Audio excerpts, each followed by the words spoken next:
Uh-oh.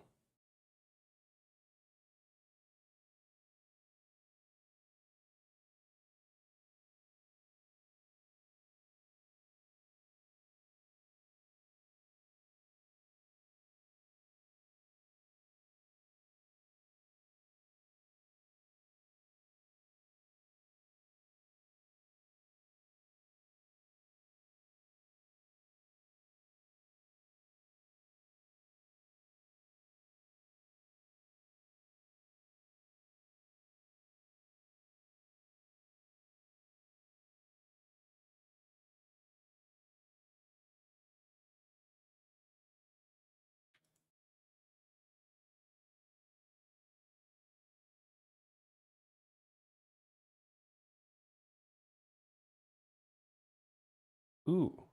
I think I got... No, it's still on normal latency. Oh, wait. No, this one's set to low latency. All right. Hey, Dark. How's it going? I am still fighting this, like, YouTube delay thing that some viewers have been experiencing. And I'm just trying to see if I can figure that out. I have this vertical one set to go live in 6 minutes. So maybe I just wait and see what that looks like in 6 minutes. I don't see a way to enable it. Is there not a way to... Well, hopefully I'll remember. In 5 minutes I will check this out.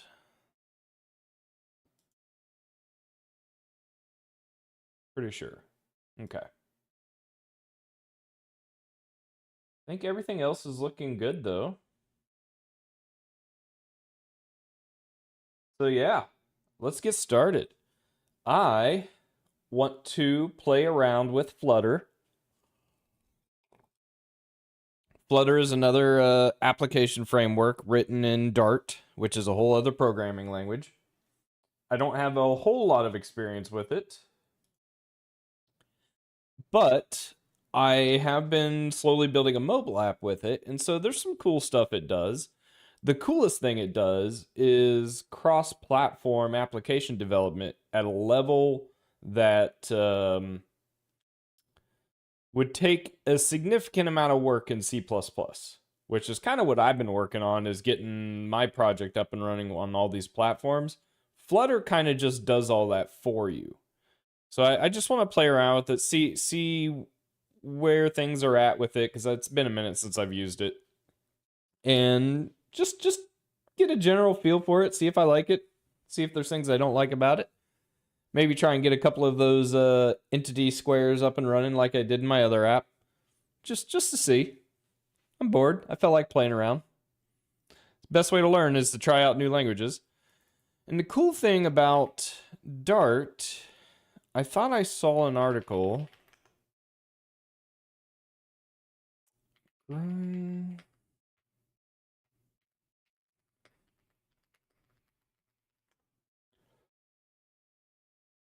There was like a list that shows off programming languages that are like growing and getting more popular.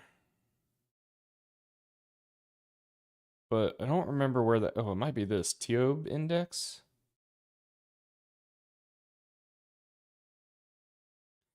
TIOB index for May of 2026. So that is this month. Statistical programming language market undergoing major consolidation. Okay, so MATLAB, SAS, etc. That's not really what I was looking for. Ah, here we go. The TIOB Programming Community Index is an indicator of the popularity of programming languages. The index is updated once a month. The ratings are based on the number of skilled engineers worldwide, courses, and third-party vendors. Popular websites, Google, Amazon, Wikipedia, Bing, and more than 20 others are used to calculate the ratings. This says popular websites and then also includes Bing in the same sentence. That's interesting. It is important to note that TOB Index is not about the best programming language or the language in which most lines of codes have been written. The index can be used to check whether your programming skills are up to date or make a strategic decision about what programming language should be adopted when starting to build a new software system. The definition of the TOB Index can be found here. So probably I would assume some statistical weights and yeah, okay. Yeah. Just giving you an idea of weighting. So, as of May of this year, a surprise to no one, Python is the most popular programming language, according to this index. C, which most software is written with, or at least had like the back end of it, or low-level libraries have been written for, Linux is written in C, is the next most popular. This is surprising. I did not think Java was this popular. That's actually kind of crazy. I don't know what I thought would have been number 3, but I definitely did not think it would be Java. C++, that's about where I expected. Oh, C++ has fallen. It looks like last year it was number 2. This year it's number 4. How the mighty have fallen. C# has stayed about the same. JavaScript is about the same. Visual Basic is on the rise. What? Also, Visual Basic is the 7th most popular language in the world? Visual Basic. I was writing Visual Basic as a kid. R. I'm not familiar with R. I think R is some kind of scripting language for statisticians, maybe? Or some kind of mathematical field? SQL, Delphi, Fortran. So it's interesting, right? I see Rust down here. Rust is on the rise, obviously. But in the grand scheme of things, the vocal minority on the internet are who is making the most fuss about Rust. Rust has a long way to go. It might get there, but it has a long way to go. Dart must have fallen off of here, because there was like a period here where Dart was showing up in the top 20, which kind of blew my mind. But I'm not seeing... Visual Basic is kind of blowing my mind. Is there history? Oh, here we go. Other programming languages. Okay, Dart. Dart is number 30, which is what Flutter is wrapped around for desktop applications. Zig's down here at number 36, not even an officially released language. Wait, classic Visual Basic versus Visual Basic? That is interesting. Whoever blew here. Oh, you know what? You know why Python has gotten so popular? Look at the trend here. It starts like right around 2018. It starts to shoot up immensely. Can you say LLMs? Python might be the language of choice for LLMs.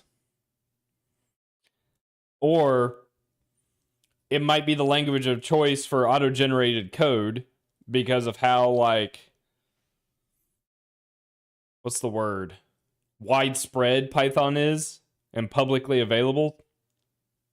It's not like you're a C or C++ or even Rust where your code is compiled into binary.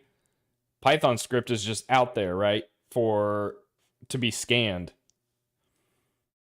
So Python has shot up big time. Does anyone like just fall? Oh no. Java. Oh, so Java was, okay, so in 2002, Java was the most popular language. So Java's actually on the slide. So the fact that Java is number 3 right now in comparison to it being almost over what 26%, this is actually a really big fall. Oh no. How is C++ done? Um it it was declining and now it's kind of leveled off after 2018, I would say. C is declining. C is tremendously, not tremendously. We're talking like 20% down to, well, no, C is declining. Python's kind of taken over. I mean, especially if like Python, you think about the needs of a business, right? Because we're all hobbyist developers. I mean, I develop professionally, but everything I'm doing on this stream is all like hobby development, right? Just trying out new things, tinkering, that kind of thing. We're hobbyist developers, so like that doesn't really, like, the decisions we make because it's fun or it's something we're familiar with, or you have a certain goal in mind with learning. But a business has one goal: make money. If you're not making money, you're not a business, or you won't be for long. And Python, even though it's like a scripting language, it's not a like to the metal compiled to the metal language. For a lot of business solutions, you probably don't need that level of performance, especially when you can write it once and it will just run everywhere. And the documentation and like basically like every problem that you could ever think of has probably been solved by Python at some point. Now you add LLMs to that has the worldwide database of trained knowledge on Python, and you have businesses whose only goal is to make money. Boom, I'll pay that, $200 a month Claude Code subscription to generate hundreds of thousands of lines of Python to to solve a business problem, right? So this doesn't surprise me about Python whatsoever. And it is skyrocketing. Now, there's been a big drop this year, in the past, 6 months or so. Don't know how to explain that. And I'm only guessing. I'm guessing at all of this. Ruby, COBOL is still around. I've heard that like if you know COBOL, you're pretty much set for life. Because there's still like legacy systems out there that need COBOL. I think COBOL came before C, didn't it? Dart. So Dart is what I'm going to be playing around with today with Flutter. It's number 30. So I don't know if this has a history, but at one point Dart was in the top 20. I don't know if there's a way to...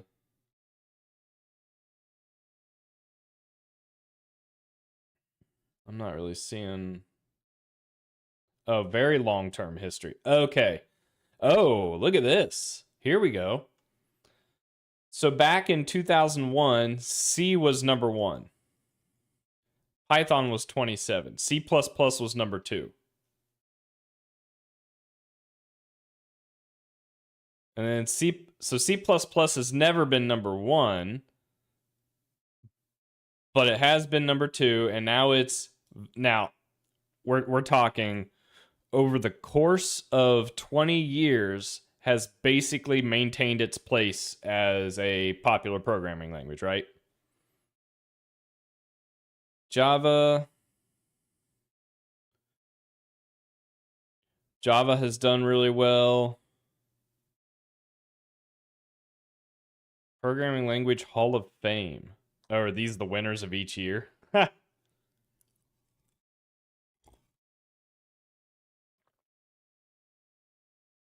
I was hoping to find like history. But anyway, Dart is not the most popular language by any means. I thought it was growing in popularity, but maybe it's lost its traction. But I do know that the updates for it are still coming, and so that's what we're gonna play around with. And now Flame, oh, wait a minute. Scratch on 12 is pretty sus. What is I missed that one. What is Scratch? Is that a programming? Is that like a scripting language?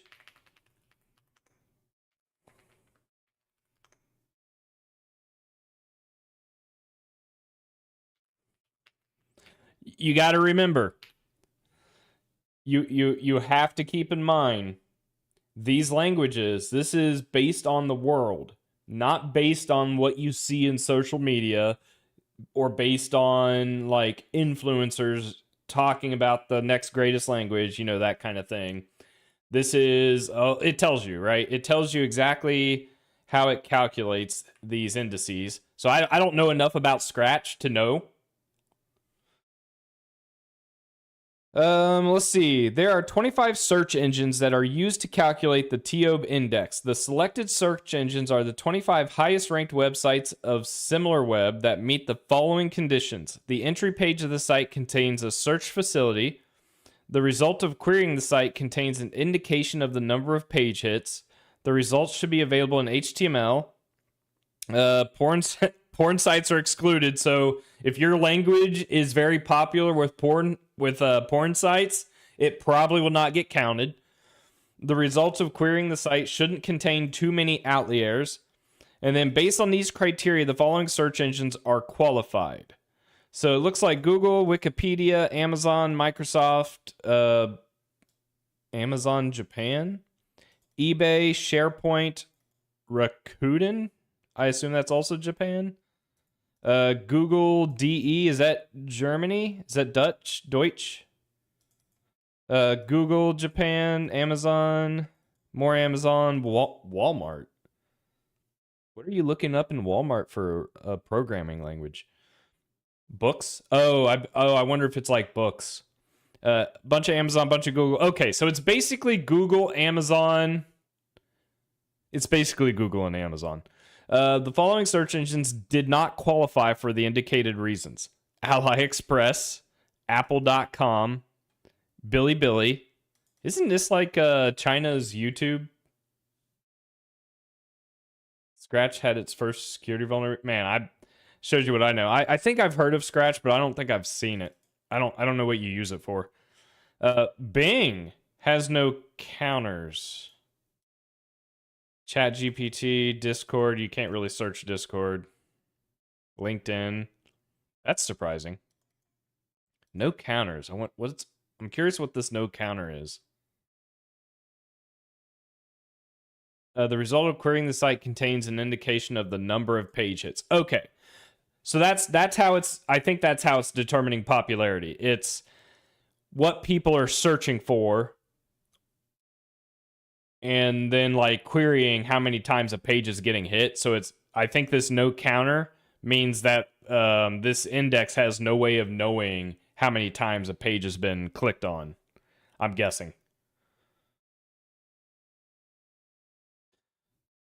In this section is clarify what counts as a programming language. The language should have its own entry on Wikipedia.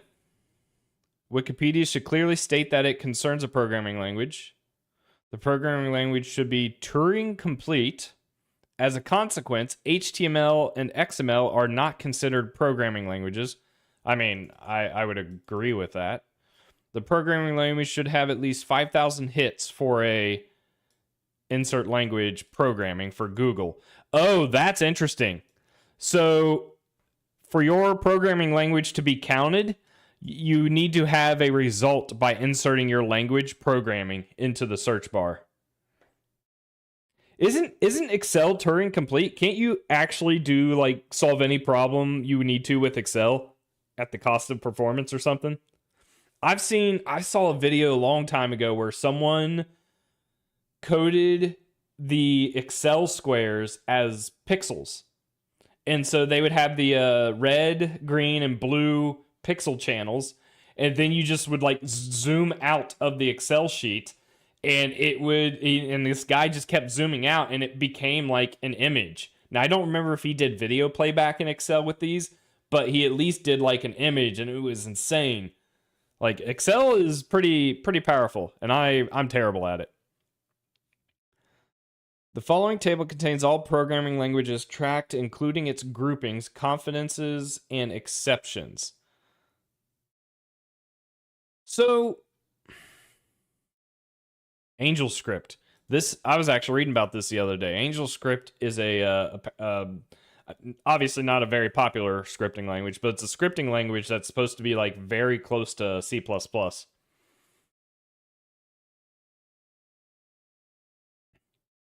Okay. So it seems to me that this is based on the most popular search entries. Since there are many questions about the way the TOB index is assembled, a special page is devoted to its definition. Basically, the calculation comes down to counting hits for the search.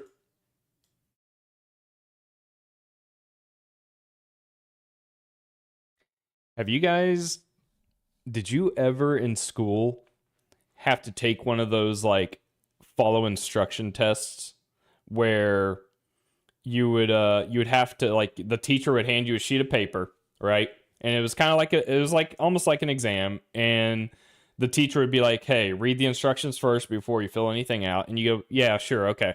And the very first entry is like name, so you write down your name, and then you start to read the instructions, and you get to the end, and at the end it says, "Don't write your name." See if you're like actually pay attention, actually follow the instructions. That has stuck with me to this day because of stuff like this. If I would have just read the first sentence, I could have described exactly what the TOB index was doing without having to like try and figure it out. Ridiculous. So yeah, these are the most popular. Now remember, this isn't the best. This isn't the most lines written or anything like that. This is just the most popular programming languages based on search history off of the top search platforms that have all of the metadata needed to track this, right? So it doesn't surprise me that something like Python is popular. I honestly didn't realize Java was as popular as it is, but apparently its position has dropped significantly over the years, at least according to this index. What's really blowing my mind is Visual Basic. I didn't know anyone was like still searching up Visual Basic. I have to assume this is like, gosh, who's doing Visual Basic? It almost seems like a language you would find in manufacturing plants or something like that, where you need to like script up a quick UI or something. Oh, Visual Basic macros. You're right. Okay, that makes sense. The first time I ever heard of R was a friend of mine who was studying for their masters, and they needed to use R to do some kind of like statistical analysis, or I don't know. I don't know anything about R, but I'm assuming it's for math people. SQL, I mean, that makes sense. This is crazy. Fortran, I mean, I guess it's all relative, right? Because you're looking at 20 through 8.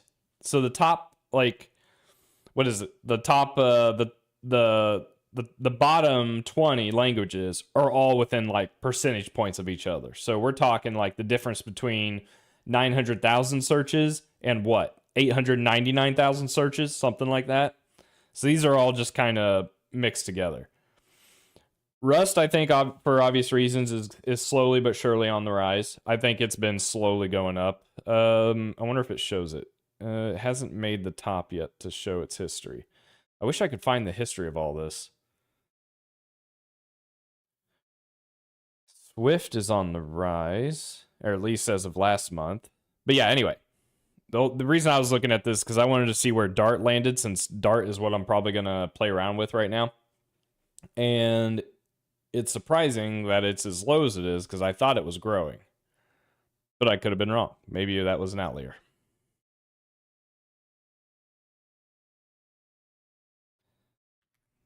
So, Dart, Flutter, how do we even begin Ooh, what are these? I'm sorry, I'm distracting myself.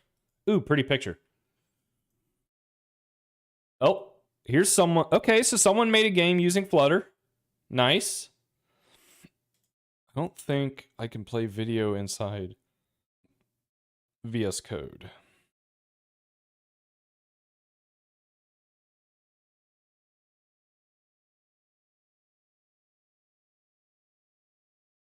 All right, that's pretty cool. I'm always impressed, especially if like a developer is doing their own art. I'm just so impressed by what people are able to come up with. I'd be lucky to have my top-down fighter air fighter game to look as nice as this, or as custom, I should say. Okay, App Store game. App Store game. Makes sense. Cool. So I think the real thing that I like about Flutter here is you just need the extension. You install the extension. Then you can go Control Shift P, Flutter, new project. A Flutter application with descriptive comments and tests, a Flutter application without descriptive comments or tests. Uh, sure, why not? I don't know if I've done this. We'll select folder to create the project in. Oh, this is tough. I always struggle if it needs to be at the top level folder or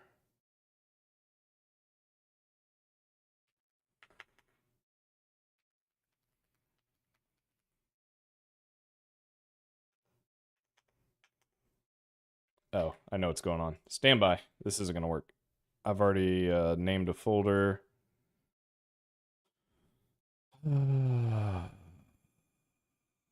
Actually, I bet this will work. New project, application, select folder.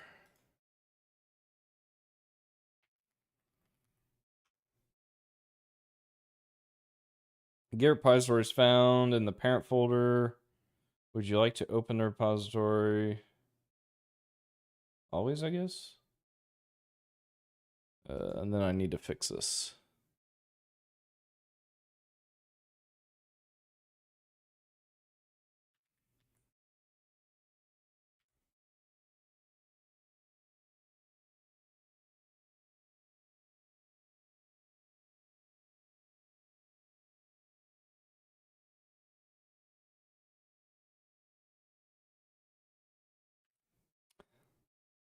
All right. So this is a base Flutter project initialized.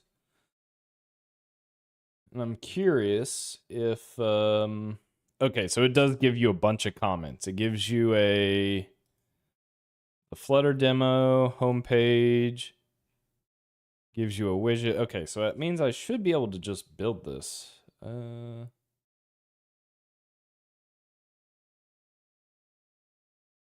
Flutter build Windows.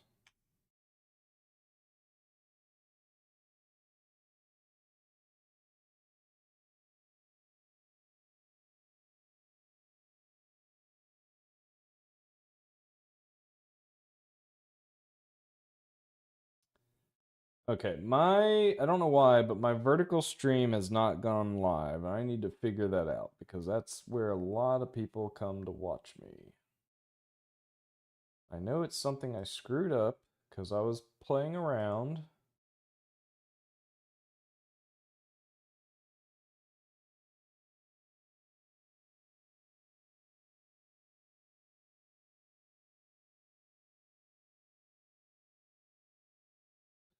I thought there was like a go live button I had to hit. Public.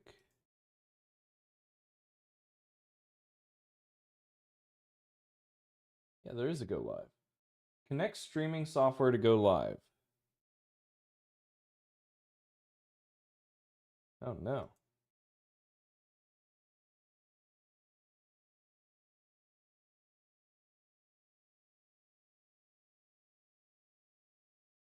Am I not live?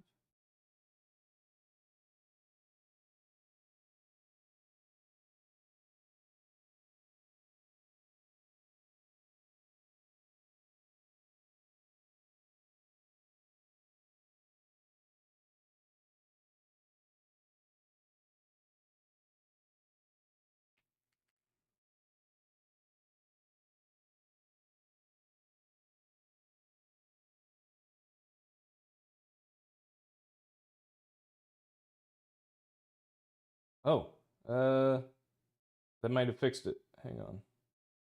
Did that fix it? Yeah, it did. We're going live.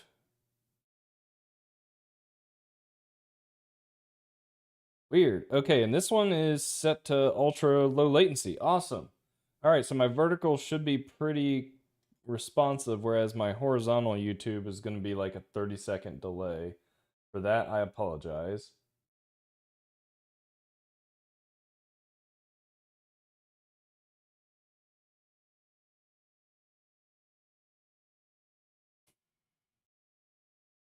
All right, so for those who've left, who commented, I apologize if I missed your message. It looks like I'm not receiving everything for some reason. Good evening, Devtron. Hello, Hick.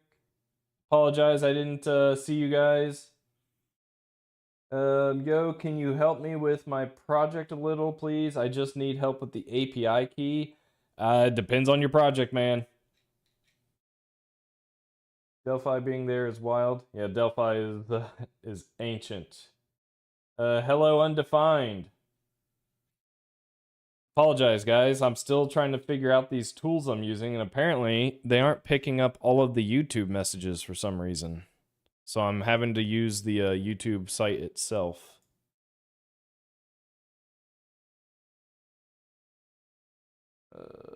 In fact, I think I want to test and see. Test. Did that get received by me? Always blame Google. I am with you 100%. All right, I am receiving Twitch. I'm receiving Twitch just fine. I'm not receiving any YouTube messages. Gosh darn it. Let's try a sign in.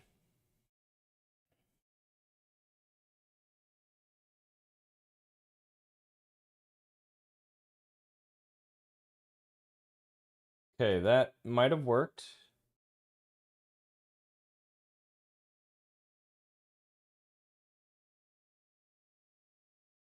I don't know which one this is, though.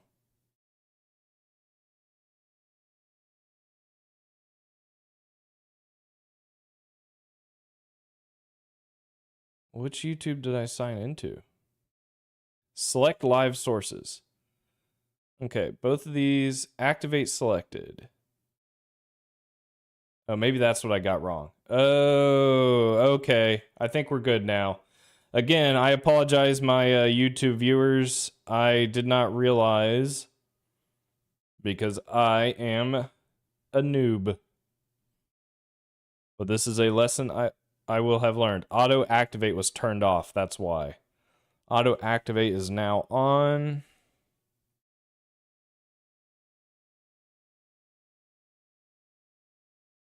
Okay.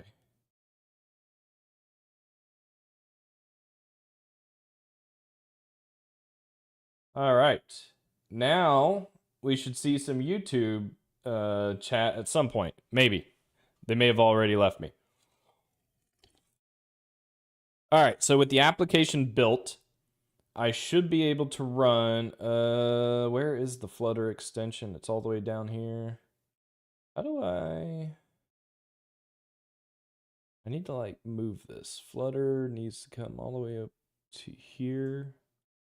What is this? Timeline. Flutter Dev Tools. Flutter Widget Preview. Okay, there we go.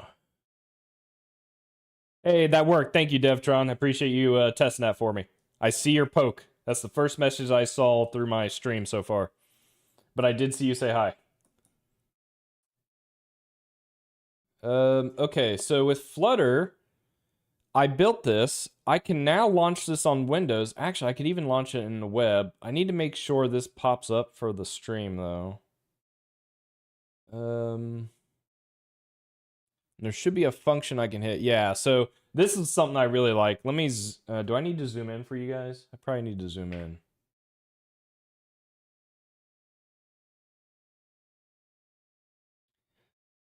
Running the application is integrated in line with the main Dart.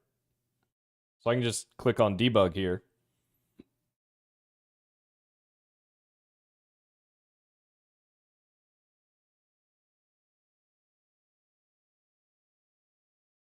Got to build.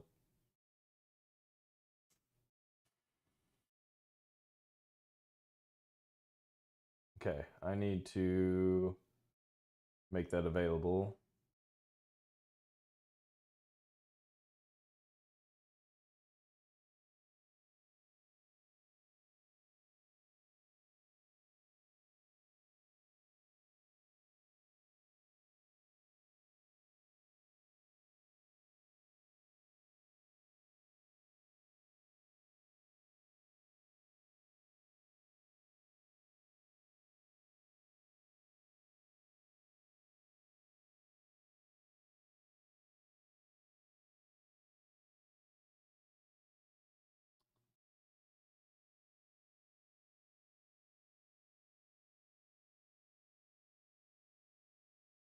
Something like that, I think.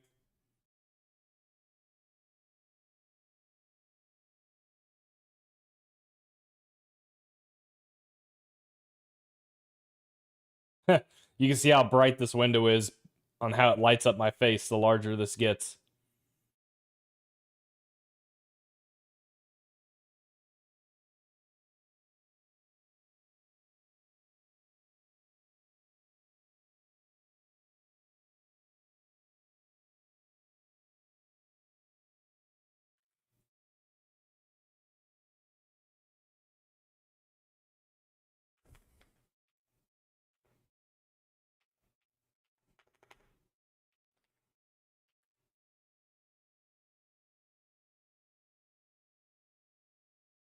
Oh, I thought for sure that would do a reload, but I guess you can't. That's modifying state. That's a little different.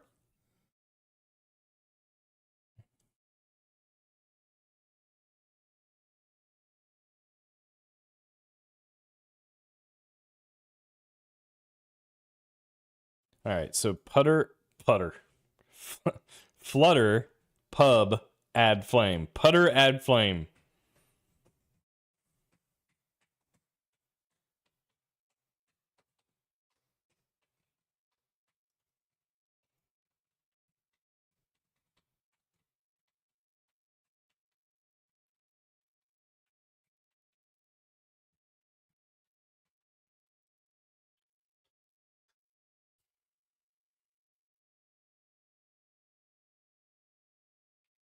Flutter, pub, add flame.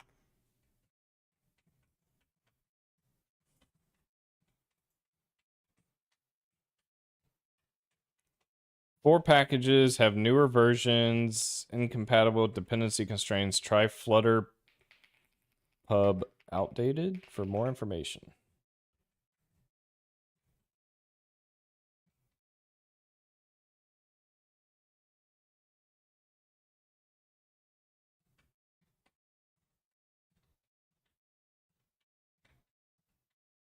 Okay, so this is how we build our assets into the application, it looks like. Using Flame 137, Flutter 311, or is that Dart? I think this is Dart. Dart 311.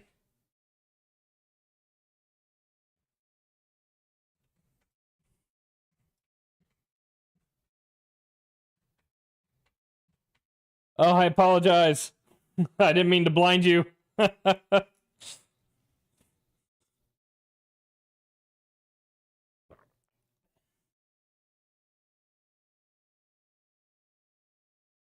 have too many people who watch me and it's like midnight or 1 or 2 in the morning. You guys are crazy. Okay, so I don't actually need any of this, so I think I can just start following this.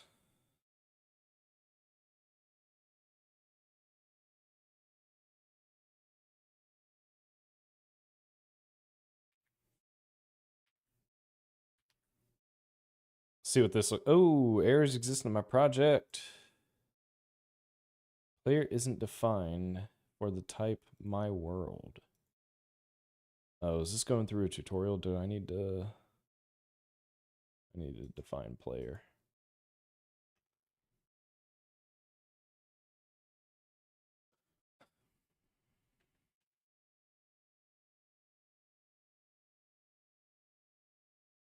That's fair. That is perfectly fair.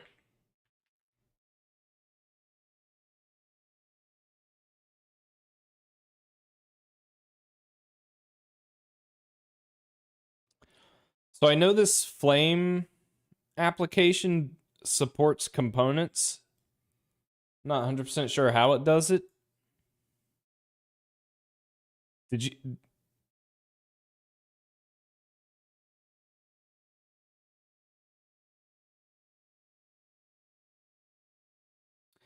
looking for mock job interviews for embedded programming? I haven't done a lot of embedded programming myself. I would have to assume to expect some kind of interviewing questions dealing with like how to optimize memory, understanding like memory layout, cache coherency, things like that. Probably goes a long way, I'm assuming.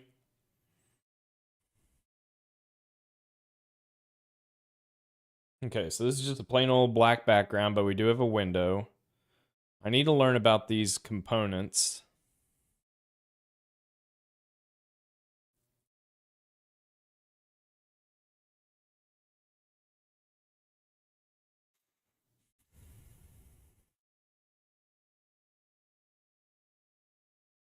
Oh.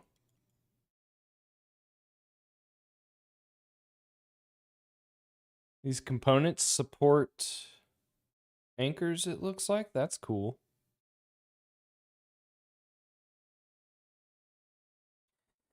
No, I haven't done that. Gosh, interviews are so tough. Mainly because, especially like if I were to make some public, the problem is for me is I see what other people are going through. Hey Nathan, like I'm aware that like leak code questions exist and things like that. Um, but a lot of that is coming from, you know, large corporations that have to deal with thousands and thousands and thousands of applications. And so they have to have at least some kind of filter to get to get, you know, to weed out anyone who absolutely has no idea what they're doing, right? Whereas for me, I've always worked in a much significantly smaller what do you call it? Domain, if you will, right? I'm talking, instead of working for companies that are like hundreds of thousands of employees, I work for companies that are like thousands or just a couple hundred or 30, right? And so the needs are a lot different for me and what I'm interviewing for than like what a massive company looks for. For me, on a smaller team, for a smaller business, I'm always looking for, especially like junior engineers. If we have a need for a junior or even an intern, I'm always looking for the interest, right? Do you have a project out there that you've worked on? I don't care how bad it is, but did you try? Did you succeed? What did you learn? You know, what was what did you enjoy about it? Why? Here, this is one of the first questions I ask. This is one of the first questions I ask anyone I'm interviewing. Why? Why are you sitting here talking to me today? Right? Like, where is your interest coming from? What, like, why did you go to school to learn this? Why are you watching me on this stream right now talking about programming in general, right? Like, something is driving you. Something is driving that interest. Something, now, if it's money, okay, I get it. I totally get it. But I am, for me, because I'm looking for like-minded people to work for me, I've always been doing this, right? Ever since I was a kid. I've been tinkering. I've been trying out new projects. I've been just learning the next technology, right? It just so happened that my internship and career turned out to be C++, but I would have been doing something no matter what. That's the kind of people I want to work with, right? Just like-minded people. So that's what I'm looking for. I'm not looking for the guy who has studied 20 hours a week, 40 hours a week learning Leet code. That being said, I totally get that there are people out there who need to do that in order to, make it past the filter of the big companies, right? The big companies that are doing the Leet code questions. Like it's just, you have to if that's what you're looking for. Yes, this is Windows 11. I'm doing good. Hopefully you're doing well too. I would love to say hey to your friend. I don't have any clue how to pronounce that name, so I will say Apo. Hey Apo, using my my English, my American English language. Do the best that I can by applying my American English pronunciations. So that's kind of where I'm at when it comes to interviewing, because it all depends on your field or your area where you're working. And at the end of the day, like, practice. And I don't mean just practice like Leet code, practice the interviews. Get, even if you're going to do bad at the interview, do them, right? Get interviews under your belt. Get used to talking in front of someone. Get used to speaking aloud your thoughts while you are doing programming, while you are developing. I mean, hell, I'm literally practicing right now. I am practicing speaking my thoughts aloud while as I try to explain to you how I go about doing interviewing, right? That goes a long way, being able to communicate. What do I consider tough interview questions? It doesn't take much for me, right? So coming from the perspective of a C++ engineer, working on a C++ project, I do have an expectation that anyone applying for the work I'm doing to know some C++, right? Because you got to think, I'm busy. Everyone's busy. Everyone on the team's busy. So I don't have enough time in a day to just sit behind someone and watch them code or review their code every day. So I have an expectation that, you can handle your own syntax errors, right? You can handle, common keywords about C++. Static casting, dynamic casting. Can you tell me the differences? C-style casting. Can you tell me why you shouldn't do C-style casting? What's the difference between a unique pointer and a shared pointer? Just common C++ things. This is like the base level stuff I'll start to ask to weed out those who don't know C++, because they applied to a C++ job that expects them to know how to do some of that stuff, right? And then we get more into some general problem solving. And again, it's just to see like how the person thinks. Do they communicate to me, or do they put their head down and write, right? Like, hey, how does a standard vector pushback work? Can you kind of write some pseudocode for me that explains how that works? That kind of thing. And then if they're just down there writing, and then now I'm just sitting here like awkwardly staring at them, and I'm like, okay, what's this guy thinking? What, is he stuck? What's his thought process? Because I want to know that my C++ engineer has a fundamental understanding on how a standard vector works, because it's like a fundamental data structure of C++. A significant portion of code that you'll ever write with C++ will use a vector in some fashion, most likely. Things like that, right? I'm not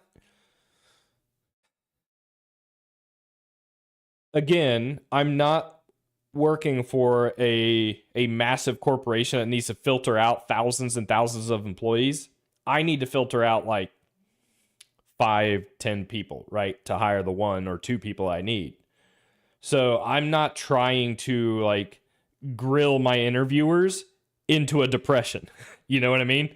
I'm not sitting there being like, hey, I'm going to have you do this esoteric problem and then call you dumb at the end, right? I just want to know, like, especially for a junior engineer, I'm just talking like junior level stuff, right? I just want to know that you know the syntax of the language. You have seen some of how it's used. You've tried something on your own. You can look at a code snippet I give you and understand what I'm trying to say. That kind of thing. You haven't made a vector. So like I don't even I walk you through it, right? Like when I'm interviewing, I like to walk my candidates through it because I get it. Interviews are stressful. They're stressful as hell. I've done them, right? And even when I am employed, I am still applying to jobs.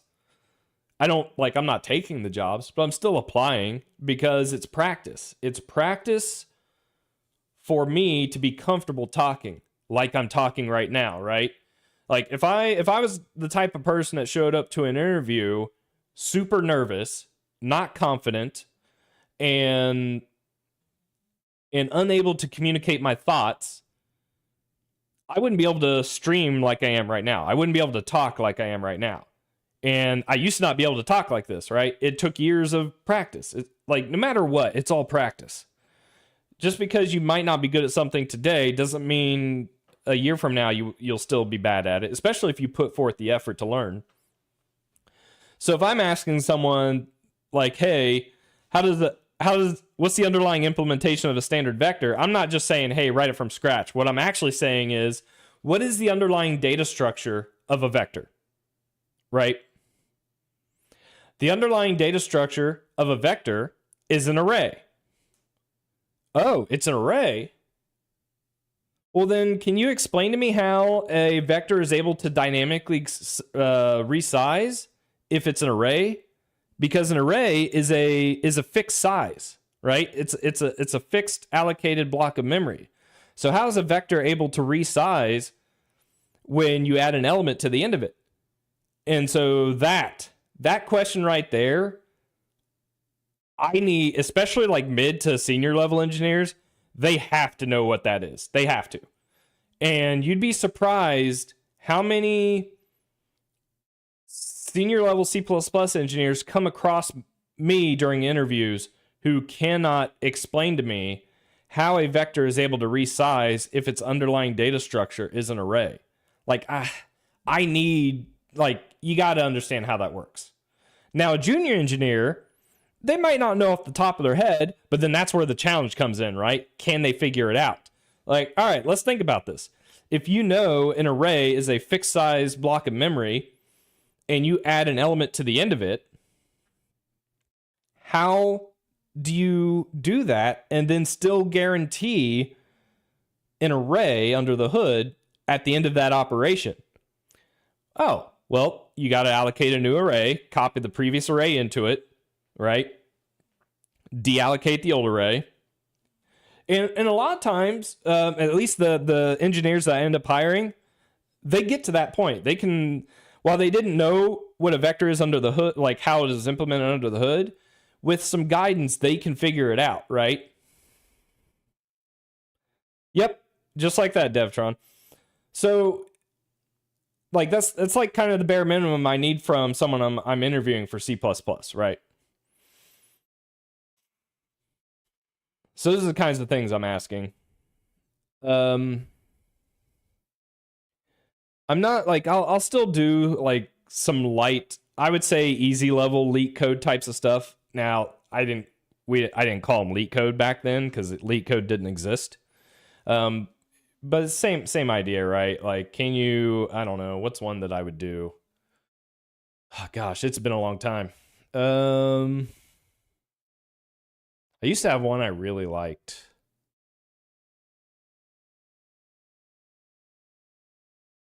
I don't remember, but you know, it's one of those things where like, hey, you're given a list of integers or something like that. Can you count the number of occurrences in this an array? Do you need to sort it? Can you leave it randomized? You know, those kinds of like easy level LeetCode problems. That's really all I've ever done. I've never had to do much more than that. Because again, I'm not trying to like weed out or find the best candidate out of a 1,000, 2,000, 3,000 applications. Not today, yikes. I'm trying to I'm learning a game engine framework called Flame just for the fun of it. I like to explore different coding languages every now and then. Maybe someday I'll look at Rust. We'll see. Today it's called Flame.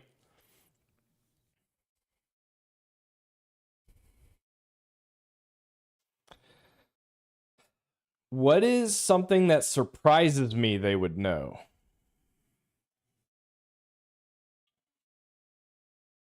I'll tell you one. Have you heard of the CPP core guidelines? Because almost everyone I've talked to that does C++ has never heard of CPP core guidelines. That would surprise me. And it's a shame they don't know that, because they need to know it. If you are developing C++ today, I would say at least professionally, especially if you're like working with other people on your team, you need to be aware of the CPP core guidelines.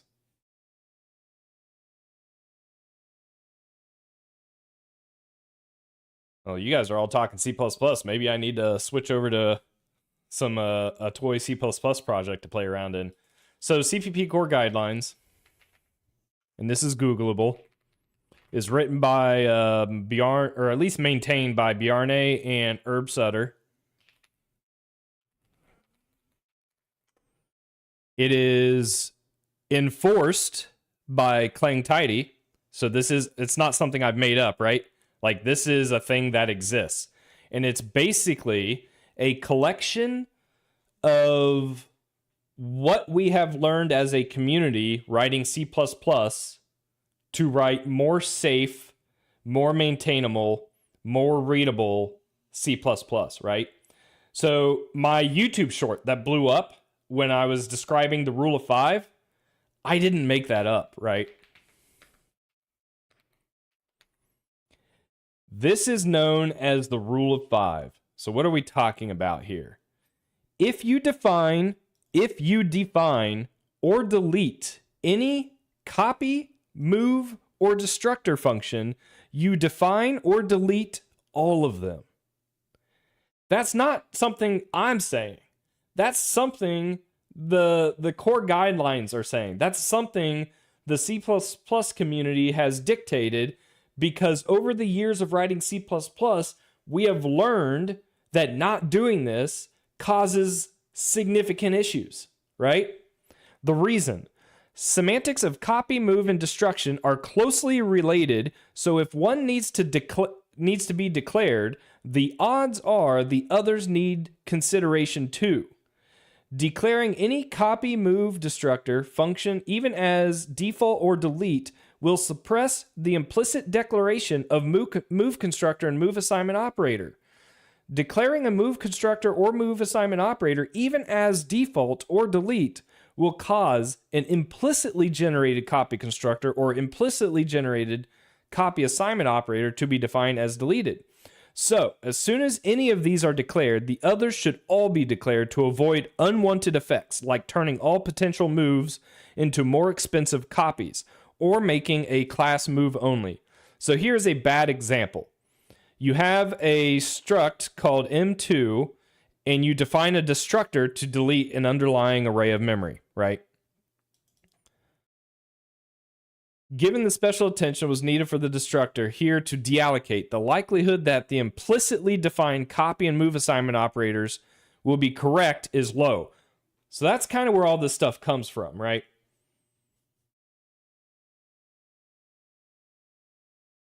Deleted functions participating in name resolution has tripped me up more than once. Oh, yeah, deleted functions. Yeah, I mean, oh my gosh. Yeah, I mean, C++ isn't for the faint of heart, right? That gets tricky. But yeah, I would, like, now here's the thing, right? Because a lot of C++ engineers aren't tracking CPP core guidelines, especially like older engineers, right? Because they've been working in C++ since the 90s. They're probably at this point close to retiring. They don't have a need to, right? Everything, like, they've solved all their problems they need to solve. Now, you got to do it their way if you're working on their project. But I'll say this: if you're working for me, we're doing this, right? And we're using Clang Tidy to enforce it. So if you write a class and you did something like this where you defined a destructor, but you didn't at least at a minimum default the implementation of the moves and copies, it would fail the pipeline, right? If especially a junior engineer, if they showed up to me and was able to confidently speak on some topics inside the CPP Gore guidelines, or even just knew that CPP Gore guidelines existed, my mind would be blown, because it just doesn't happen, right? It just doesn't happen. This isn't something you learn in school. This is something you use and learn, or you start to use when you realize C++ is hard to write correctly, right? And you need to keep your code base maintainable, because if you don't, it costs your business money.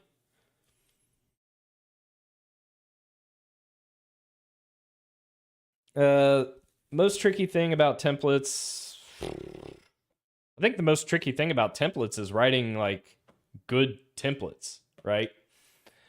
Fortunately, we live in a world now where concepts exist, so we'll be able to start using concepts inside your templates a little more to produce better error messages. But some of the hardest things about templates, obviously, is like trying to figure out what's not compiling and why, because it can get pretty convoluted pretty quickly. Yeah. Like I said, knowing CPP Core guidelines may or may not improve your chances of landing a job. It's still worth knowing when it comes to writing good C++ code, writing maintainable C++ code. For me, I'm easy. You show up and you could write or implement a standard vector. It does, obviously not a perfect implementation, but if you could write a standard vector that shows me how it works under the hood and then walk me through why you would want to move a vector instead of copying it, things like that, man, I would want to hire you on the spot, because I can teach you everything else you need to know. I don't mind teaching on my team, right? You'll learn over time, but if you understand the core, like the fundamental stuff, if you show up knowing CMake, that's awesome. That's one less thing I have to like teach you. But a lot of junior engineers don't show up learning CMake, because in school, at least where I'm from, in school, we're not taught like cross-platform development. We're taught how to compile a file. Maybe you're lucky enough and you'll also learn how to link against the library. I was never taught how to link against the library. So, oh my God, trying to figure out like all of the compile errors when it comes to linking, or the link errors, like unresolved external symbol. What the hell is unresolved? Why is it external? And then why are you calling me a symbol?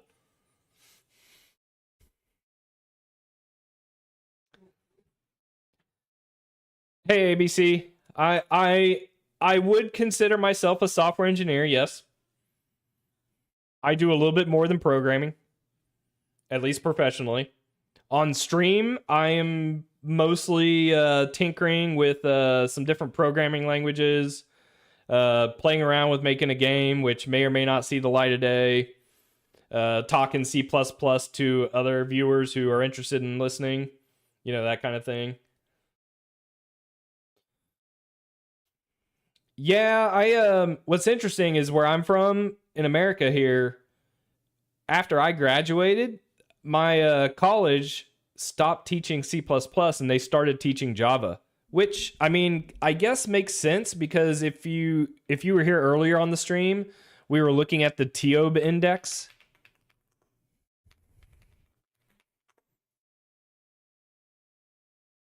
I don't know if anyone else is aware of this, but the TOB index shows like the most popularly searched languages in the world. And apparently Java, if we look here, Java back in 2002 was the most popular programming language. So if I graduated sometime after that, Java would have still been the most popular language, so it makes sense that my school stopped teaching C++ and started teaching Java.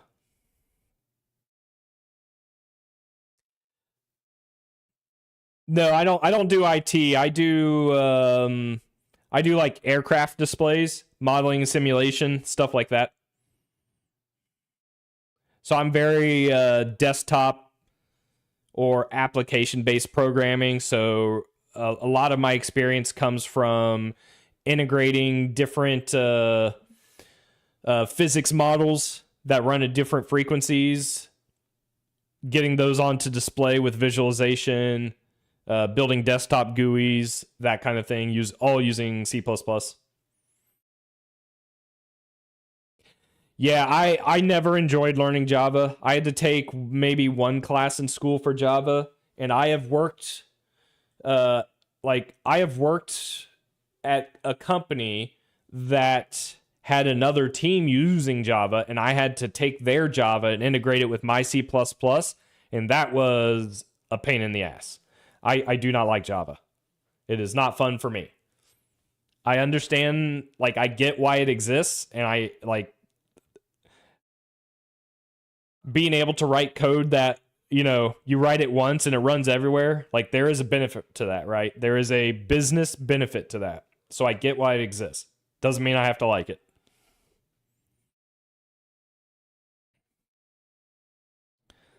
All right, my cat is here biting me. He always does this. Hey, Trill, what are you doing? I think he wants me to go feed him, so I will be right back.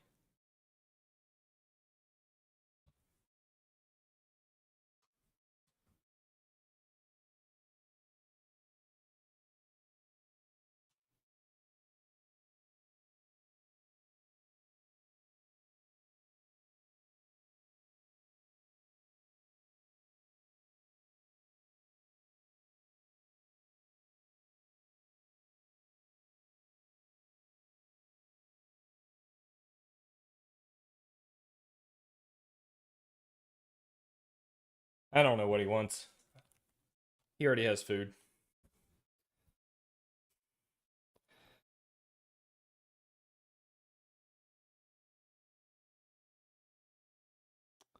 Let's see.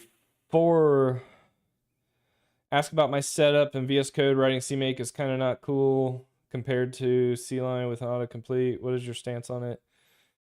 No experience with CLion. CMake with me in VS Code works fairly straightforward. I can show you real quick a simplified version of what I do.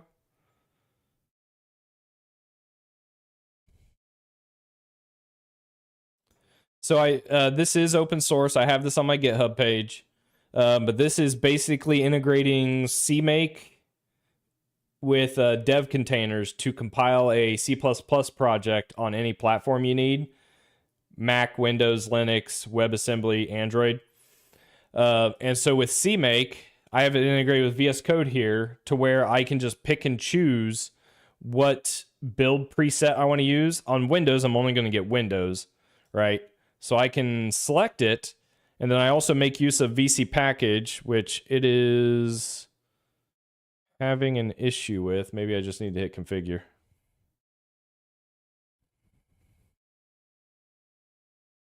With VC package manager for C++, I don't have to go to any GitHub page or download a library anywhere.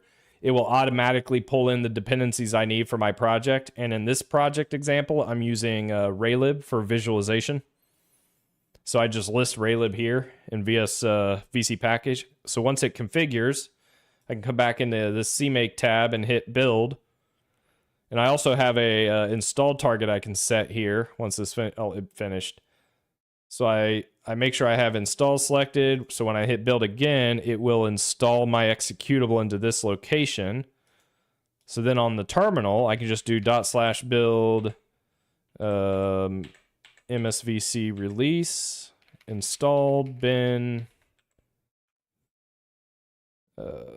You guys aren't seeing this, are you? I don't want to deal with it right now.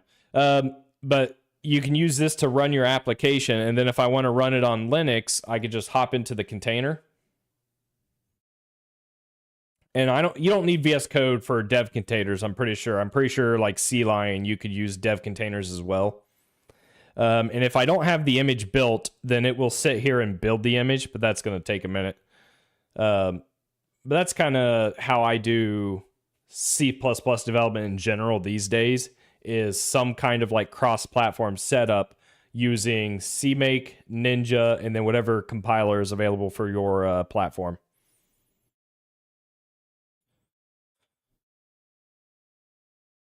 Oh no, I'm not gonna beat my cat. Are you crazy? Feed. I'm gonna feed my cat.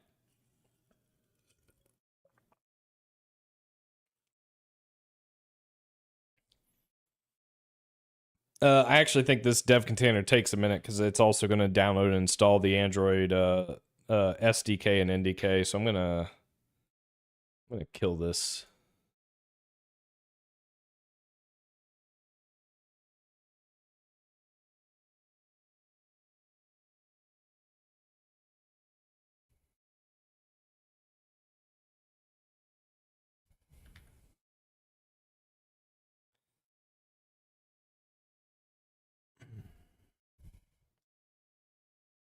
But yeah, I'm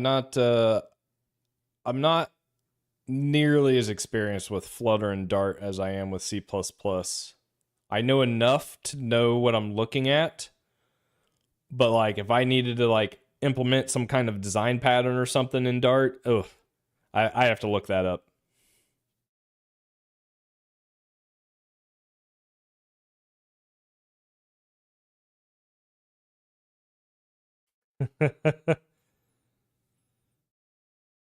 The difference between a $50 mic and a $400 mic.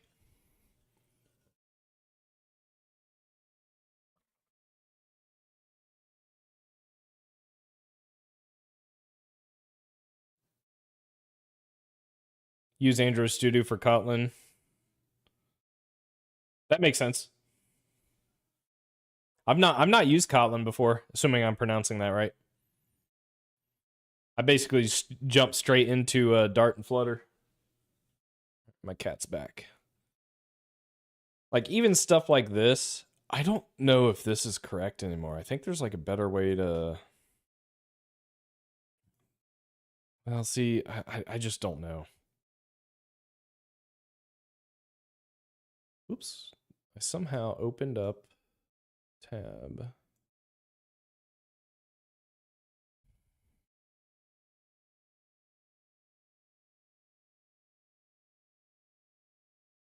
So I need to look at their components because I need to add. I just want to add a shape. I don't need it to be a sprite component. I need it to be like. Oh, actually, I don't like this. How do you append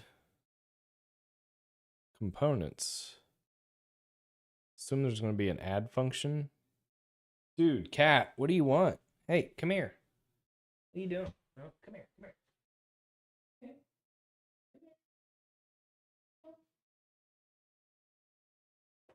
You gotta say hi to the stream. That's the rule. How's it going? Hmm?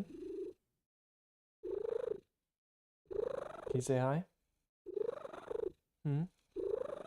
This is Trill. What are you doing? Hmm? What are you doing? What are you doing? Hmm?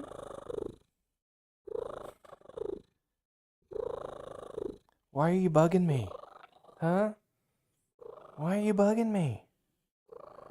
What are you doing? Huh? Trill's a boy. And he can get so much louder.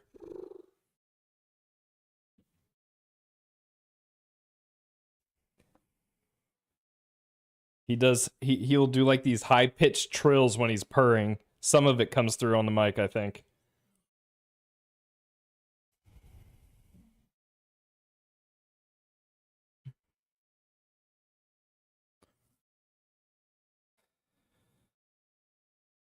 Yeah, super dot position. You're right. You're right. I do remember being able to do something like that. I just don't remember the syntax. Isn't it like? Oh, is it just literally super? Oh, it's literally super dot position. I also read that like Dart is coming out with constructors or something like that, which looks more reasonable coming from like a C++ background. Because some of the things Dart does is a little confusing for me to look at. Oh no, I feel bad for anyone who has animal allergies. That's rough. Actually, I had years ago when I was a kid, I had an allergy test where they like, where did they do this? I think they did it on my shoulder, and they would like prick you with all the different allergens, and they would like put a grid on your arm so they could see how you react to all the different allergens. And it turns out I was slightly allergic to cats and dogs, just not enough for it to really affect my day to day life. Because I grew up on a farm with we had like 20 something cats, most of them being outdoors, so it wasn't like I was like around them 24/7.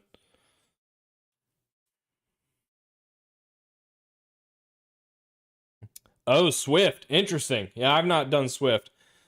Yeah, I'm with my background being like cross-platform C++, I will say um that's something that I think C++ struggles with is ease of getting cross-platform working, right? Something like Flutter and Dart here, you saw how quickly I got this start up. I literally just do Control Shift P, Flutter new project, select, and I'm hitting the ground running. And this project will work on all the platforms. Whereas C++, I mean, some of you have witnessed or observed everything I've gone through to get some of this stood up. And I have a YouTube video I'm making. It might still be a week or two away. That's going to be more like tutorial based on basically how I set up my entire cross-platform C++ environment. Very very long, very dry, but I'm going to try and put timestamps so that you can just click on whatever part you're interested in, and maybe someone out there will find it useful.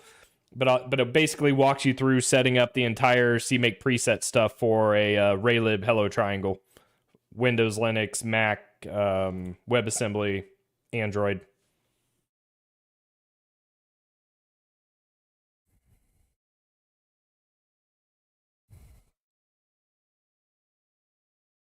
Named constructors, that's what they were called. Yeah, I'm curious to try those out.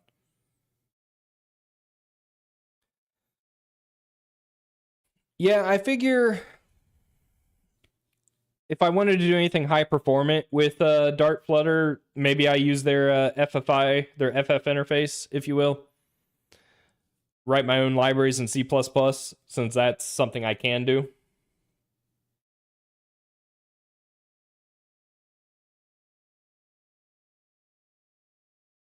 It's been a minute since I've showed this. I'll show you my other Flutter project real quick, since I really don't know how to make progress on this one yet. Do I have it on my computer? Let me make sure I have it on my computer. I might not. It's right here. Does anyone here know what Magic the Gathering is? Ooh, I opened up the entire folder. That's not right.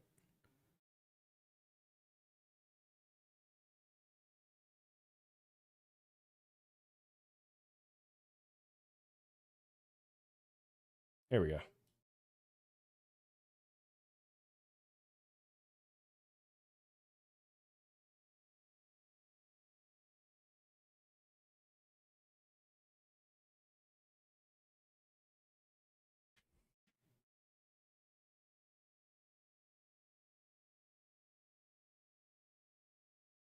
Of course we know Magic the Gathering.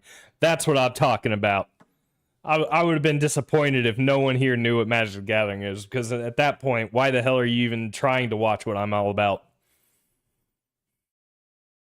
Oh, wait a minute. I forgot I switched to 2026. Does not match the generator used previously. Either remove the CMake cache file or choose a different directory. Can I not just do like a delete the build folder? It's been a minute since I deleted the build folder. Let's try this again.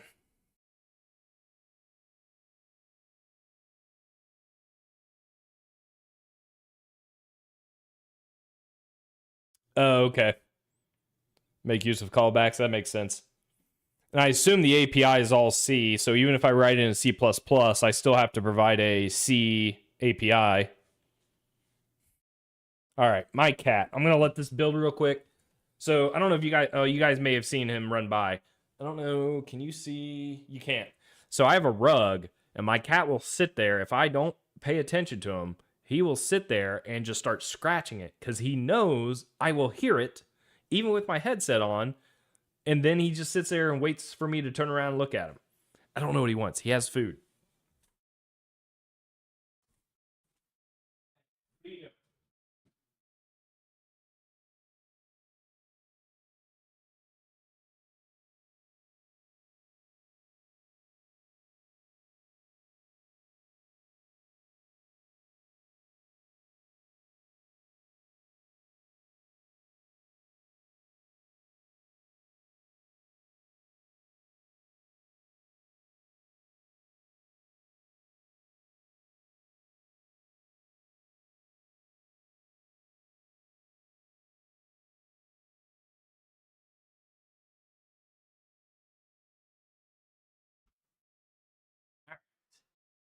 Ridiculous. I think he wants outside, even though he knows he's not allowed outside.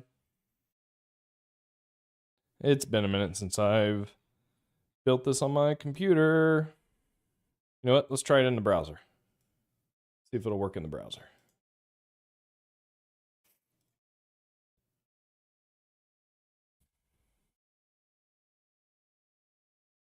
You're not wrong. The cat knows exactly how to push my buttons.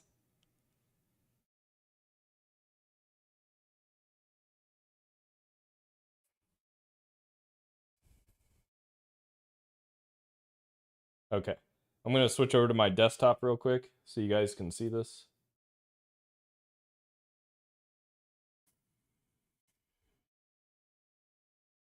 So, Magic the Gathering, right? Obviously, it's a life tracking app. There's all kinds of life tracking apps out there. So, I'll be honest, I don't know if I'll ever release this or not. It's taken a lot of effort to get it to this point, but there's still a lot more work I need to do. But the reason I'm making this is I want the option to track all of the stats that occur in a game of Magic the Gathering, which starts with determining who goes first. Oh man, this version's out of date. Hang on. I have a newer version. I usually do my Flutter development on Mac, so I haven't updated this. Let me... Oh, I'm 31 commits behind. This is way out of date.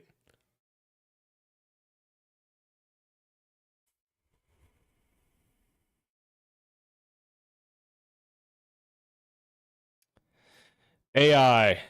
AI is on everyone's mind. My thoughts on AI is it is a tool, just like a debugger is a tool. Professionally speaking, you have a job to do, and that is to solve whatever problem your business needs solved, and to do so quickly and as efficiently as possible. So if your business wants you to use AI, you're going to use AI. I think if you're not careful, so like say you're just building your own project or you're wanting to do stuff to learn, that's a little different, right? I think AI is really easy to not have to critically think, right? It becomes real easy for you to go like, oh, hey, implement this for me. Or even just like, hey, what's the better way to do this, right? and have it give you some options. I mean, I have literally ran into this problem myself where I am like, I'm stuck and I get stuck on a problem.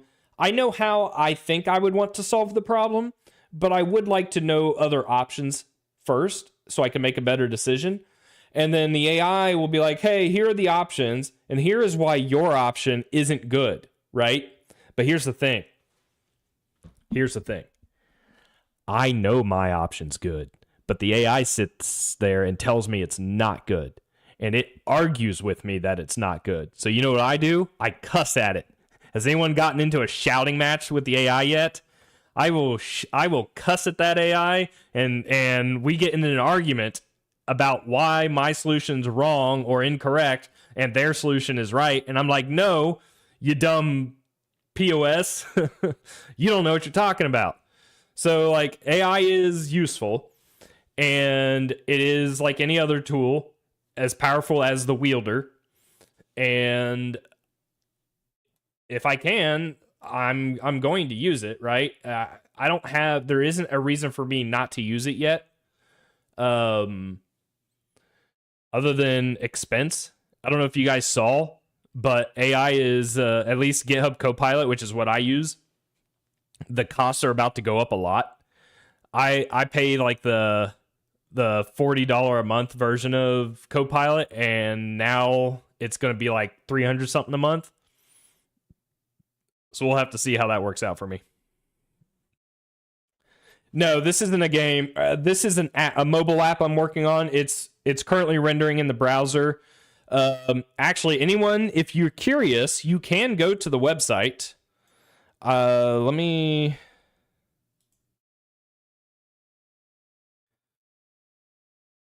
So I have a website called edhstat.com that I am building a life tracking stat tracking app in order to keep track of the history of games you play with your friends, so that you can kind of determine over the course of time who the problem is, right? Who should you focus your commander damage on? Do you need history to figure out who did what to you when, right? So this is available for anyone to try out if you care to. It does like this drawing thing so that you can choose who you're targeting, right? So maybe you're only targeting this guy and you're going to do, I don't know, 5 commander damage to them. Or maybe you have a commander that deals damage to everyone, right? So you do 3 to them, 3 to them. So it lets you kind of pick and choose how you want to assign your damage. You can also loop it to yourself to have damage be dealt to everyone. You can apply poison counters. So now everyone has a poison counter. So on and so forth. And then there's also like history of the game as you play it. So that if you need to see like who's done what. Oh yeah. So like long term, everything you see here so far is what you can run locally. But you know, at the end of the day, I if I can, I would like to make money. And so the subscription feature, if you will, is I hook this up to a real-time database and allow you to connect and store your games in the cloud if you so choose. But locally, you would still be able to store whatever you need. And it doesn't work in the web, but I did implement the ability to host local games on Wi-Fi. The cloud feature obviously would be a paid feature, but you could host this locally, and then anyone else on the network can see the rooms available to join, and then they can choose to join a room, and then you would each have access to the same state on your own phone. That way, you don't have to give up your phone to the middle of the table in order to play your game, right? So I'm sure there are other apps out there like this. There are other apps that have so many more features than I do. I mean, I'm a solo developer, right? But I'm slowly... I say slowly. Like I've been working on this for about 2 years now. Part of the reason I'm slow is I'm like learning Flutter. but still trying to figure all this out. And I can't really show it off in mobile. Oh wait, I can show this off. So you can like choose color. I don't have, no. So you can imagine like you'll eventually have other local settings for your player card, that kind of thing. Let me make this look more like a phone. Here you would see like the combined history of all your games listed here. You could click into an individual game, see who won the game, view the details, and then be able to like look through all the different charts that occurred that show all the stats of the game. It has turn timer, all that fun stuff. Profile settings, the ability to add a deck, specify a color, so on and so forth. And eventually like the leaderboard. So, you know, you want to keep track of the history of who's been winning games and maybe how they've been winning, so on and so forth. All of that I'm trying to put into this app. I think step one is release the app as like a life tracking app, and then I'll start building up more of the features. So I think I'm really close to the life tracking part, which is why I made this website to start like getting people to like get their eyes on it and see if it's like even worth using or not. So that's what I have been actually building in Flutter.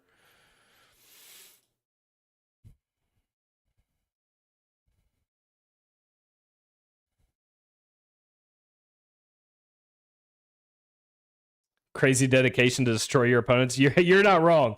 I did create a YouTube short a few weeks ago where I was like, have you ever been so spiteful you spent the next 2 years of your life building an app to prove that you're the one that's always focused on?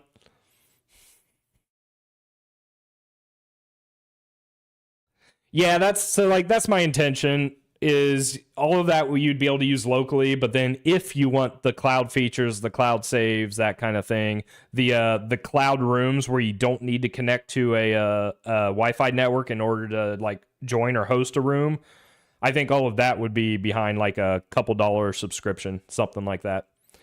I haven't done the math. I don't know like how much it would cost me to host the servers, or I wouldn't host the servers. I would use the service, but I don't know like what the cost ratio would be, because I could do like a couple bucks a month per user, but if I only get like 5 users, that might not be enough to cover server costs. We'll see. To be determined.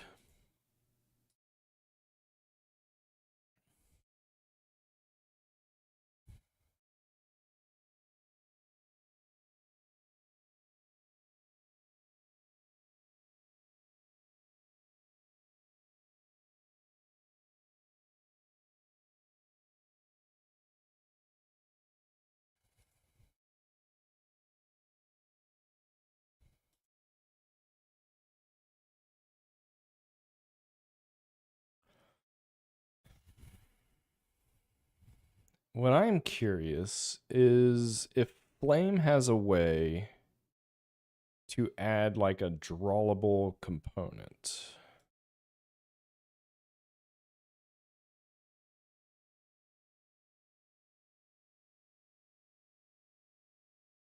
Ooh, it does. Oh, hell yeah.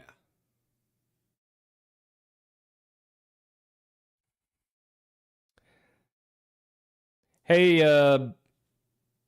meh. Feels weird calling someone meh.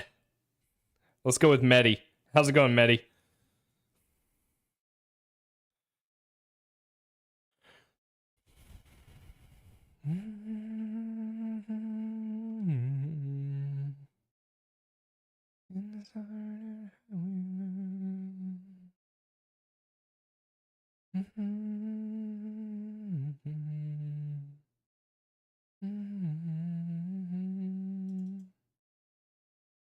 Debug visualizations. What if I want to use the shape for an actual visualization? So it looks like this is what I want.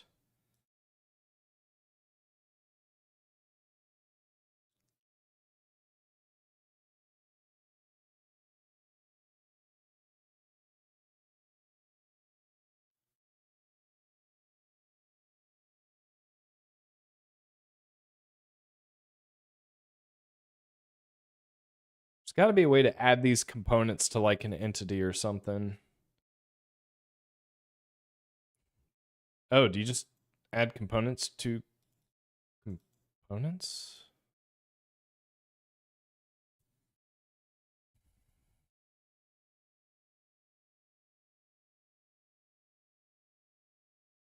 Oh, you can define state to be changed or to be shown on hot reload. That's kind of cool.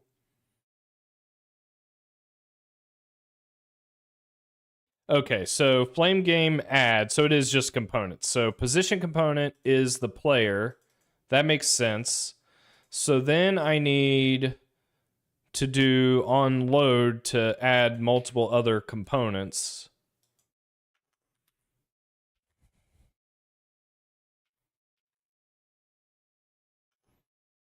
Mm.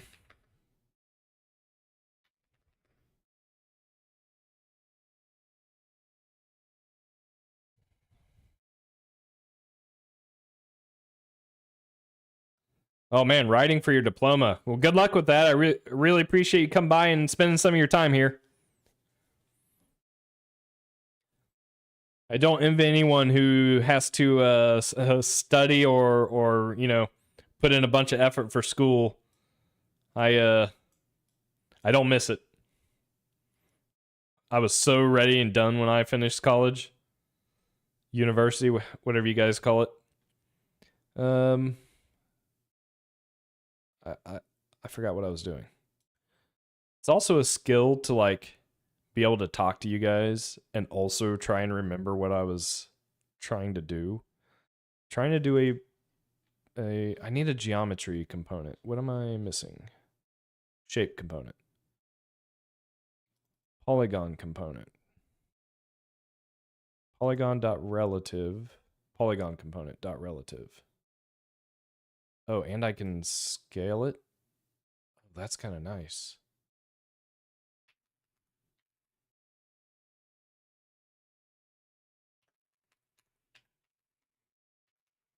You know what I really like to use AI for?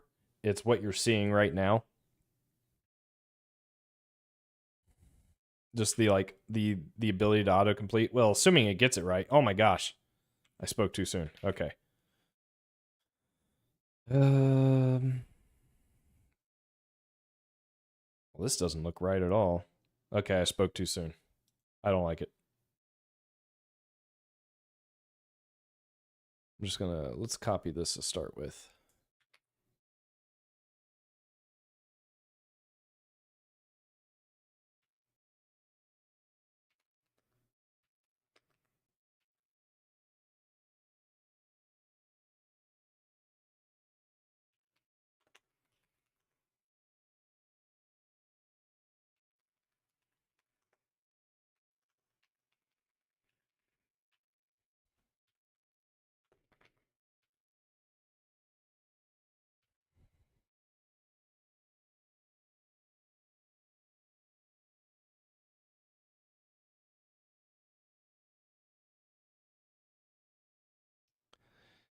Is the flame documentation out of date? Did the AI know it better than the flame documentation?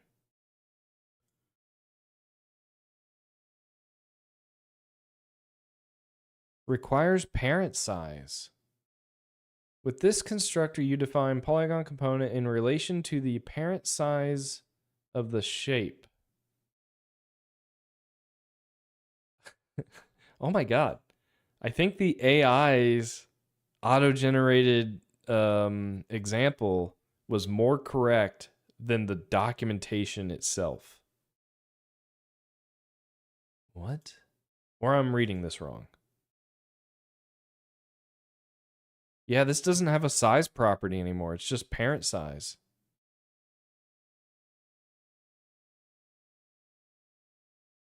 Do I need to pass this in? What is this?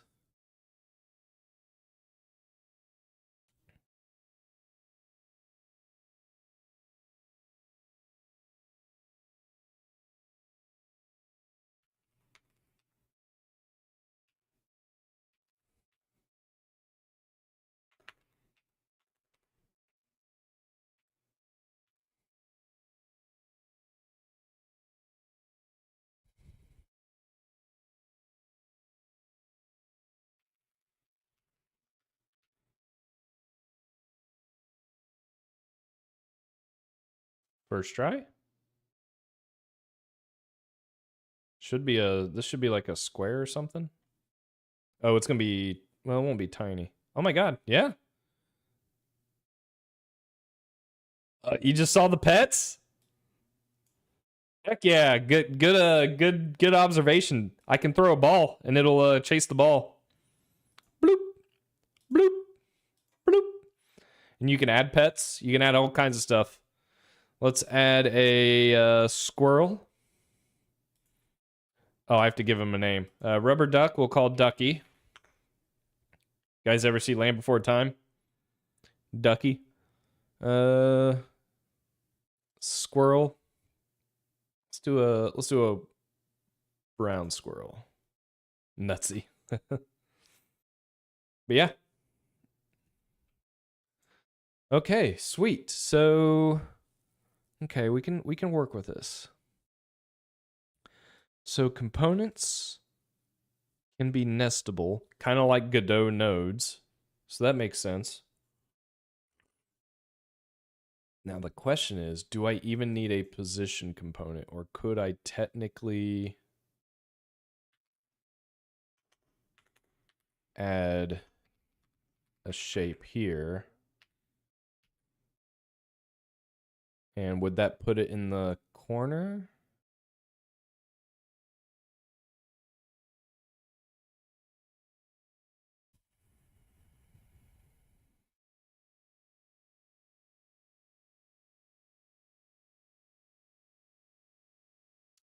Oh.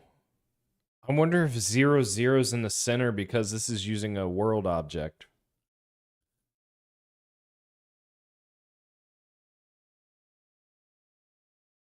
So if I wanted to give this guy a position, what I could do is just final position component, add the shape. So then I add position. So this should be down to the right a little, I think.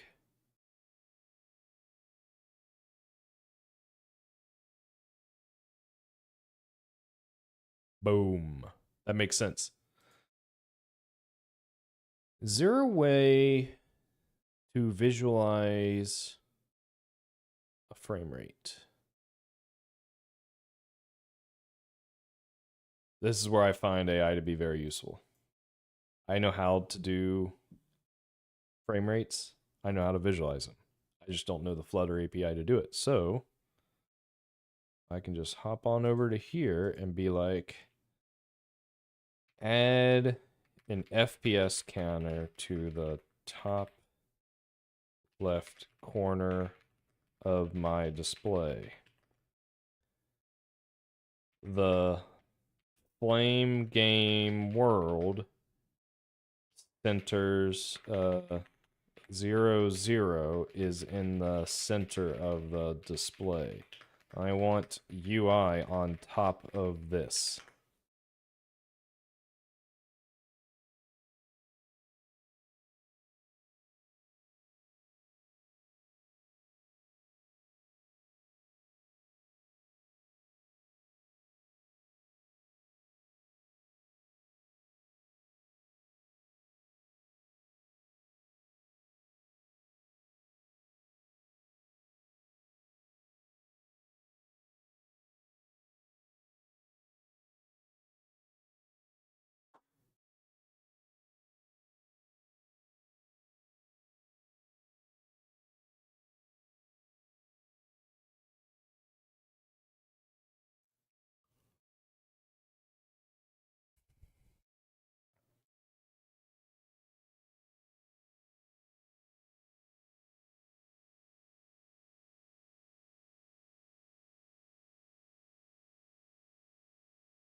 Does this already exist?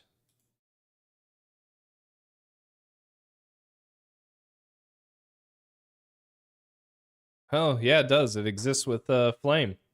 Awesome.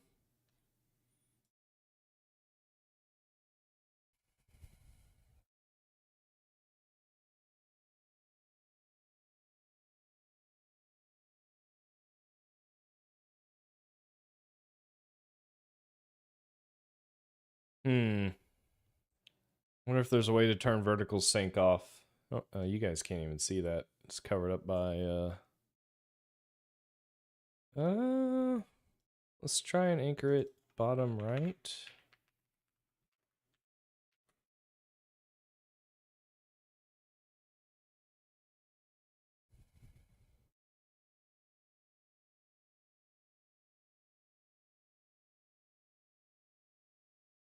Oh, well that didn't work. That's not right.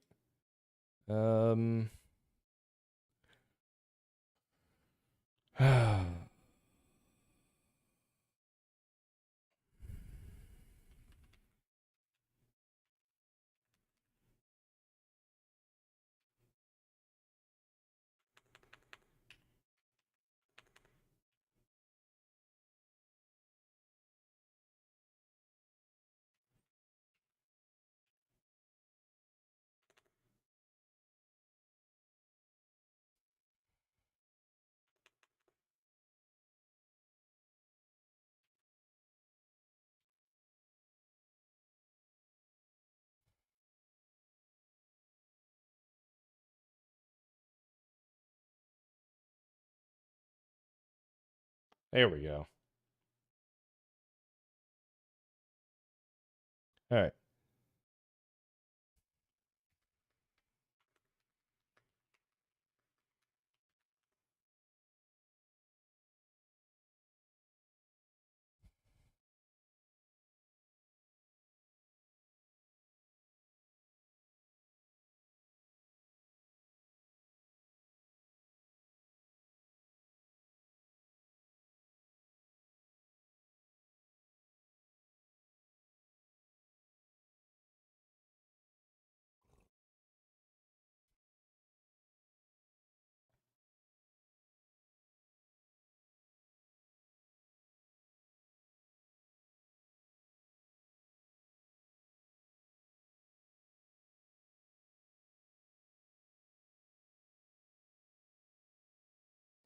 Interesting.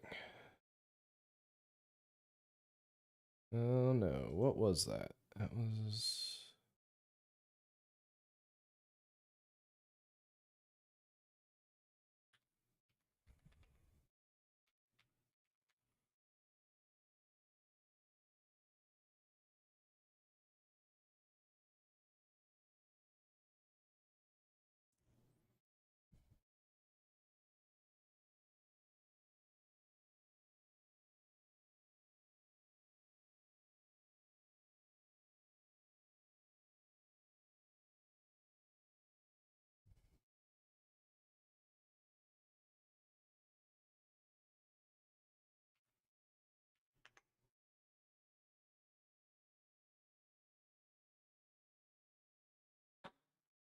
Is there not a way to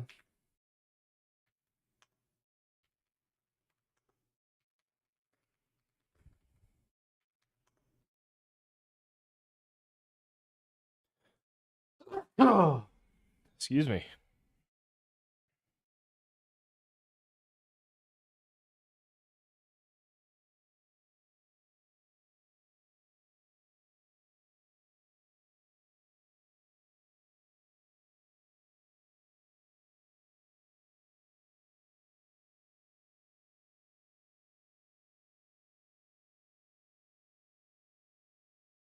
Hmm.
Provides you with a simple yet effective game loop implementation and the necessary functionality that you might need in a game. For instance, input, images, sprites, sprite sheets, animation, collision detection, component system that we call the Flame component system. We also provide standalone packages that extend the Flame functionality. Pick and choose whatever you want. I don't even know if I need this for what I'm trying to do.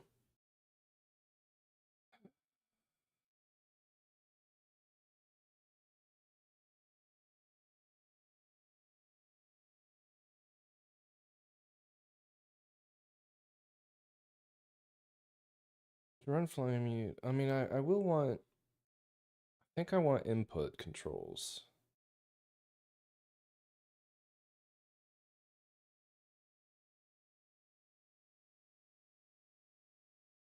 Wait, does this not support joystick? Here we go.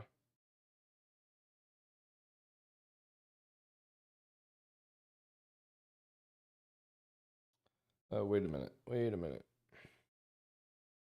Wait a minute.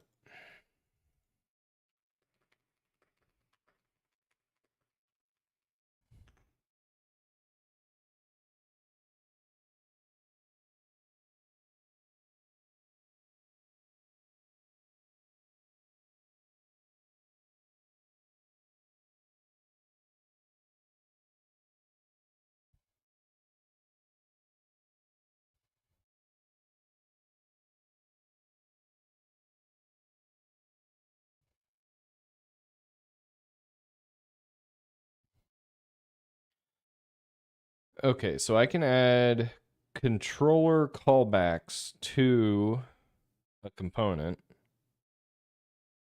which will give me access to. Okay, so how do I get that?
How do I install this?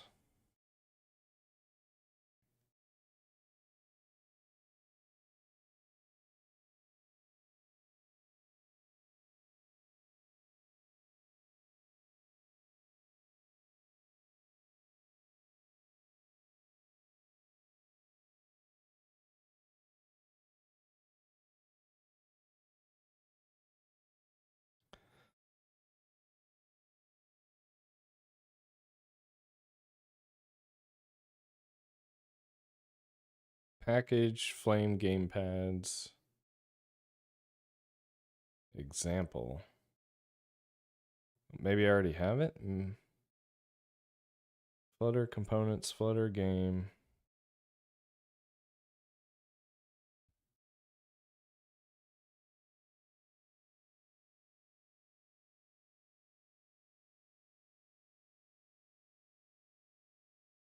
Gamepads, game example, gamepads. Air components. Text components. I'm not seeing. This is a terrible example. Maybe I already have it.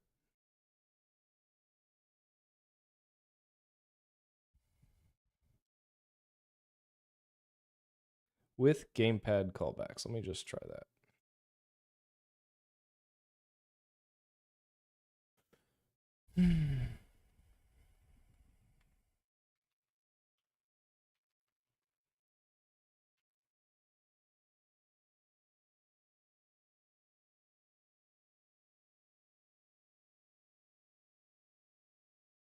Classes can only mix in mix-ins.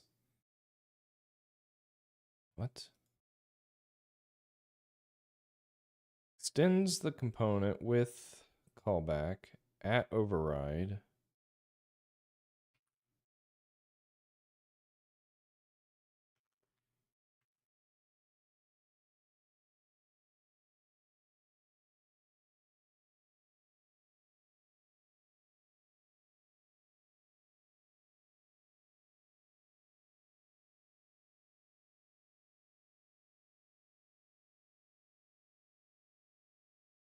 Right here. I'm missing this.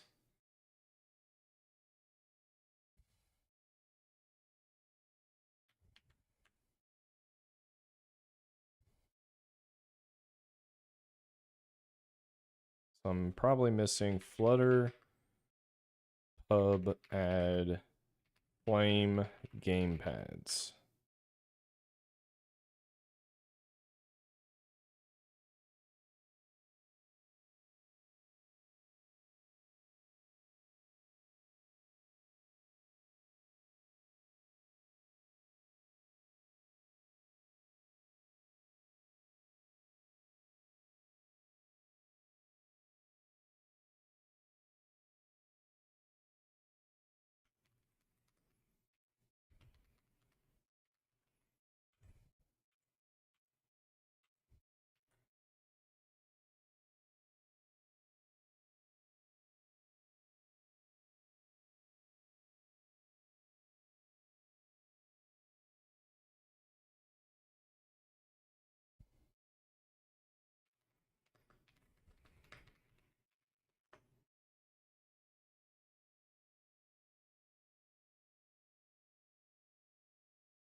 Okay, so gamepad button A, if the value is not 0. Except I don't want to do it like this. I want to do like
oh, we have to check if it's a button or an axis event and then grab its value.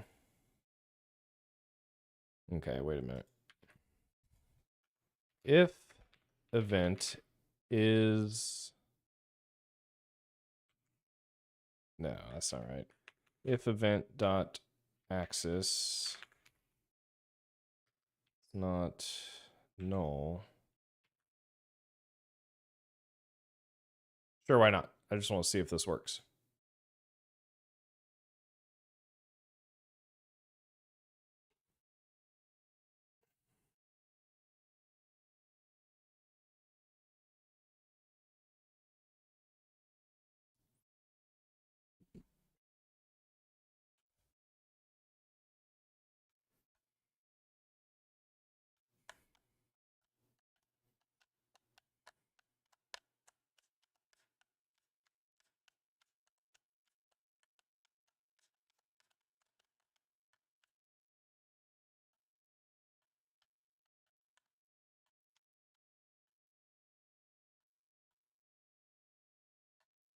Wow, that is really choppy.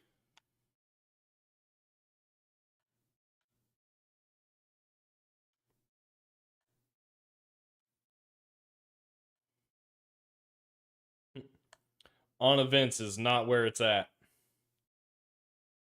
That is not smooth. Oh, no.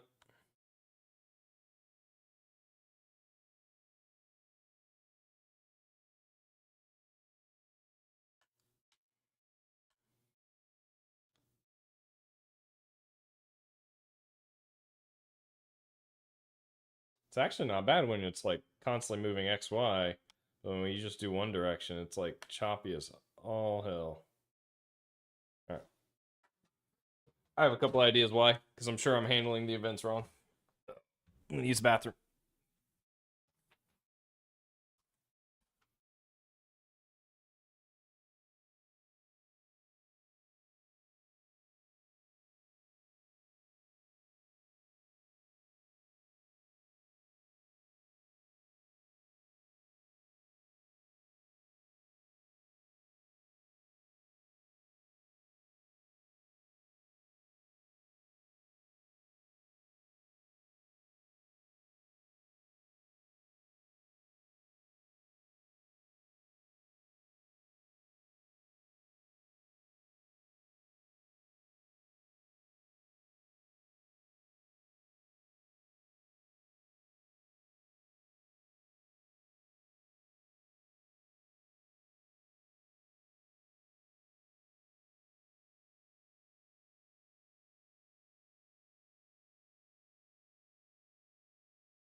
You found a pig eating food quickly, relaxing to watch. I don't know if I can help you with that one.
Halfway through.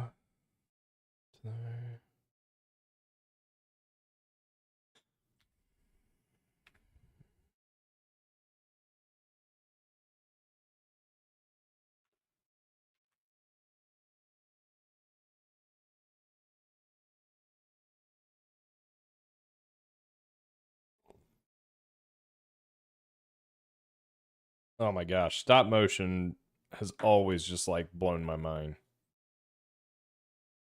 So impressive. Um, Tried to draw a triangle. No, it's not working.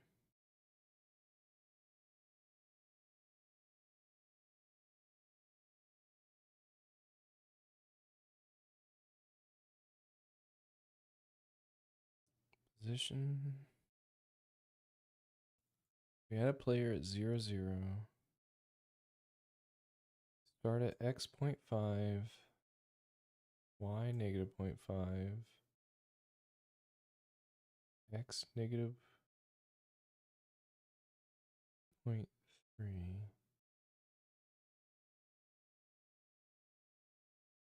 Wait a minute, am I doing this wrong? I'm doing this wrong. This should be 0.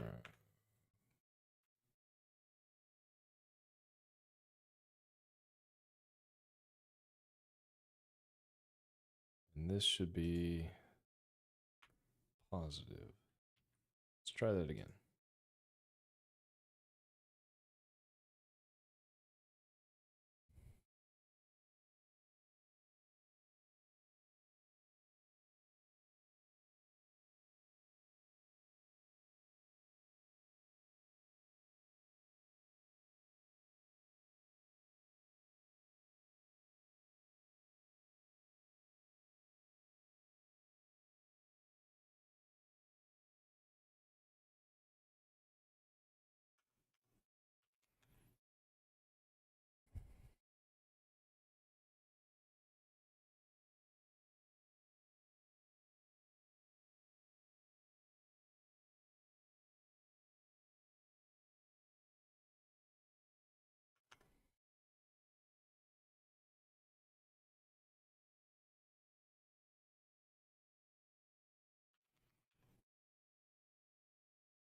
Oh, you can run Open Dart in Android Studio? I don't think I knew that.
Right, animation component sequenced.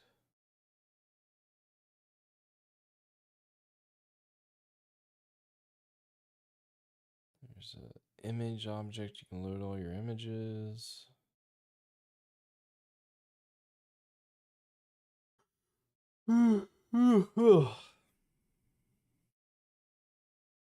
You have an Ember player that you add to the world.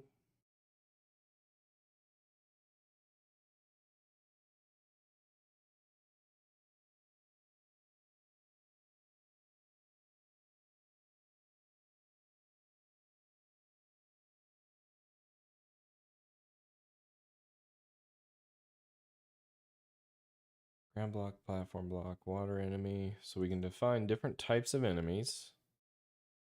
That makes sense. Which will be placed in a new folder called managers. Segment manager. Just trying to see how the game manages data. Full segment would look like. These are block positions. Okay, so this is a segment. So this describes what we're looking at here. Grid position segment, all that makes sense.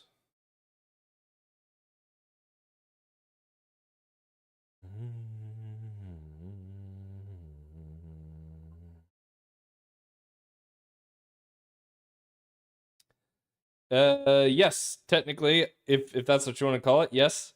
It is a Flutter game dev using a framework called Flame built on top of Flutter to do the game logic and all that fun stuff. Input handling, collision detection, what have you.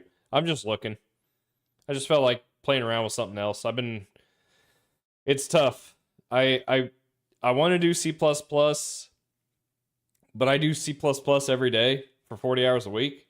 So I get a little burned out, so I'm trying to like mix things up a little bit. Honestly, what I probably need to do is find a smaller C++ project I could work on to share off with everyone. I just don't know what C++ project I would work on that people would find useful or interesting. What game? This is right now it's nothing. But maybe an aircraft combat simulation style game, top down tactical situation. I have a prototype that I did in Godot, and I have a website that kind of shows it off a little bit. Briarthorn. So this thing here, the idea is you're flying an aircraft around. You have a radar, and maybe you'll upgrade your radar to have different abilities kind of thing. And you'll try and find what's out there, what's shooting at you, and then you need to fight for survival, RPG, that kind of thing. Yeah, C++ is tough. Especially if you like jump into a middle of someone doing C++ and you weren't there from the beginning, you can get lost in the sauce real quick. But to be fair, that's probably true for a lot of programming. If you're not like really like following along, you're kind of just looking at a bunch of text and wondering like what in the world is happening. So it's tough. I'm trying to I haven't figured it out yet, but I want to figure out something that would be fun to watch and also maybe learn or, follow along kind of thing.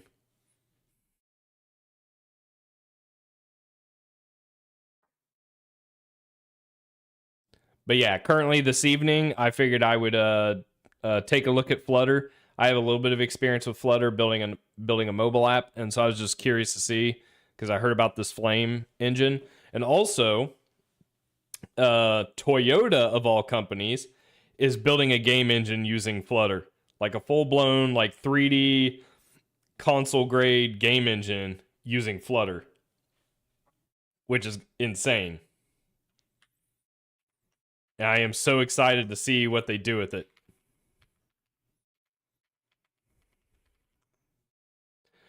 Fluorite Game Engine. The first console grade game engine fully integrated with Flutter. Well, so like one of the uses for Flutter is touch screens in automobiles, right? And I guess Toyota was like, well, if we want to build the next generation of touch displays in automobiles, we need a full-blown game engine. So let's use Flutter. I guess I actually don't. They had a whole. They actually had like a presentation. So there's YouTube videos on this where they talk about this. But apparently, they are using Flutter, Dart, and Flutter to build this game engine, and it's like, oh man, this is actually kind of cool. But it's been coming soon for like the past couple of months, so I've been waiting patiently. But I am pretty excited. I guess it's going to be entity component based. So I guess they're like, to keep it performant, a lot of their game logic, if you will, is written in C++. And then the visuals are, the front end is Flutter, as I currently understand it. But yeah, I am impatiently waiting for this to happen. So if it happens anytime soon, maybe I can get ahead of it by learning a little bit of Flutter. And I was able to get a triangle rendering on the screen, and I can, with a controller, move it around a little bit. It's a little choppy, so I'm almost certainly doing this incorrectly. Part of it might be the fact that I'm not, actually, you know what? That might be the fact. I'm not integrating time with the movement, but I don't know how to access on update functions for these components.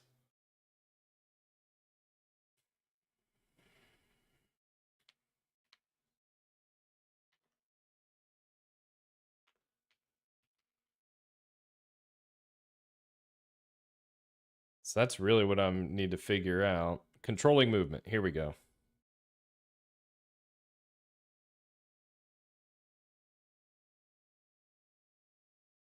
Is it similar to Java? I've always struggled a little bit with Java, but it's also been like 15 years since I've looked at Java, so it wouldn't surprise me if this is similar.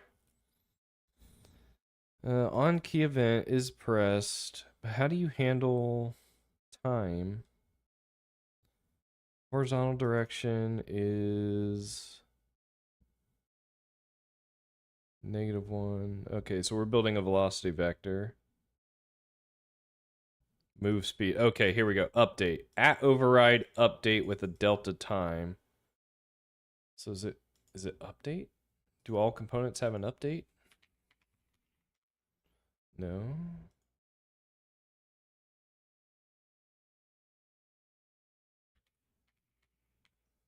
No.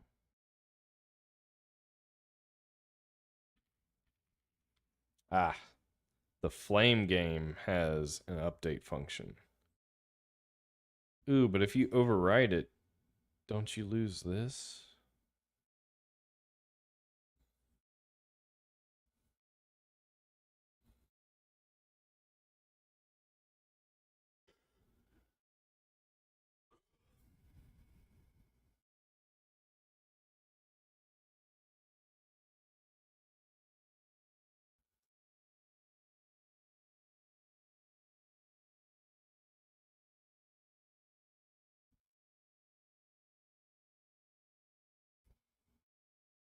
Oh, I see. Yeah, they make sure they call. Is this really how you're supposed to do updates? That's a little crazy. I don't know if I like that. Let's take a look at this one. Sprite animation, onload,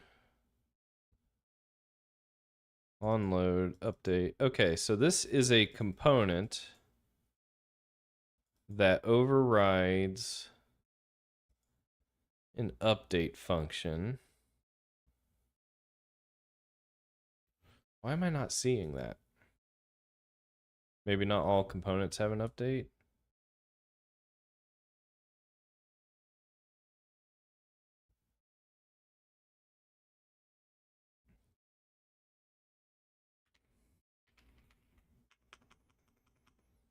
Oh, maybe it's the base class. There it is. Okay, so components do have an update function. So if I want to do any logic in my components, that's how I would do it. Okay, so Flame is essentially node based, like Godot is.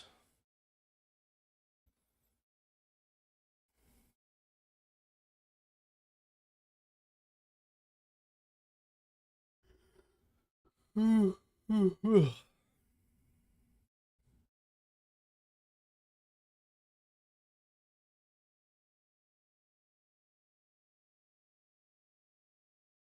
don't know if I like that either. Maybe I will stick to C++ and QML.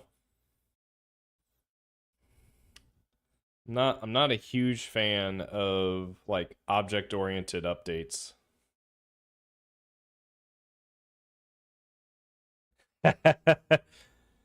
Dude, Devtron, like the whole reason I even have this is because like I knew I was going to be streaming and I was like, well, and I knew I wanted this more vertical layout because I've been getting views on the vertical version on YouTube. Like most, I don't know why, but most of my views are coming from YouTube on the vertical layout versus this like standard desktop horizontal layout. And so I wanted a way to configure VS Code to work more vertically. And it turns out, when I looked up a YouTube video on how to like configure VS Code, it was like, oh, you can do all this stuff to customize. I was like, ooh, what's all this? I was like, pets? You can have pets? Oh my gosh. So now I have pets.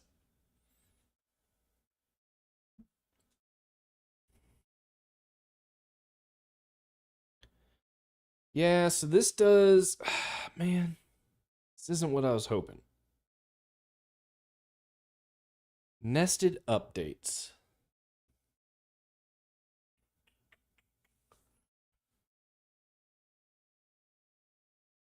That's a tough sell for me.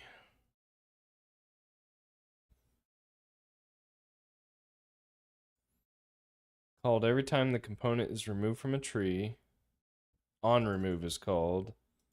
On mount is called when the component is added to its parent.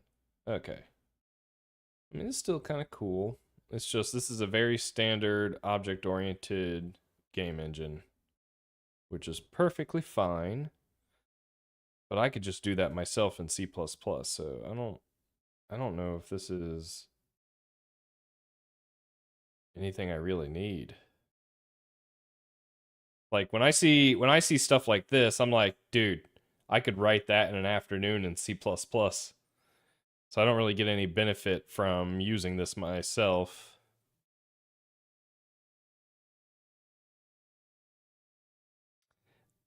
Oh, that makes sense. If it shows up as like a YouTube short almost that people can just see as they're doom scrolling. So what you're saying is I need to figure out a way to tap into the doom scrollers to pull more views in. Should I need to make like I need to make some kind of application I'm developing that says, "Hey, doom scrollers, enter here." Hey, you got me curious. I want to see what this looks like on my phone.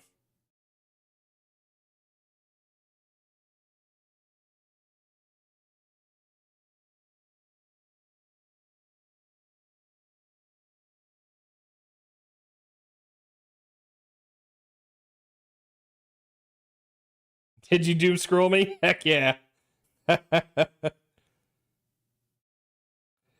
Hey, since actually I don't know. All right, I'm testing this out because it looks like you are on the horizontal version. So I'm gonna look up, raise my hand. Now let's see how long it takes for the video to show. No, this is taking a minute. I've been working on figuring out the latency issues with YouTube. Oh my gosh, yeah, that took every bit of like 30, 45 seconds. All right, I'm gonna look at the vertical now. All right, does vertical happen quicker? Oh, okay. Yeah, so vertical happens so much quicker. Yep, okay. So I almost have all this figured out. My horizontal view is still delayed.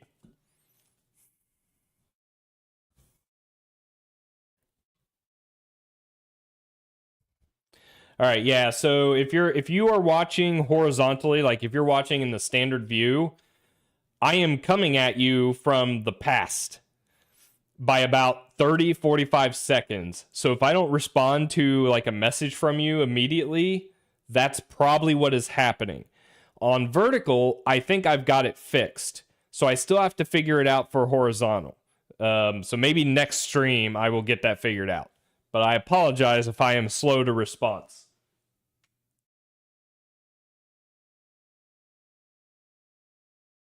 They don't teach you all this in streaming school. I'm having to figure this out myself. I need to hire a streamer IT. I just need to hire like a popular live streamer to come out to my house and set everything up real quick.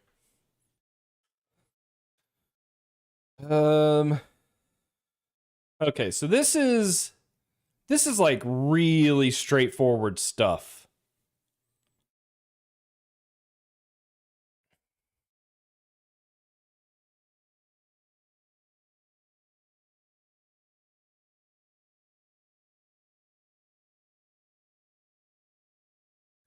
Yeah, I figured out like there's like a built-in latency for YouTube because it needs the ability to auto-generate closed captions and do some other stuff.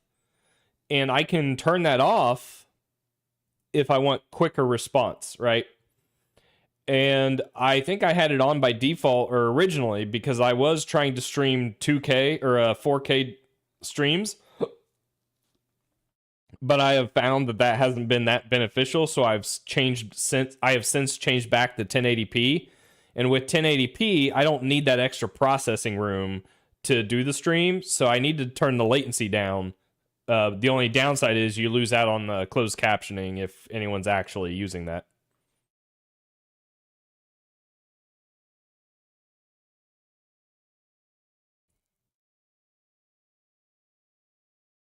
Yeah, okay. So Flutter Flame is, now that I'm actually looking at Flutter Flame's code, it's really straightforward. It's written in Dart, and I don't know Dart, so it's a lot harder for me to like come up with API implementations on how I would want to do this. I could straight up implement Flame in C++ pretty easily.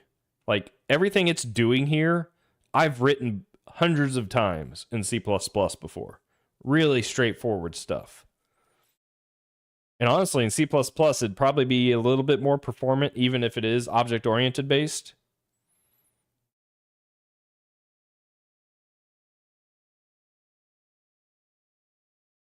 And I would have the benefit of using like SDL3 for gamepad controls. It would give me an excuse to do more C++ development. Gosh. You're always told to not write a game engine, right? To make your game, not write a game engine. But now I'm wondering if it would be worthwhile to write a game engine, not because I want to make a game or anything, but because it would give me an excuse to talk C++ to those who are interested in learning. I'm assuming most people who are coming to my stream are appearing because I was talking about C++ in some of my YouTube shorts. So I could still do that. It just, the goal changes, right? Because I go from trying to make a game to just being instructional and almost like tutorial based.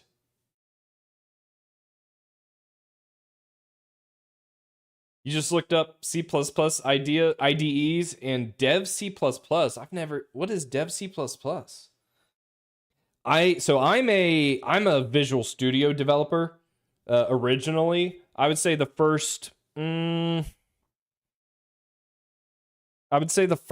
years of my career has been Visual Studio. I started with Visual Studio 2008, and I mean, I have 2022 on my computer, 2026. I haven't used 2026 yet, but I have it.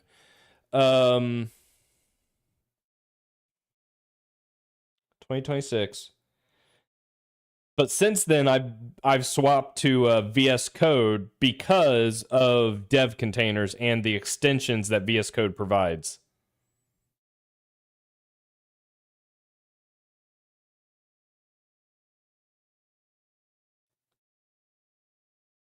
Devtron, that's fair. It's kind of messed up that I only show off C++ knowledge in my shorts, and then people show up and it's like, what is this?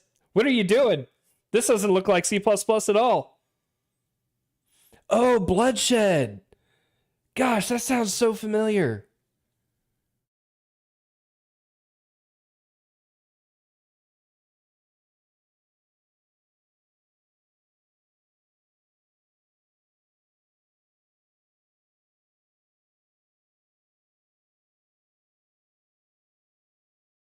Stand by.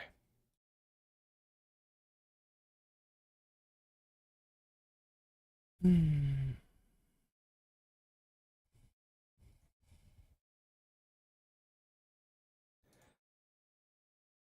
um, um, um, um. Why is my window not opening? Here we go.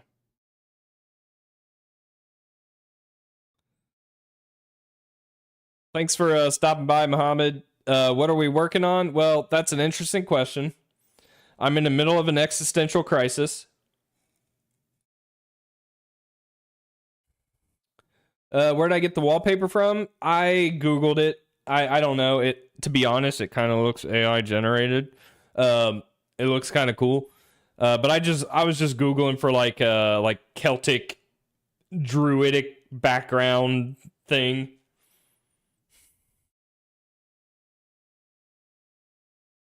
But anyway, Mohammed, what are we working on? I am or was exploring Flutter, Dart programming language, Flutter, the cross platform mobile application, web, desktop application framework, to see what its capabilities were. And now I'm realizing, based on looking at the code, that a lot of what it does, I could just do in C++ pretty quickly and straightforwardly. And talking with chat, it might be more worthwhile that I stick to my guns and do some C++ and kind of like provide what essentially provide some talking points on C++ as I'm doing active development. I have competing interests in my head that I struggle with, right? I want to make a game, but I don't have a clear picture of what that game looks like yet. I also want to talk C++. Maybe I make a game engine, but you always hear don't make a game engine, make a game, right? So maybe I can kind of do both, but more focus on the game engine aspect, because with the game engine, I can actually talk more about C++ itself. Whereas if I'm making a game, it's going to be more about game design and that kind of thing, which I'm not good at or an expert at. So like anyone watching me will watch me struggle and have to watch me figure it out as I go. At least with the C++ game engine side of things, I could potentially provide some of my own knowledge and use my own experience. I've never made a game engine, but I've written modeling simulation frameworks, which are very similar. It's kind of the same thing, honestly. Um, it's input handling, it's rendering. I would probably just use like a C++ library to handle a collision or like physics if I actually needed physics. I am a big component of using libraries versus reinventing the wheel if at all possible. But it would be kind of cool to build up this game engine to show off and help people out. I am not opposed to that. So I'm kind of figuring this out as I go. So let's do this. I have this repo in GitHub called Awin.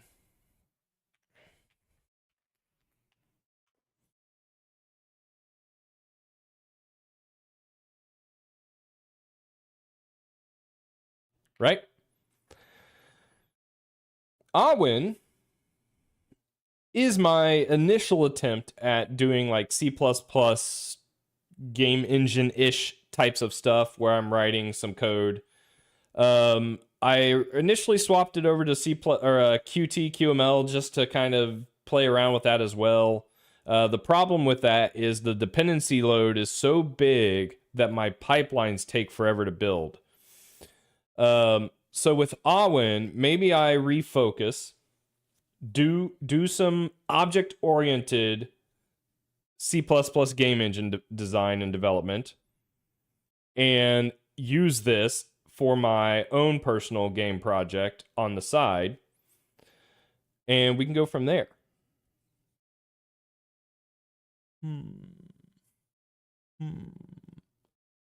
So it is already, I'm already 2.5 hours in the stream. I've written like 10 lines of code. So I've got a decision to make. I'm probably on here for maybe 2 more hours.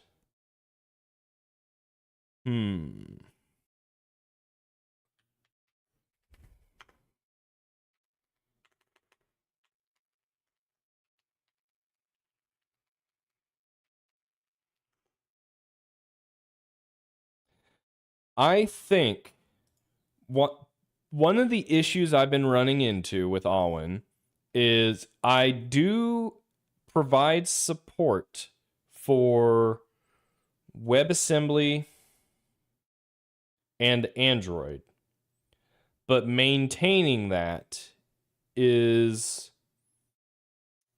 complicated. So maybe I stick to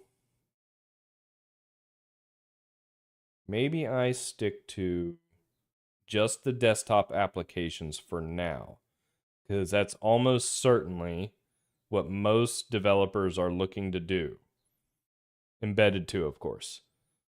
But I don't have any embedded devices. Well, that's not true. I technically, if you guys squint your eyes and look really closely, I do have a Raspberry Pi server rack back there that I did a little bit of Kubernetes on and then never touched since. So okay, so here's what I'm gonna do. We're gonna do my favorite part of software development. You guys, you tell me if you guys enjoy this too. It's called deleting everything until it works. I actually need to make sure I'm on a good branch.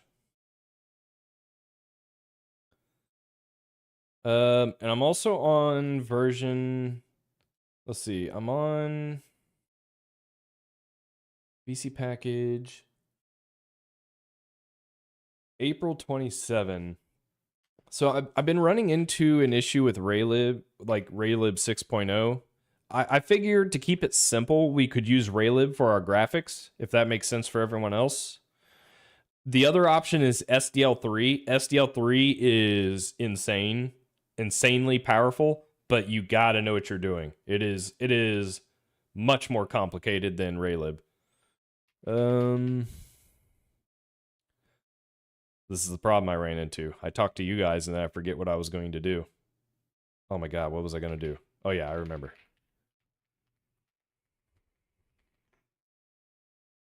I did see, and I also added a comment that someone said there was an issue with Raylib, and I want to see if anyone else has addressed it.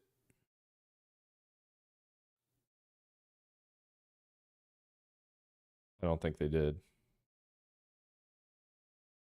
I did get a thumbs up. Oh!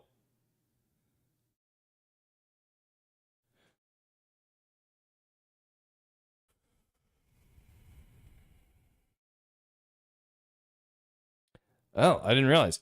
Okay, so someone called out Raylib 6 having an issue with our package manager. Explained the simple implementation. I said, hey, I can confirm I've ran into this issue myself. And he said, I'm a beginner. Maybe the problem is GLFW. And I said, here's a Reddit post describing the issue. And he said, I tried the official Raylib 6 pre-build for Windows and it worked without any problems. So why not in VC package use the already compiled Raylib? And I said, that's not how VC package works. VC package has to support multiple platforms. They do so by compiling from source. The real solution here is to figure out how Raylib compiles that DLL and update the Raylib port file and VC package to do the same thing. Maybe even add a feature to Raylib to enable disable this busy wait thing. And then I got a thumbs up from one of the maintainers themselves. Like, yeah, you know what you're talking about. Sometimes, if you're ever looking to contribute to open source, a good, useful comment like this, that counts as contribution. At least in my eyes, right? Like, if I'm interviewing someone and like, hey, have you ever contributed to open source? I mean, be honest, right? I've never done any merge requests, but I have left comments on problems I tracked down that actually helped someone else solve the problem. That's useful. I find that highly useful.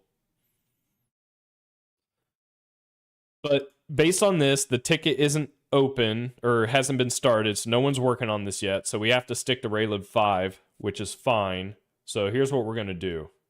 We're going to play the nuke game. We're going to... Oh, wait. I'm inside a dev container, and that's slow. Let me reopen locally.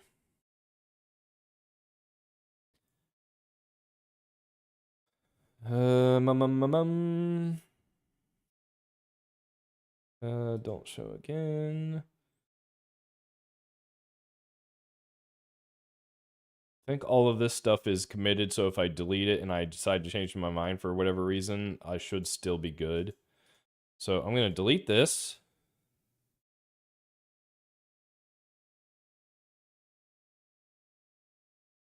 Why is my... Oh, this thing is massive. I was like, why is my computer being so slow? So how much, what kind of a C++ experience do we have out here? Are we all still just like in school and learning, reading books, following tutorials? Or is there anyone out there actually getting paid to do C++?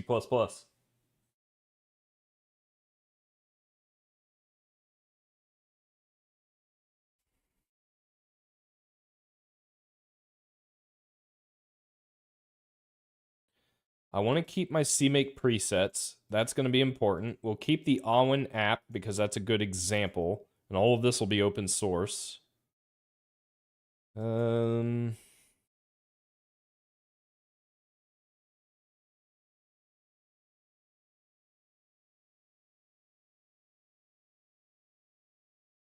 don't think I'm going to use an entity component system. That makes the game engine more complicated. And it's not guaranteed performance. That's a great question. I would say, so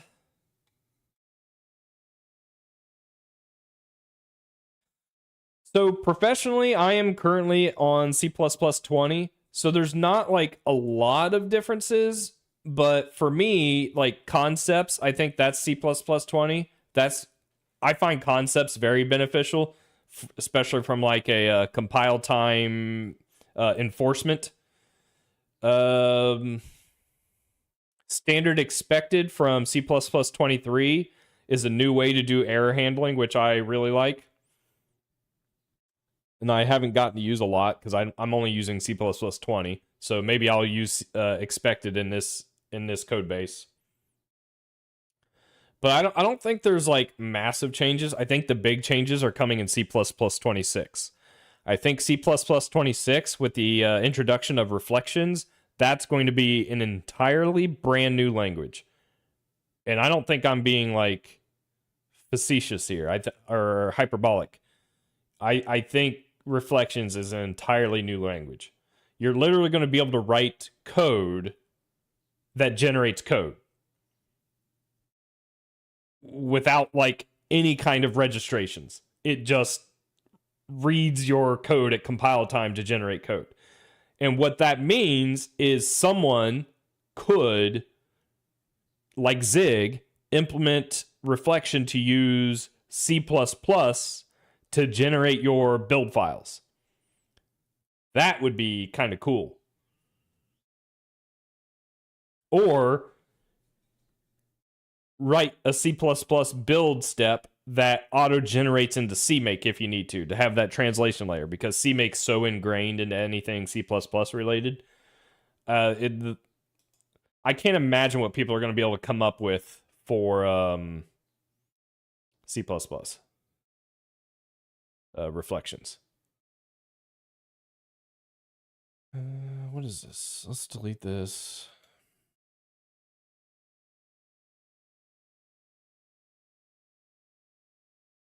All right, so I need to clean all this up. I think this stays the same. I'm still using ClangD. I still want my pets. Oh, wait, does this not have my pets? No, this is open source. I probably shouldn't recommend like theming extensions for people. I should only recommend the tools you actually need. So we don't need this. I do want all this. I don't need any of this. You know what? I'm gonna delete it. We're gonna delete it. Delete. This is the best way to do programming. Delete everything. Docker ignore. Why are we doing Docker ignore? Exclude build artifacts and VC package heavy cache directories from any Docker build context rooted at the workspace.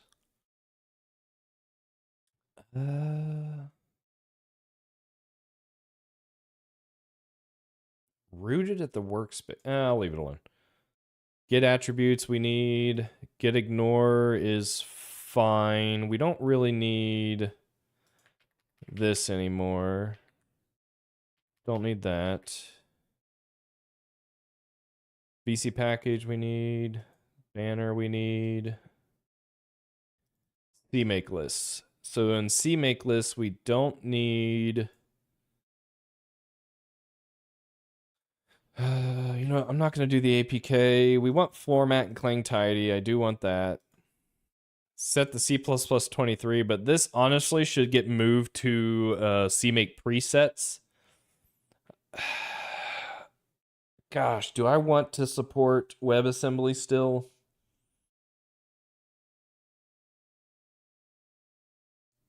We'll try and support WebAssembly. I think it's the Android stuff that causes my Docker container to slow down. I think I'm going to turn that off. We don't need this.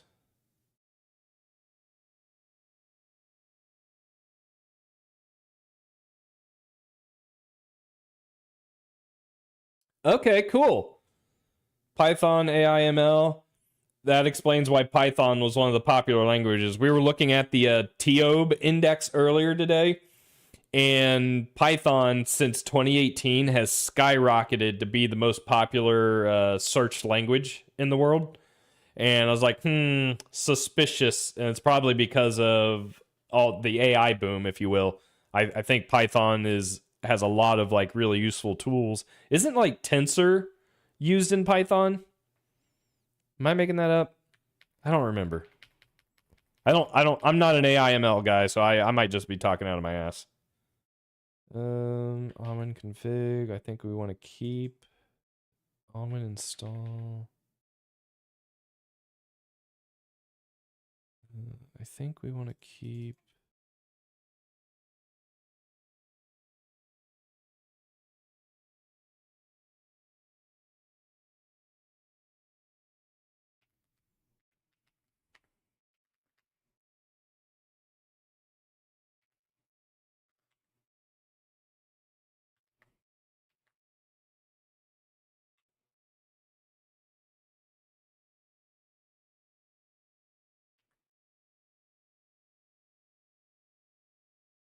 I think we want that source app. We want this namespace Alwyn. All that looks good. We'll leave that alone. I think I'll keep the script and stuff. Clang format, Clang tidy we want. New install directories. That makes sure we get all of our installation paths correct. What is today's date? 5/15. 5/15. I don't really need this. We're going to turn this off. We will do languages CXX just in case. Some stuff needs this, some stuff doesn't. So I like to just have it and be done with it.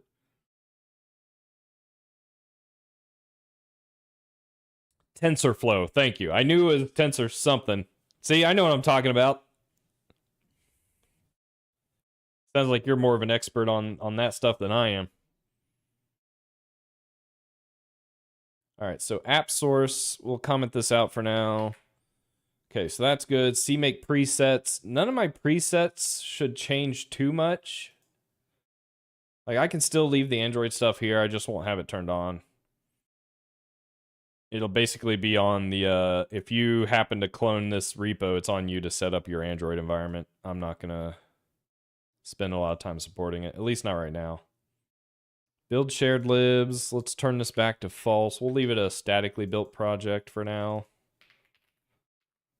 Just makes things easier for, especially on Windows, for getting your application up and running as quick as possible.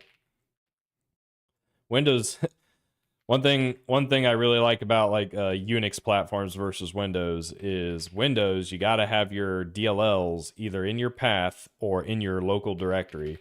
So when you're trying to like debug and build your projects temporarily on Windows, you have to make sure your IDE is set up to find all the DLLs your application depends on, and it's just a pain in the butt.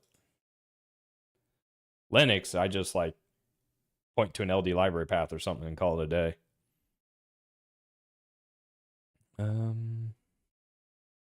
Okay, so this isn't temp. This needs to be source dir.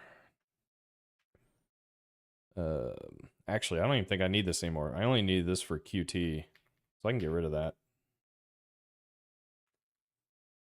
Is there a style guide that you use to force? Yeah, yes, there absolutely is. I've got a couple of things I use. I use a clangtidy.format file, which is essentially a YAML file, and then clangtidy tool, which anytime I save, so in my VS Code here, I have format right here, editor format on save. So anytime I save the file, if you have the Clang format executable on your machine somewhere, which I do, comes with Visual Studio on Windows. On Linux, it's in my dev container. It will use this file to ensure my code is formatted the way I like it.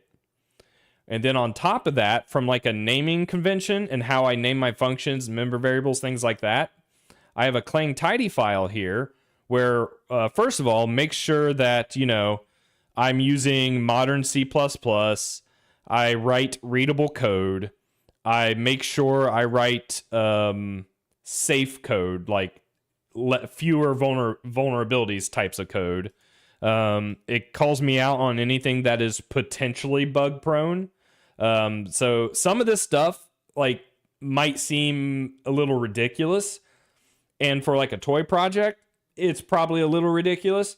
But for a large company or a team with tens, 20s, hundreds of developers, this stuff becomes really critical in ensuring you have well-maintained C++ code.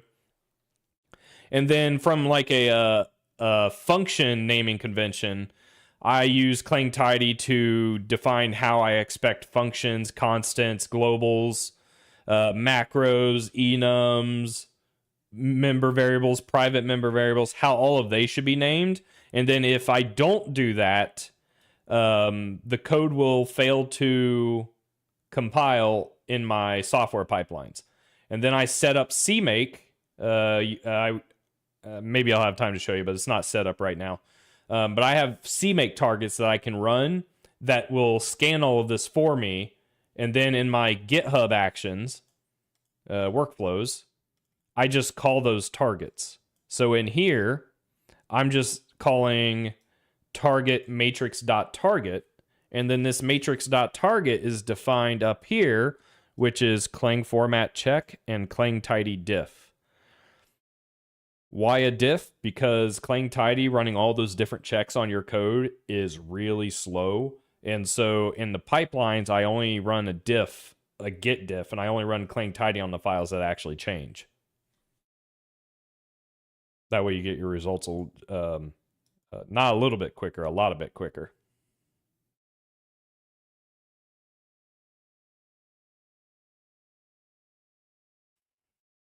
I've spent a a big portion of my career not only writing C++, but managing repositories for other teams to make sure that all developers are able to stay productive. And it's its own thing to make sure, you know, your developers aren't getting stuck on something failing to compile or a test failing to run, you know, things like that.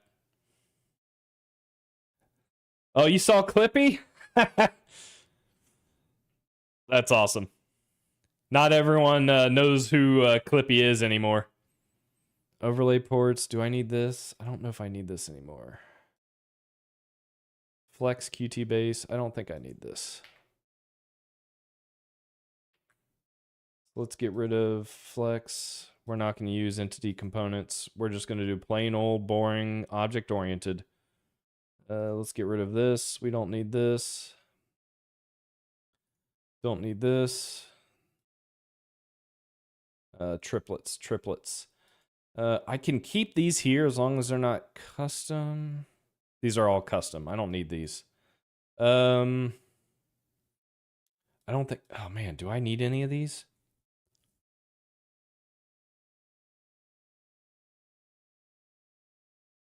I don't need this. I don't need this.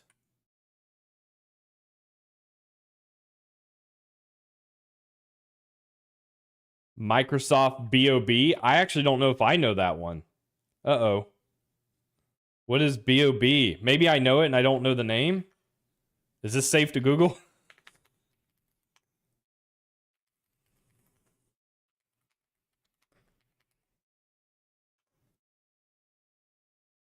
Is that it? Microsoft Bob was a Microsoft software product intended to provide a more user-friendly interface for Windows 3.1 95 NT. Oh no! Did you just age yourself?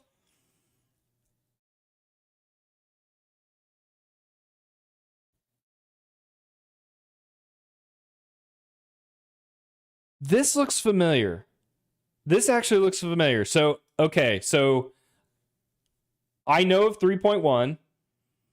My mom and dad, my dad who led the technology in our house, our first PC, I think, was a Gateway PC, and we had okay, you're not insanely old then. You're only you've got about you have less than 10 years on me.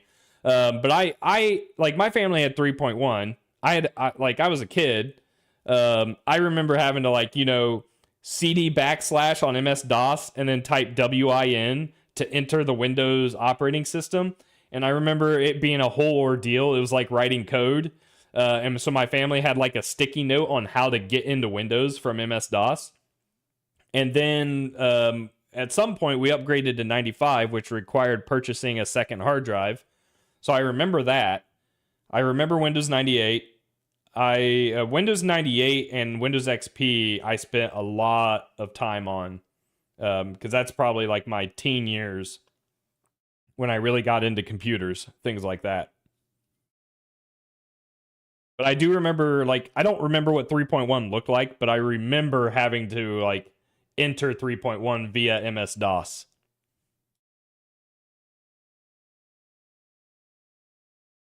Let's see, triplets. So I need... Maybe I don't need triplets. I think simple is better. I'm just going to delete this. I can always add it back if we need to.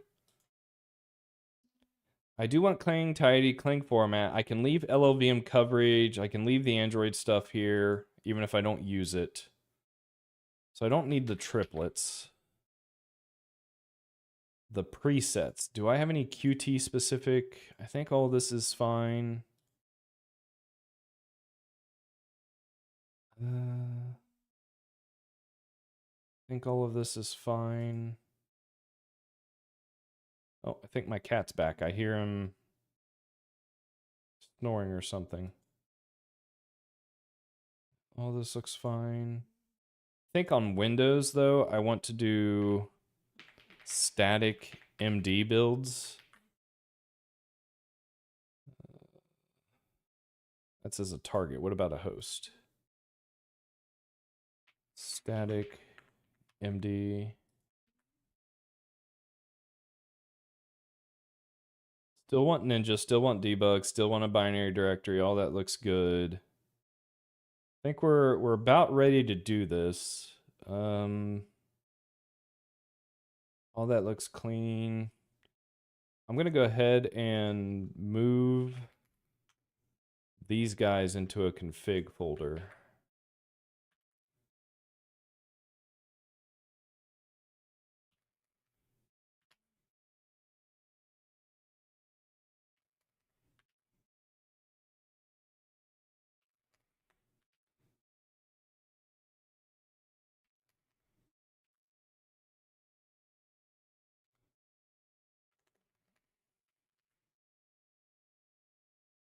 Okay, so config. Okay, so we have all that. That looks good.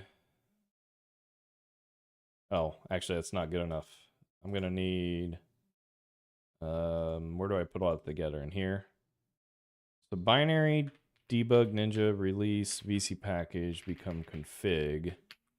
Will AI help me fix all of this? Yes. Let's go. This is what I need AI for. Just boilerplate typing.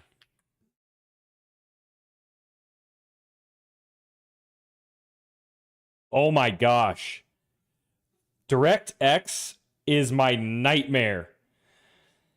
So I grew up playing EverQuest, right? As a kid. And that's the name of my channel is Funnin. Funnin was a druid I had in EverQuest. And to get EverQuest to work on Windows 98, I needed like DirectX 9 or something like that. And you know, like I'm a kid and I know, and I had AOL.com. I had dial up to learn everything. My parents don't know anything about computers or technology.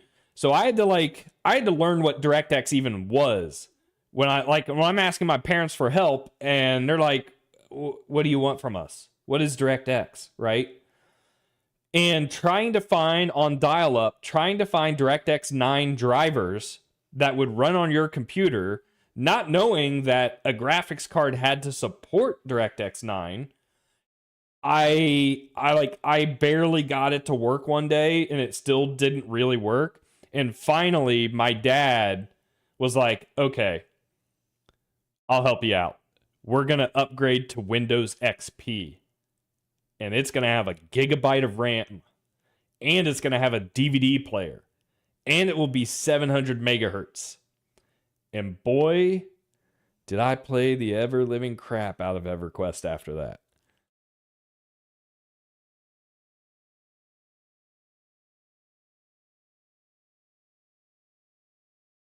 Are these not alphabetized? Crap.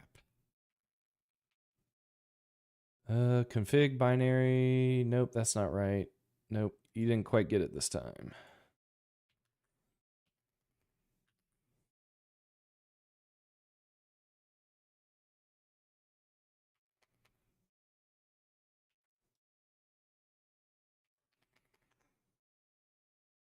Okay, all that looks good.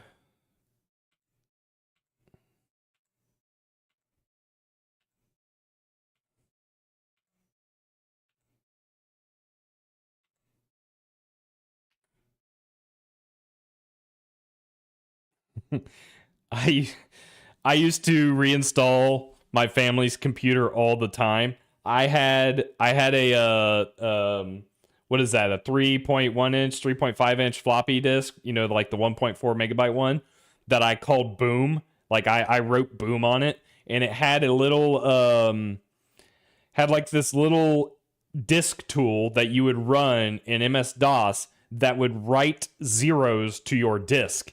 And it would just do a complete wipe. It would take hours to run and it would zero out everything. And I thought it was the coolest thing in the world. And then I had to reinstall Windows and get everything up and running again. Otherwise, my family would be pissed.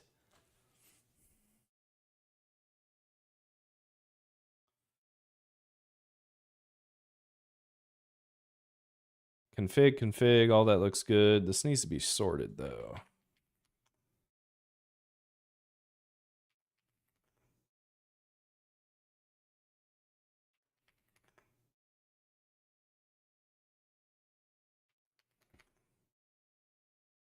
When you can alphabetize, always alphabetize. Just makes it that much easier to read.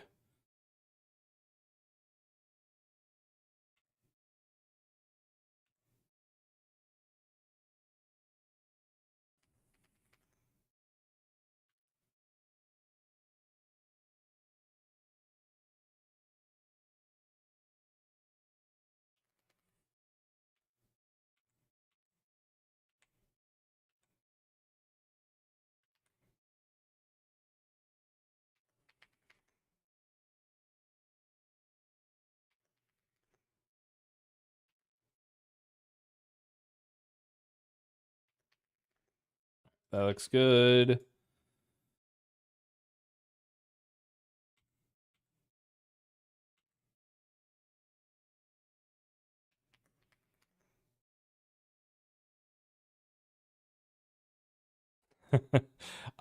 You're not wrong. I don't know if I knew what a bad sector was back then. I might have known that. Because I used to run, what was FDisk? I used to do FDisk. Is that format? That might have been format. I'm trying to remember. I used to do something that would like test the drives. Actually, FDisk might still exist today. Actually, does it? FDisk. Term FDisk is not recognized. Whew! All right, thank God. I was worried that was going to do something. It's probably a lot harder to actually, like, run a command that would just nuke your drive. Back then, there weren't a lot of checks. You just run it and it would happen.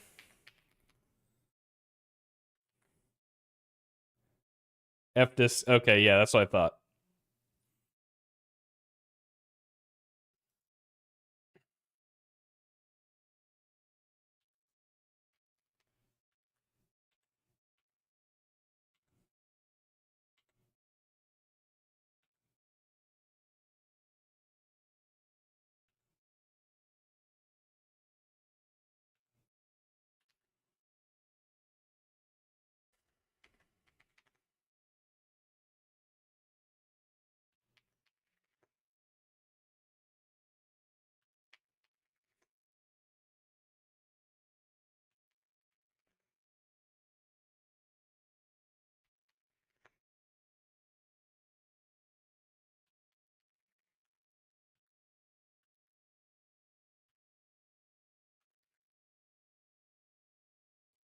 Okay, disk part, yep.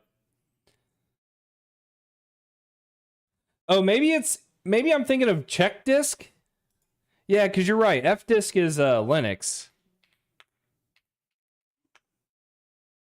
I don't know. I don't remember. I'm thinking of something that I used to run back in the day. It would have been Windows XP era.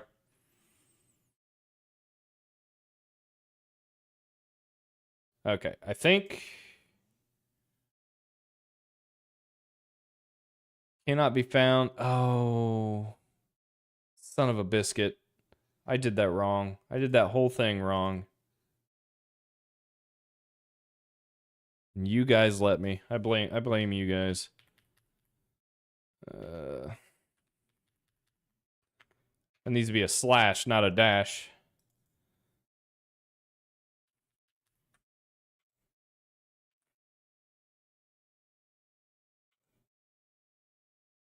Oh, hi Trill. What are you doing? Hmm? What are you doing? Where are you? What are you doing, buddy? Huh? Hi. What are you doing? Are you flopping? Hmm. Okay. Oh no, you want something. He's biting me.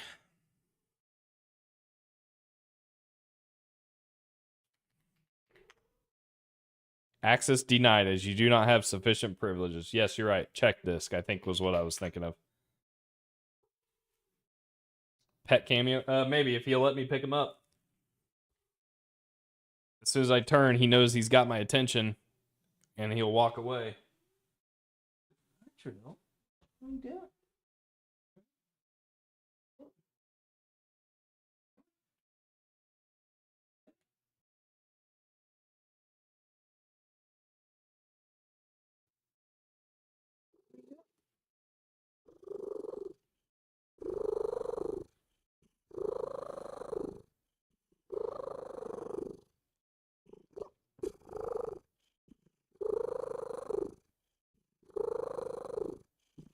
I need to get him a chair or something and have him like, or get a pet camera, have him sitting in the corner.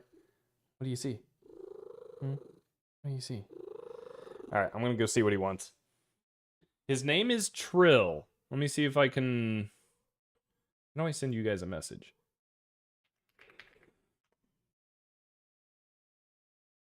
It looks like I sent that to Twitch, not YouTube.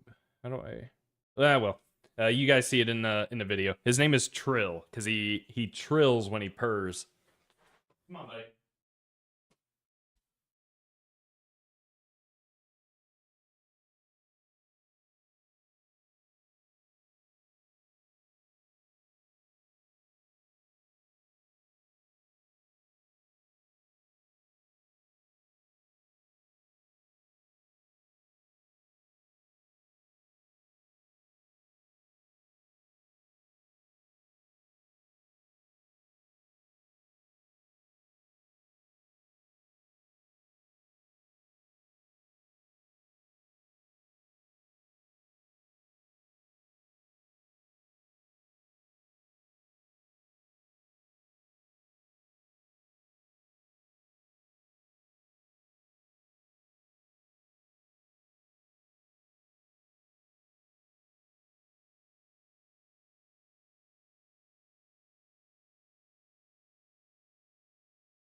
All right.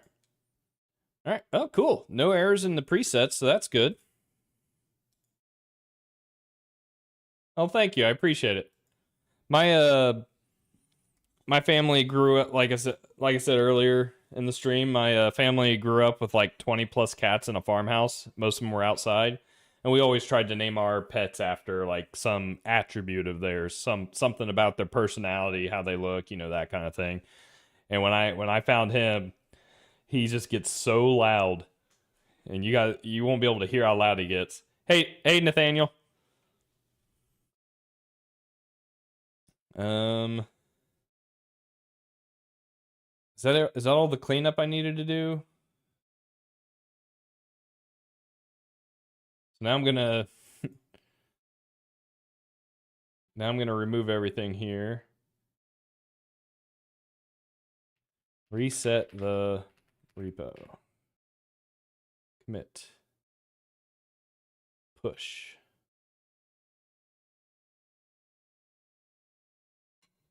Legend of Keepers. All right, let's see here.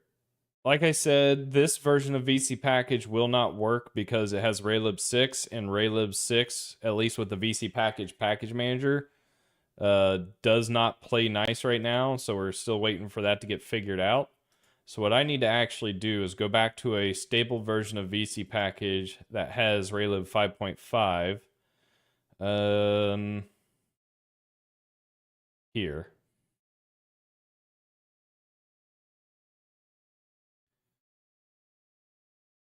So I'm on 427. I think I need March.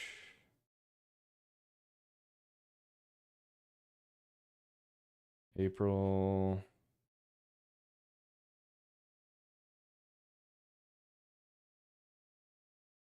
I think it's like March 18th. Yeah, March 18th. So I need to check this out. Check out. Yes. Update my submodule. Revert VC package back to March 18. Let's go ahead and push that. I want to make sure.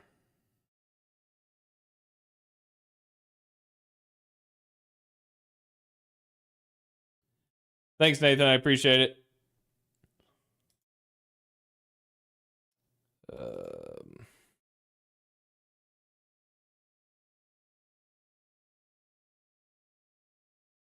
So I don't want to do.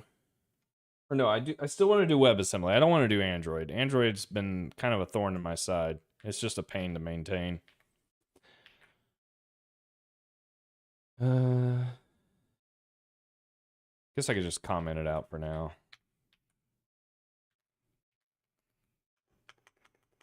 All right, I think that's the only mention of Android. I still can do Mac. I can still do Windows.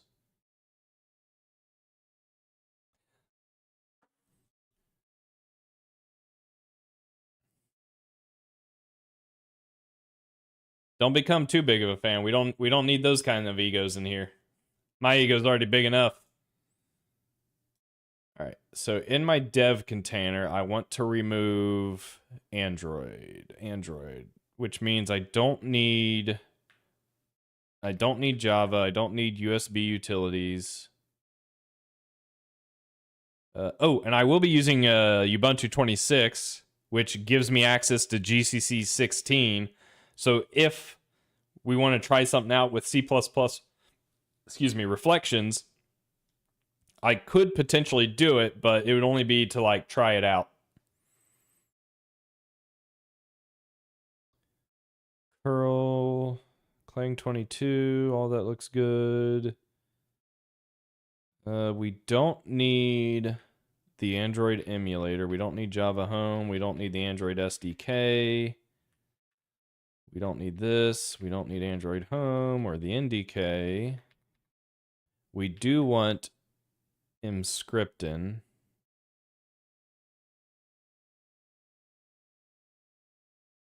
We want that. We want that. We don't need this. We don't need this. We might need some dependencies back end for Raylib. Emscripten, Android.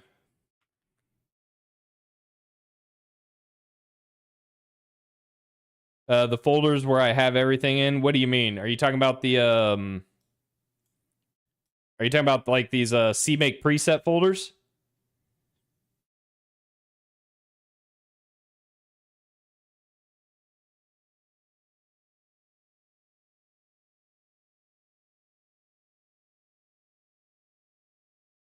Because if you are talking about these folders, I do have a video on the way. It's coming along. It's going to be long. So I'm going to, I thought about making it into parts, but you lose out on some context if I like have a part 1, a part 2, a part 3.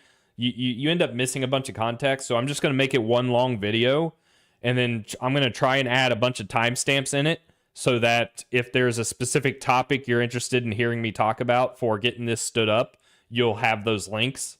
But it is coming. Like, I'll show you. Where is it? Where is it? If I go to desktop here, let me open up.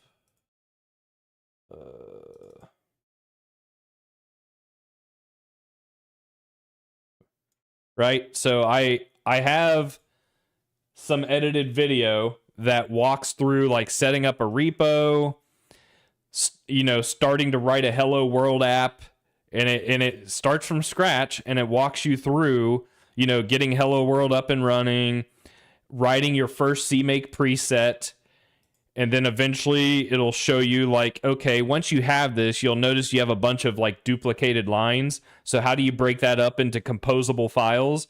And so I walk you through breaking it up into composable files. I do all of that. And then I think I also walk you through setting up dev containers for Linux. So it is coming. And this is part 1. And then I have like a part 2, which is going to be like, okay, now let's do it on Linux. So I kind of go over dev containers here. And I did this stream like, I don't know, a couple months ago at this point. Or maybe a month ago. So I'm talking about a bunch of stuff, setting up dev containers. So this will walk you through basically how I do cross-platform C++ as a professional, which is basically what I'm doing in front of you guys anyway. And it's to, you know, to make sure that all of your development is happening the same way, no matter what platform you're on. And so then once you get this up and running on Linux and Windows with Hello World, the next video, which I also have edited, goes over using Raylib.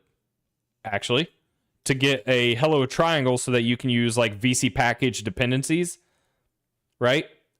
To automatically pull in any C++ dependencies you might need to get your triangle running. And so I do that for Windows, and then I think I do it for, I do it for Linux as well. And then maybe even WebAssembly. Do I do it for WebAssembly here? I do it for WebAssembly, right? So that is coming. I just need to, I got the last part to do, which is Android. Ooh, I didn't do Mac. Crap. I forgot to do Mac. I have to record it on Mac separately because I need a MacBook. So maybe I need to get that recorded as well, and then I'll stitch it in. And then I will have my first real YouTube video I've ever done. I have a couple of YouTube videos on there that are just kind of like, just tinkering around. But this will be like my first real try at doing a YouTube video. Hopefully someone will find it useful. It will be long though. I think just those first 3 parts is like 30 minutes each. So this might end up being close to a 2-hour video. I don't expect anyone to watch it from start to finish, but I will, like I said, I will have those like links in it so you can just pick and choose what you're interested in learning. But it builds on each other. So like you will need to have some knowledge or context earlier in the video to understand what's happening at the end of the video. And I probably need to come up with some kind of introduction to grab people's attention and be like, hey, this is what this video is about. And that's something I've never done either. Okay.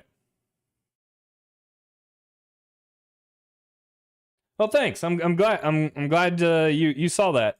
Yeah, that was just me tinkering around, trying to get stuff working. It's just not like a huge like attention grabbing informational. There's a lot of like context that's missing, and I know that.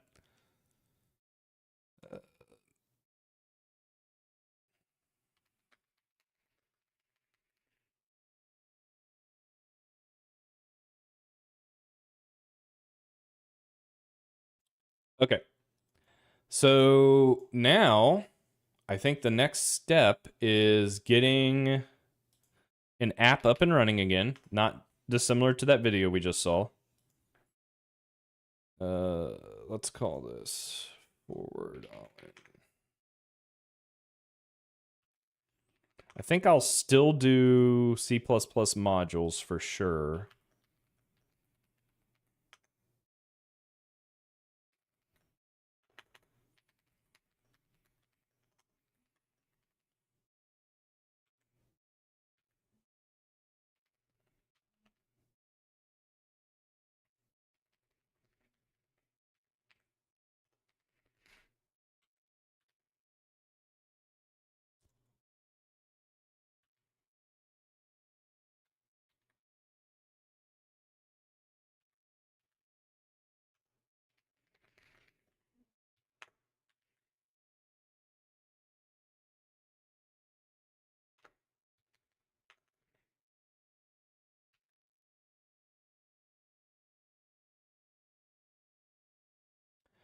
I want to remove this from here. You really want all of your CMake variables like this, especially any variables that are prefixed with CMake. You don't want to set them inside your CMake lists. You want them in presets, because if you do that, if someone were ever able to use your library, then you give them the option to change that variable without having to change your CMake configuration. That's the big benefit of presets, is it removes all of that hard-coded variable definitions from your build configuration. So really what I want to do is something like CMake CXX standard 23. See if this works. I don't like how inconsistent I am with the location of these variables. They're all over the place, aren't they? Ever since I showed that guy how to do MinGW, I guess I just support MinGW now.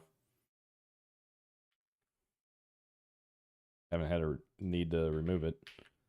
Maybe the best solution here is to sort.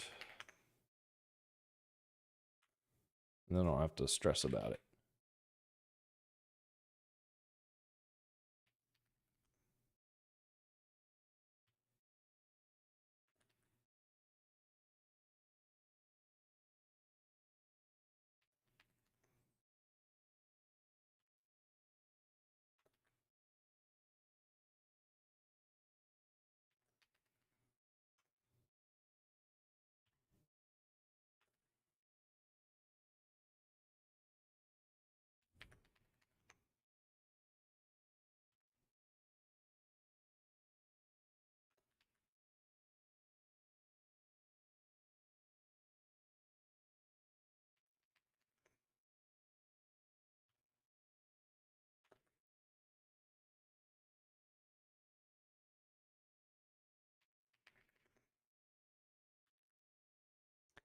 No official streaming schedule yet, because up until like this past week, my audience has been like one, maybe two Twitch regulars.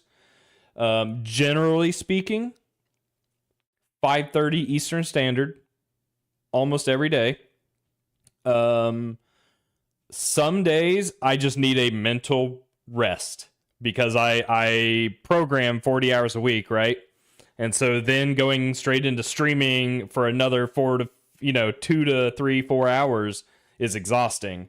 So I am shaping it up to be maybe Monday, Tuesday, or Monday, Wednesday, Friday is C++ coding, or just coding in general. Tuesday, Thursday. Oh, I'm sorry. I apologize, guys. I swapped to my desktop. I forgot I was doing that. Tuesday, Thursday, I am thinking might be like game night. Most of you are here for the programming, which is totally fine, but game night, I still want to like be streaming to get my name out there, kind of thing. You know, it's you gotta do what you gotta do to try and make a name for yourself, and it at least gives me a way to not have to like think about coding 24/7 every single day, because I literally I will lose sleep if I am just nonstop programming the whole time. So Tuesday, Thursdays, I'm playing games. Currently, I'm playing Baldur's Gate. I don't know if I'll necessarily stick to that every night, because I do get in the mood to play like World of Warcraft or maybe Rocket League, something like that. I don't know if I'll stream Rocket League. I don't know if I'm good enough to stream Rocket League, or maybe some other game I play with friends. You know, that kind of thing. It just depends if anyone has an interest in that. But yeah, so I would say currently Monday, like throughout the week, 5:30 Eastern Standard, Monday, Wednesday, Friday, I'm gonna try and do programming. Tuesday, Thursday, some kind of gaming, and then weekend, Saturday, Sunday is up in the air. I'm just gonna hop on when I'm in the mood, and if people are around, great. If not, no big deal. I just, working a full-time job, I don't want to burn myself out. No one has fun then. Okay, so that was this one. I need to set these as well. CMake, CSX standards required, extensions off.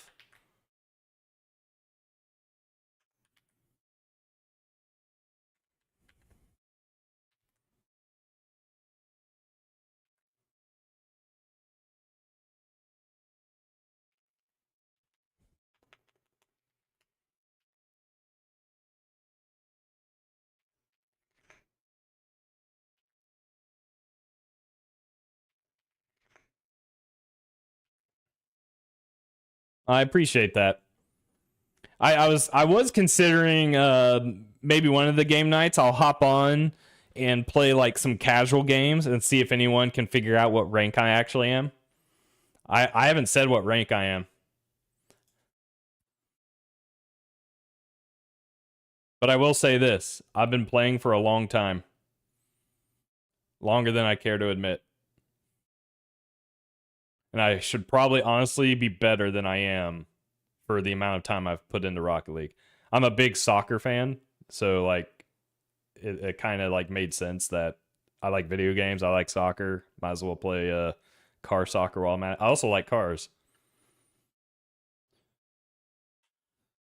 I forgot what I was doing. Keep getting distracted.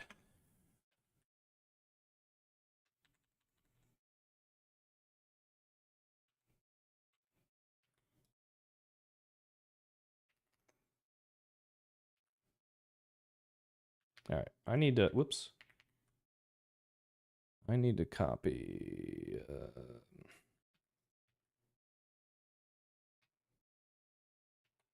There we go. So I just need to do this.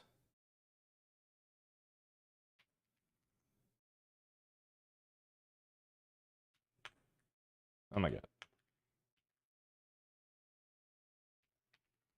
I need a tool that automatically formats my CMake presets now. I mean, it's just JSON actually. Do I just get a tool that sorts JSON? Will that do that? I think there actually is. Wait a minute. I actually use this on the job. Wait a minute. Oh man. It's called Prettier. 68.4 million uses. Automatically. Ooh, I don't want it to automatically format my C++ code though, so hopefully it doesn't do that. All right, let's see if this sorts. Let's try.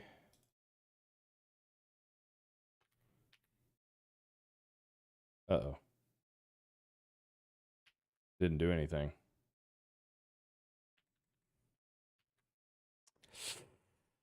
Oh, did I break my currents?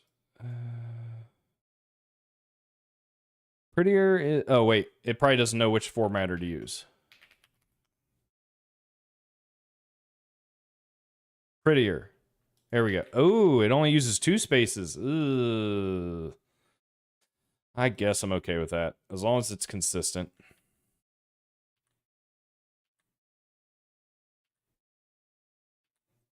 But the real question is, does it sort? Compile, extensions required.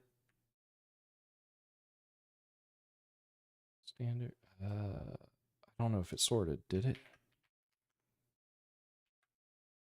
doesn't really sort.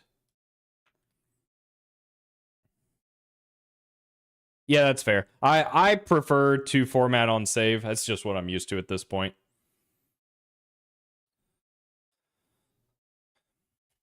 I thought it would have sorted. But maybe not. All right.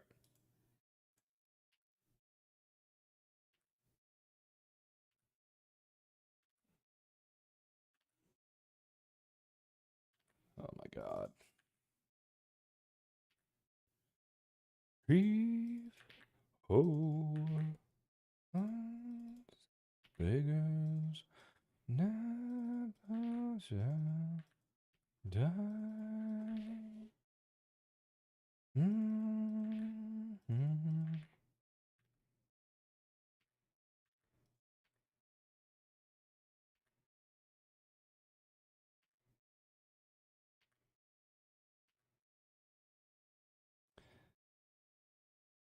Ooh, does this? Okay, it doesn't sort or format CMake. That's okay. I think that's a different tool. Okay.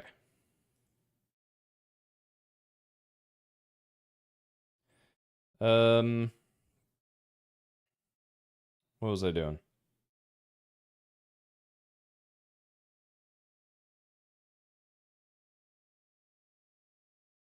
Okay, all that's turned off. I don't need to set that anymore. I have an app folder. I need to enable app again. We have a main.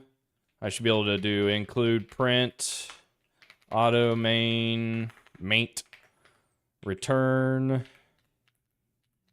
standard print, line, hello Awen, with a good old exit success. That should be good. So now we'll see if this works.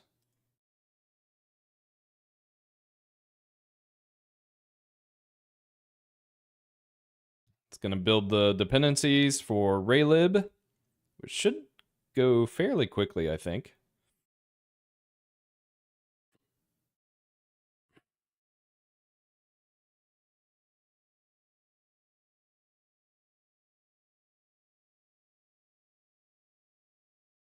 G-test for unit testing, of course.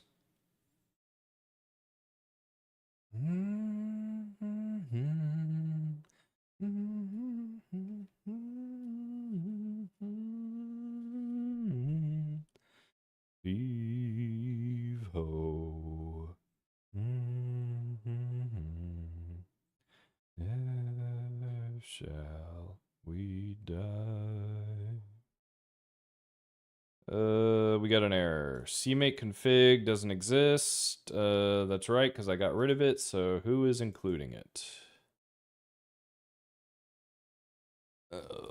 Who is including it? Crap.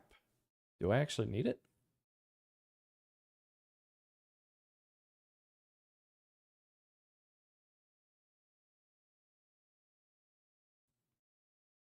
I'm gonna disable this for now.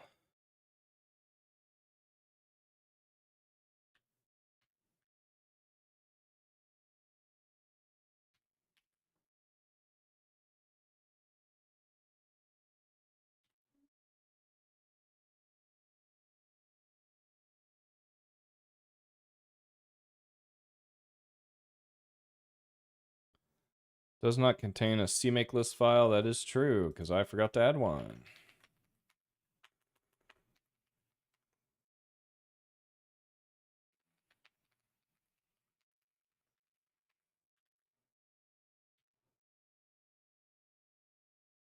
Have a good night. Thanks for stopping by. Really appreciate it.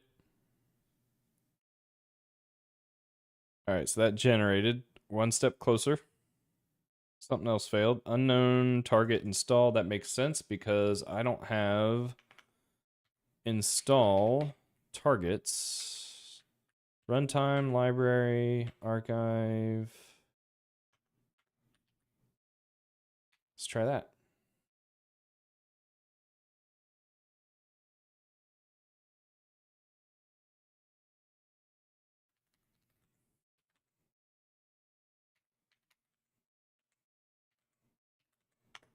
All right, we have Hello Alwyn again. We're good. Okay, so let's. Oh my god. Oh, that's right. I formatted a bunch. Working. Hello Alwyn. We'll sync those.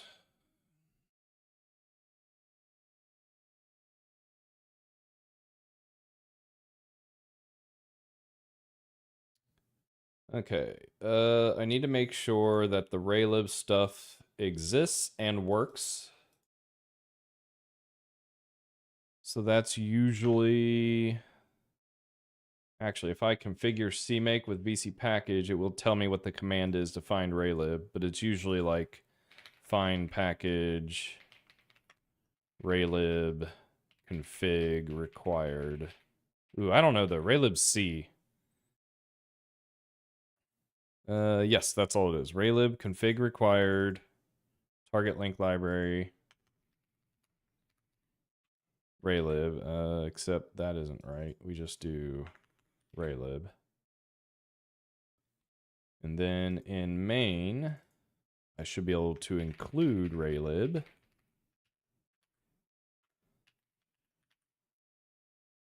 Don't really need this anymore. Ooh, it doesn't like this.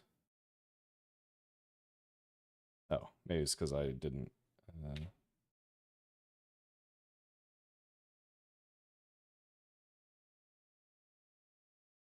Hmm.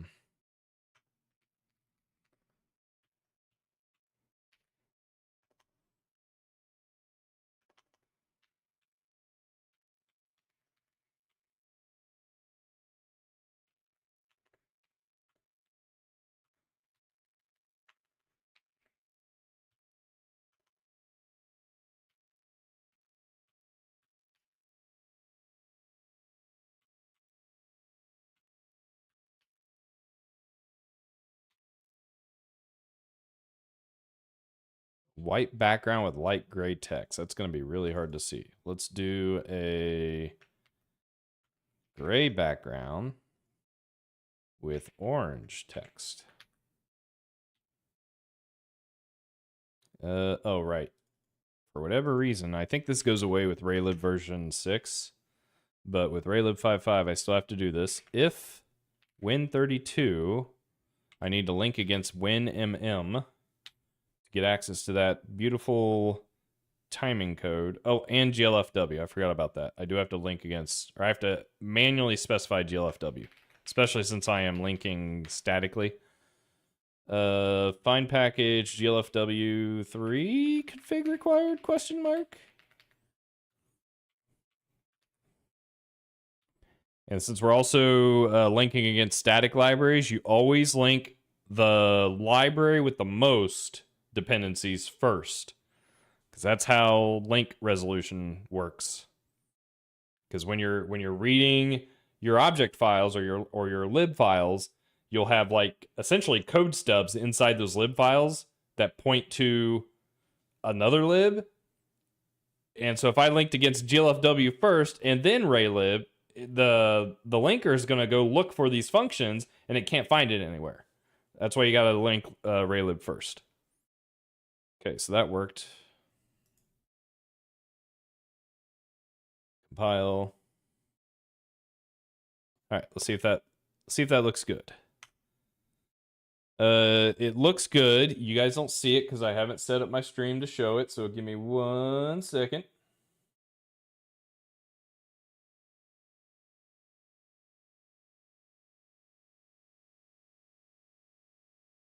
Should see it now.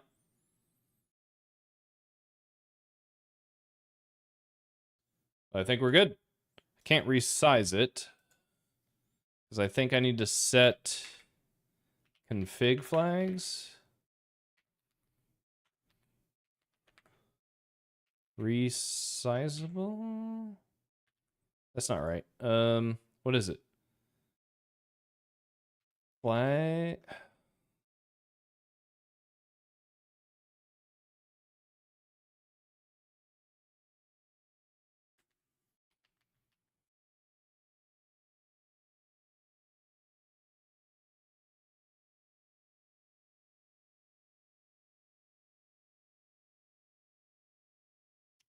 Resizable.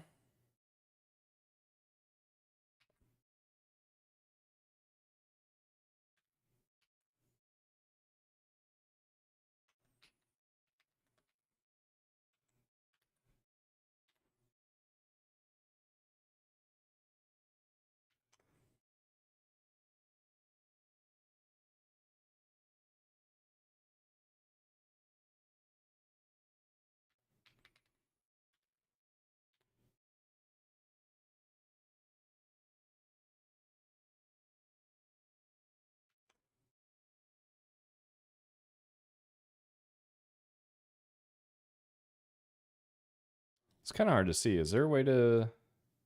I guess not.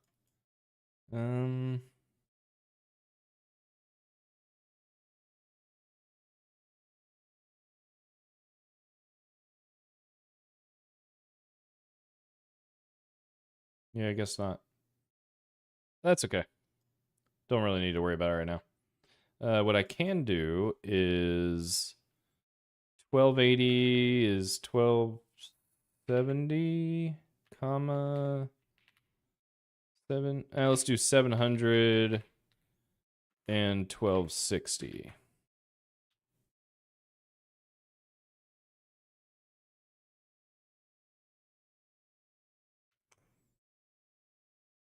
Nope, not good enough. 1200. I also realize my vertical watchers are probably not seeing this right now. Don't worry, I'll get you. Still not good enough. We are rocking like 15,000 frames a second. No big deal. I'm just good like that. Helps when you have a good GPU.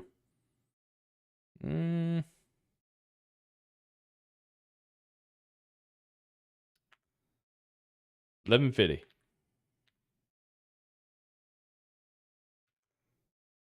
There we go.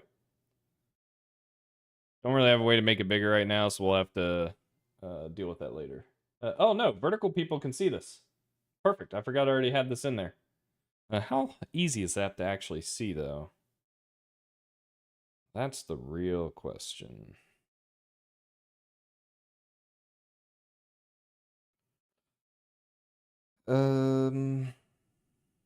Stand by. I need to see. I mean, if you look really close, if you hold your phone up like this, you can see it just fine. I'll have to come up with another way to organize my screen to see all this, but we'll figure it out. Dude, cat, what do you want? Can't you see I'm busy?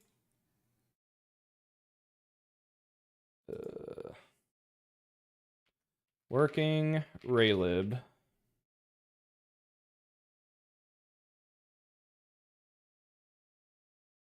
All right. Here's what we need to do. We need to make a game engine, which is crazy. But it can be done. We'll just do it the old-fashioned object-oriented way. Hang on. No, I'm not following you. You have everything you need.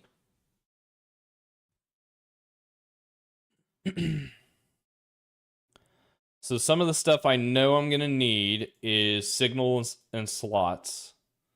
But I don't want to use a heavy-handed library like Boost anymore. Another library exists now. And I think it's called SigSlot.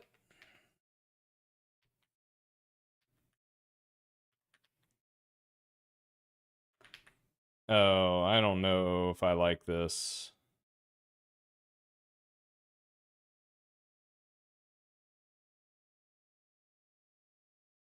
Oh no.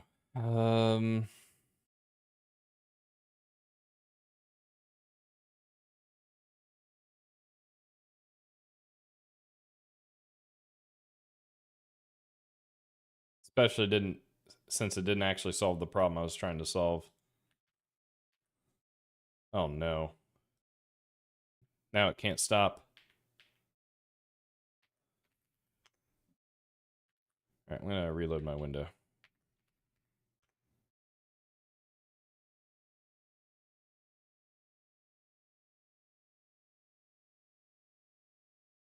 Shouldn't do this.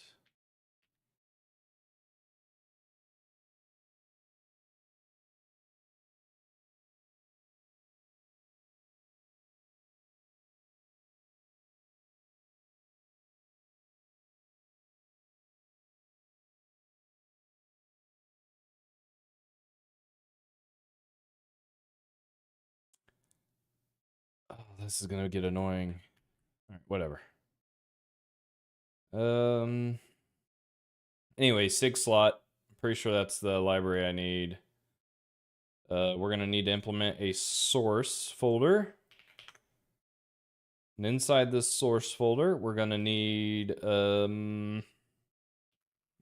core. And we'll call this object.ixx.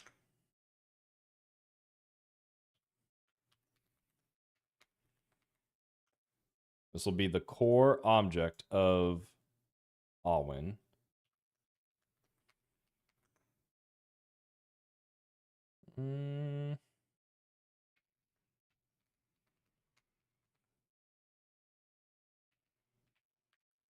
Core. I think that's good.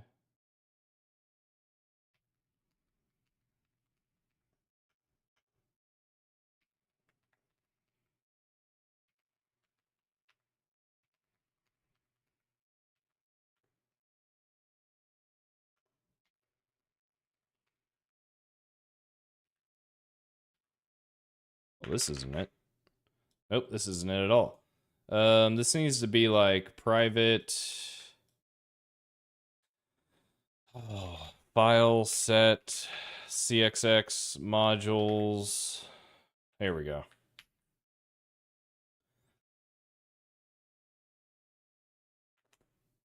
Object.ixx. I don't think I need this. This is ridiculous. Let's do When I'm Alone. Something like that. And this is going to link against the signals, so I need to configure so that the dependencies will grab it.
Nobody knows.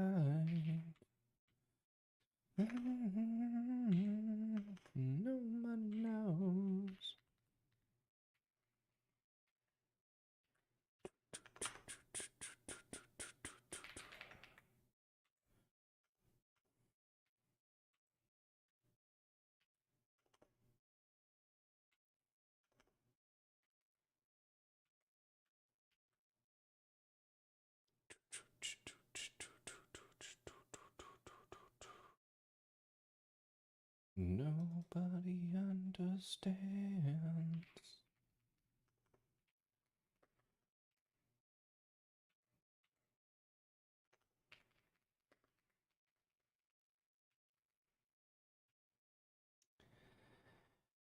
What's the naming convention for exporting modules? Does anyone know?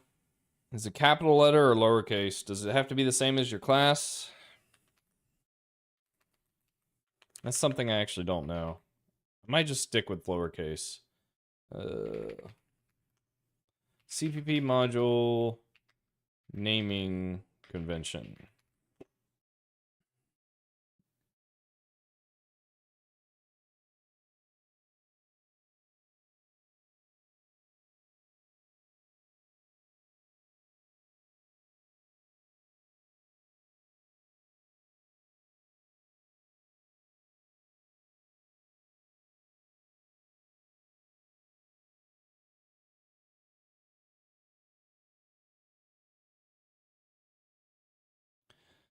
It doesn't look like anything's really set in stone.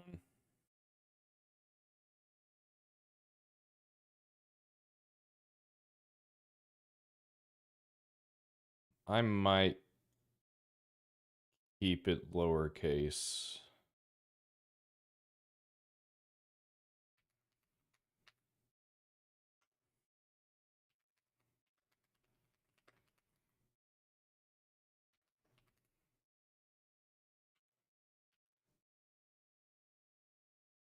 It already knows what I want to do. That's funny. Is this the actual library I want? This doesn't...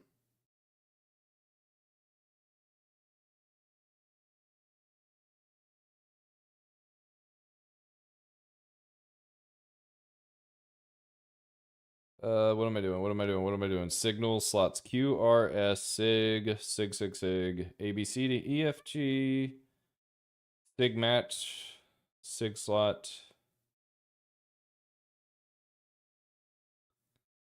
I'll know it when I see it. Portable, type safe. Because the one I want is very similar to Boost.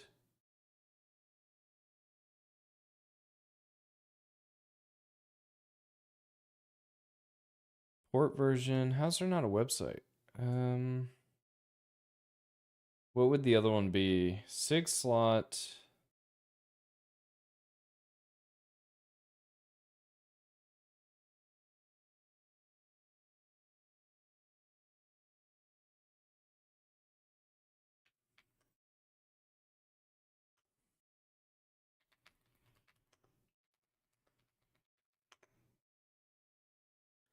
It's I think this is what I want. Yeah, it's what I have starred. So this is Palicaze. Last updated 10 months ago. Palicaze.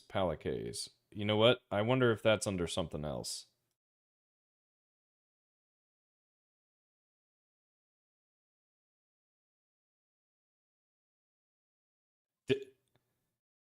Select 73, okay. Seems reasonable. Kind of hard to get that wrong first try. What are we thinking here?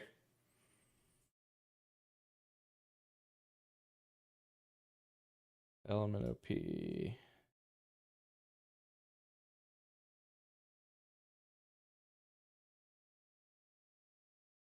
Pala, P-A-L.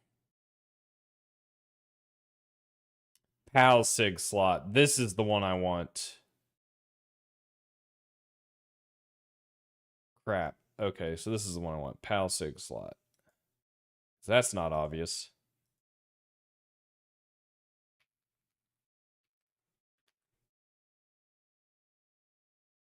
Oh, it always selects 73? Oh, is it I wonder if it's because it has the same seed.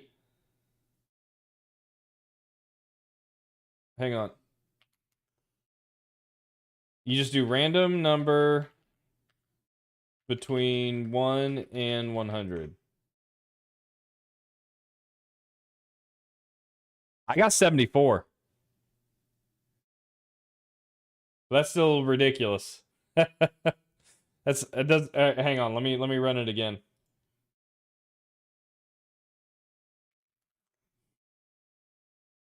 Okay. So what I did is I entered it, said random number between 1 and 100. It gave me 74. My next prompt, I just said again, and it gave me 29. All right, hang on. No, I'm gonna throw this cat outside. You're doing this on purpose, aren't you? You little twerp. Where are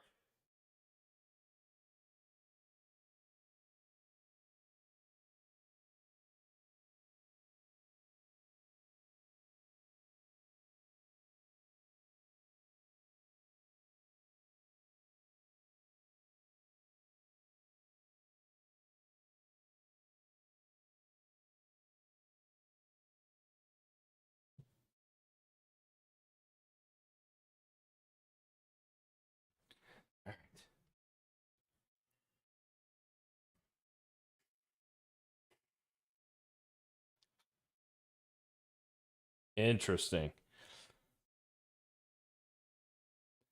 Yeah, I don't know how, like, it's not like unless whoever wrote the AI code is like handling special cases for like, oh, if someone asks for a random number, then use a the Mersenne Twister algorithm or something like that, right?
Really?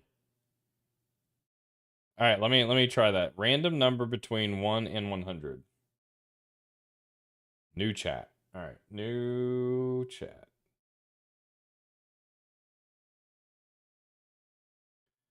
Random number. What is it? Random number between 1 and 100.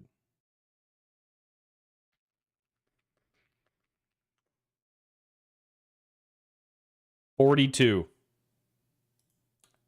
I'm using Chat GPT, right? I got 42. The answer to life, as I understand it.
Is this still the same API? I'm not paying for my Chat GPT, but I am signed in.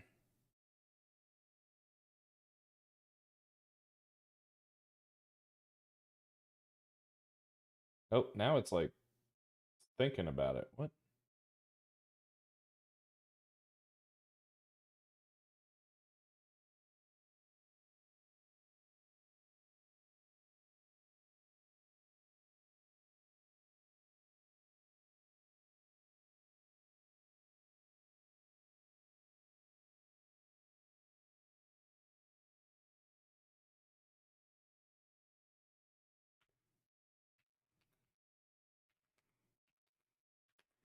Oh my god, my eye. It itches. Is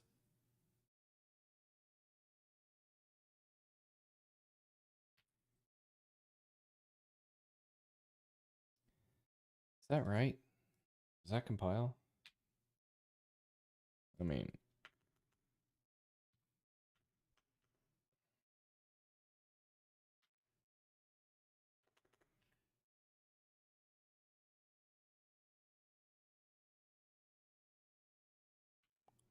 does it have an emit function? Yeah, I didn't think so. I think I just do this, right?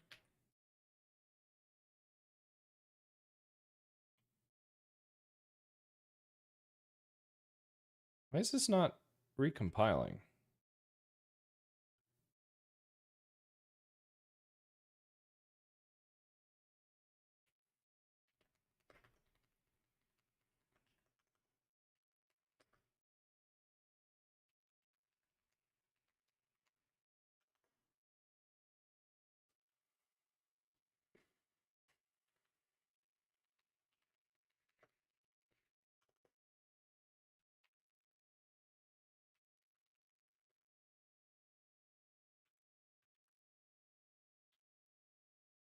Okay, that's suspicious. Oh, you know what? I don't think I ever added the source. There it is.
Awan Core is exported, but not all of its interface files sets are installed. What does that mean?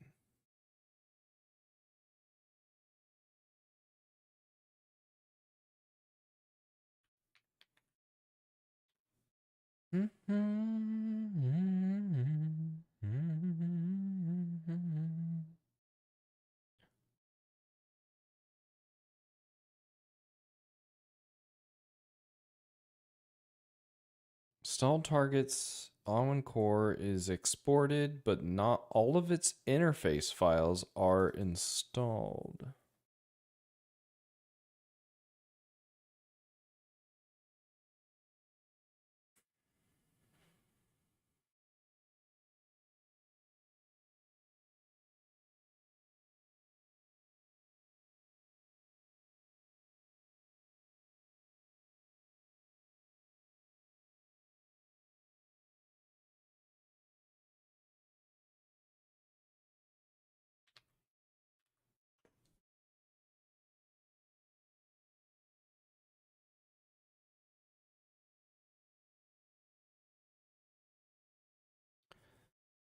Really?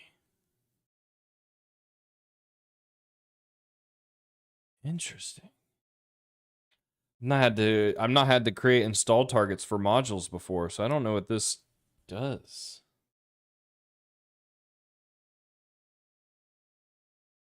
Hey Trill. How you doing, buddy? Buddy.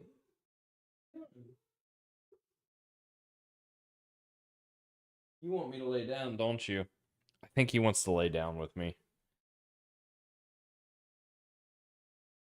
I at least want to get this in a good compilable state. So it's missing the awan config.cmake, which is this thing.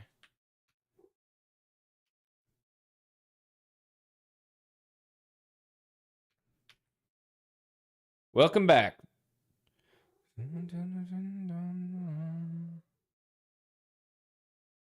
Current build directory. CMake awan config. Configure package. Write basic.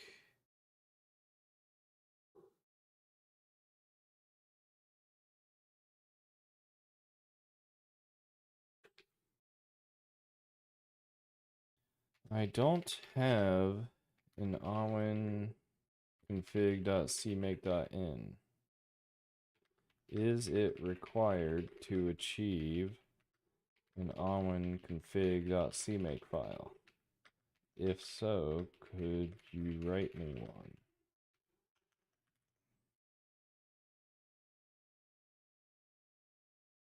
Oh my gosh, Cat, you're ridiculous. What are you doing, buddy? What are you doing? Yes, I am currently on Windows 11. For Linux, I use Windows Subsystem for Linux to do my compilation and testing and running. That's what the dev container is for. Reads as an input, generates. Without it, CMake can't create the file. Let me check the project dependencies. Created awan. Okay, so let's see what it's actually doing here. Oh man, so does that mean I have to... Anytime I add a dependency, I have to do this? Well, let's see if it works. Am I on a Google Chrome app? I'm not sure what you mean by that. I'm not using Chrome or anything.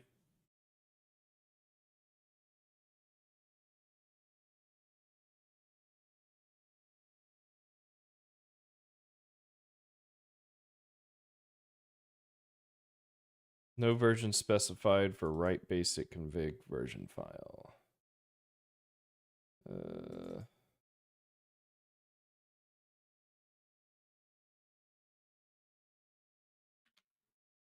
Do I not have a project version? It would be nice if I could just specify the version in one location. But then I think that means my CMake has to parse. What's the best way to do this?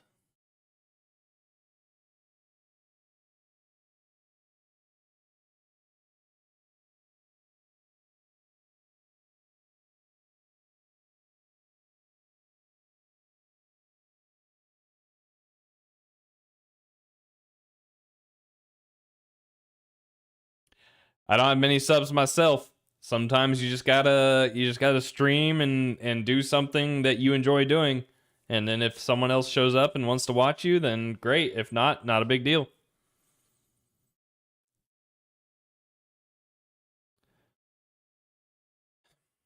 I'm thinking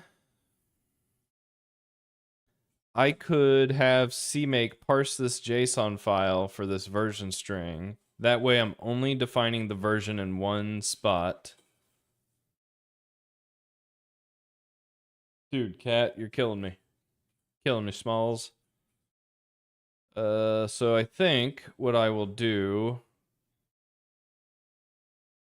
Where is it? It's right here.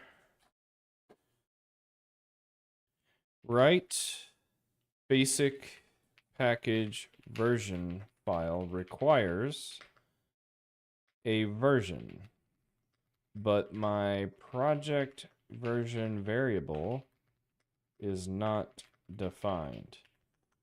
Would it be possible to use this to parse the version string from vcpackage.json so that I only have one file I need to modify?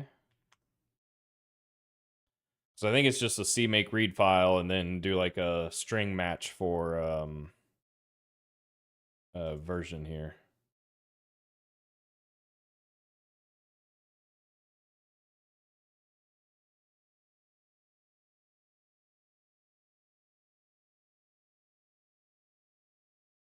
That's awesome, Nathan, but don't use my stream to promote whatever you're trying to do. Go do that yourself.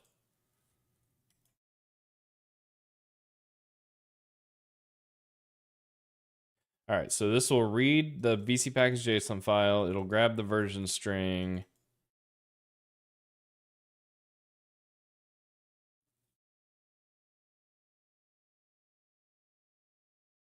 Yes, JSON get version string. Version string, so that works.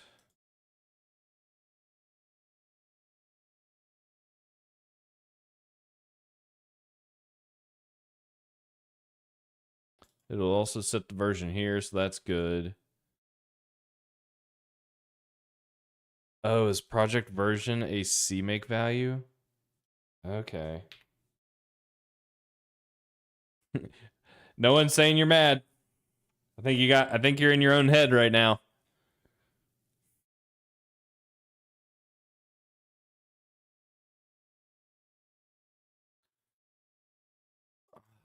Version, project on version. Oh, I need to hit configure.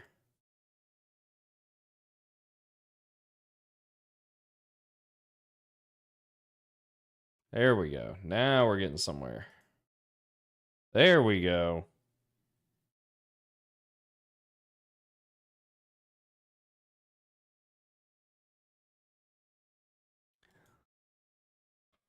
I think you're asking the wrong guy, man. I haven't figured this out myself. I would go on Reddit. There's tons of Reddit posts where people are trying to figure out how to stream. But I'd ask you to stop, please. Otherwise, I'm going to have to hide you away. I don't want to do that.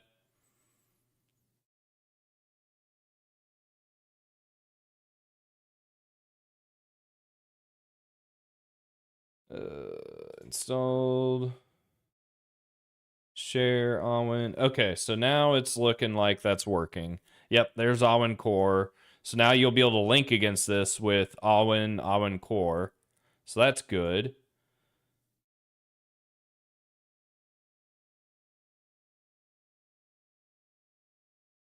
Interesting that I've not used a third-party library that provides modules, so I'll be curious to see how that actually works. We'll have to test that with like an actual game that I make. Dude, cat. You gotta leave me alone. I'm almost done streaming, okay? Just give me a sec, please.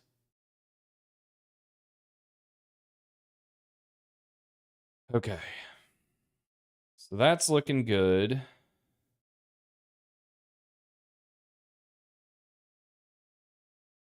That's looking good. So I don't need that anymore. Don't need this. Don't need this. I appreciate it. Thank you.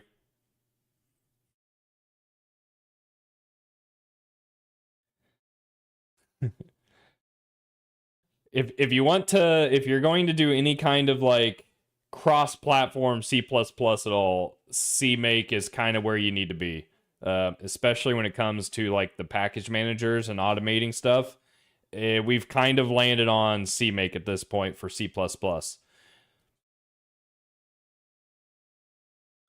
Oh, the test. Does the test run? I didn't even think about that. Does my test just work? Hell yeah. All right, my test works. Does Clang format work? Clang format runs. Oh, you know what? Am I parsing module files for Clang?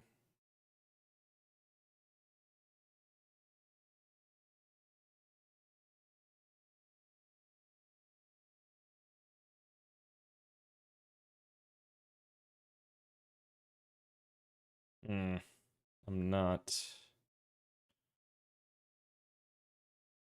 It's a cat. His name is Trill. He's a twerp. You'll see him around if you keep showing up. But he is a twerp. Don't let him fool you.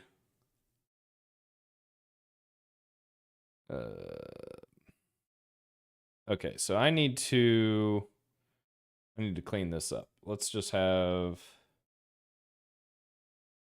regex is a pain. Can you review Clang tidy.cmake and ensure it is scanning as well as star.cpp.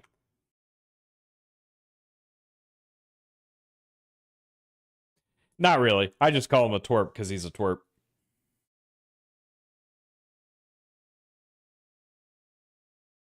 All right, that looks good.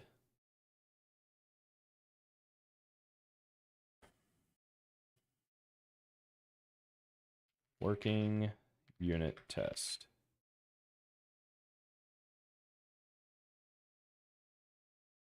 All right. So the last piece of this puzzle is, before I go to bed, is let's make sure we're good on Linux. So I'm going to hop over to my dev container and see if I can run the application. I almost need like a different theme for my dev container here, so like people who keep track will easily know which one I'm in.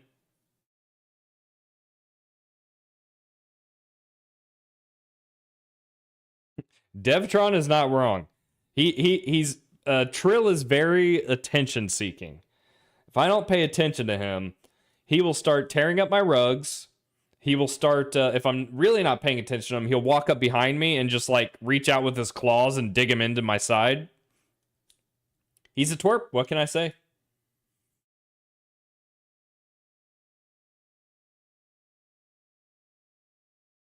All right, so we are currently building the Docker image. Ubuntu 26.04, which will also have GCC 16, which is kind of cool. Looks like we're doing WebAssembly, so I want to make sure WebAssembly is still good.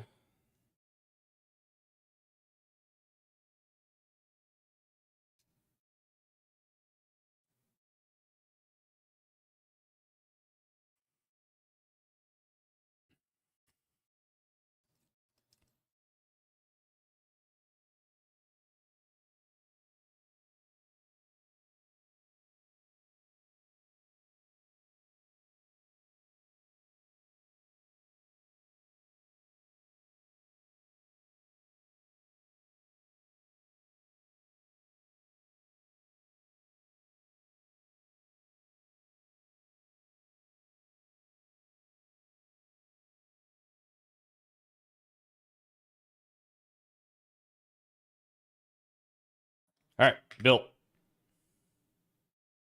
A lot easier and quicker to build when you're not pulling in the entirety of Android Studio or SDK and NDK. Okay, so while I'm in the dev container, I should be able to switch over to a GC or a Clang build because I want to test my Clang Tidy and I guess yeah, Clang Tidy and Clang format. This is going to compile dependencies on Linux.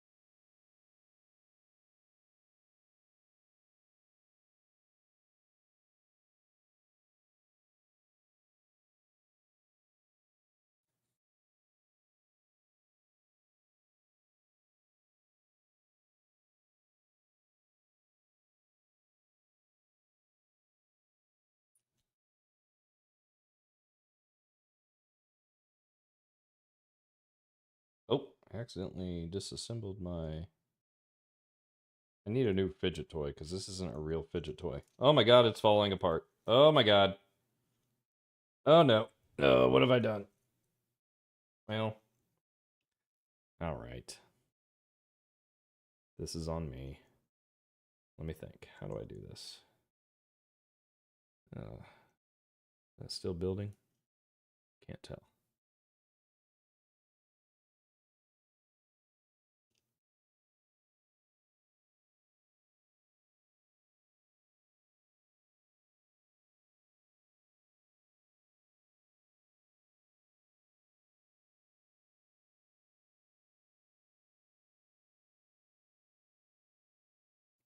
Can't tell if this is working.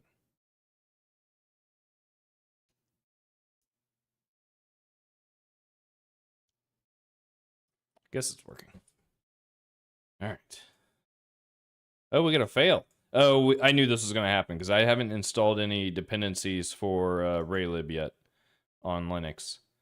So we need to figure out what it needs. It needs xin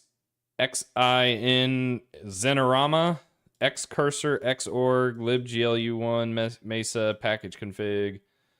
So we need to do apt install, copy,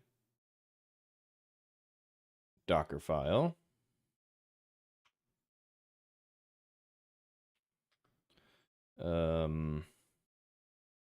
Raylib dependencies.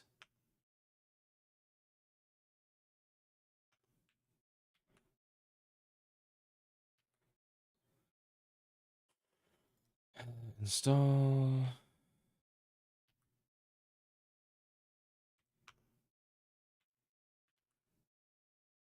Something like that.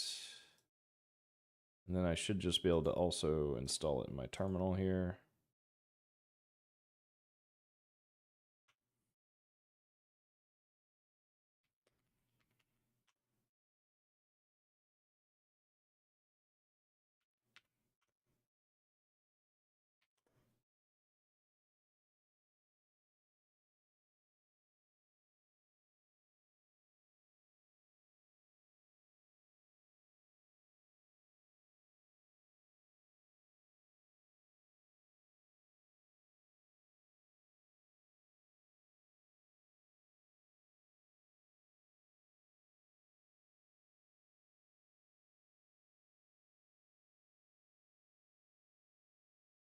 Okay. GLFW is running. Oh, that was GLFW dependencies. That wasn't even Raylib. That makes sense because this is all OS controls, inputs. That might be good enough for Raylib as well.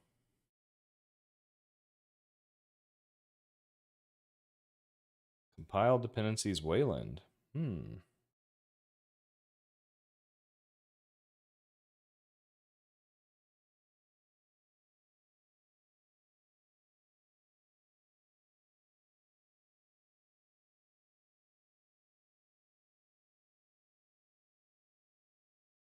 Good night, Devtron. Thanks for coming by.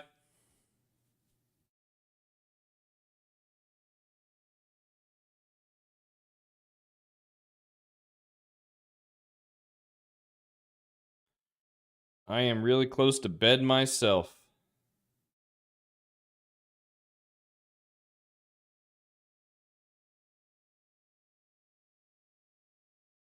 Just got a tax form. Like a month after taxes were due. How does that work? Huh. I'm sure that won't be a problem.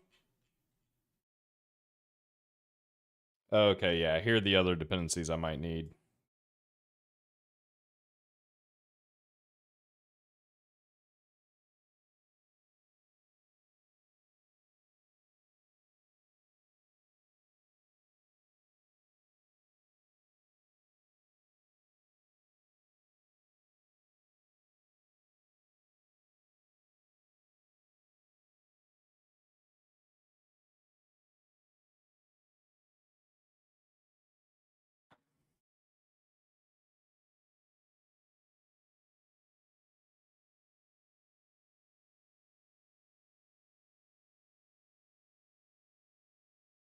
Looking good here. All right, that looks good. I think we're good to build.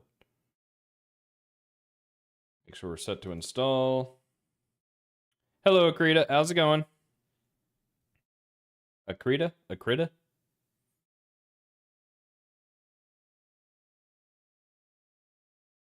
All right. So this built in my dev container in a WSL environment on Windows. So let's see what happens if I actually try and run this. Linux, Clang debug, installed, then... Look at that.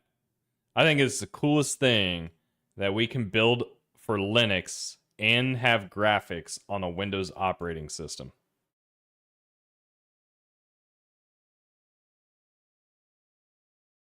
The whole thing is cool.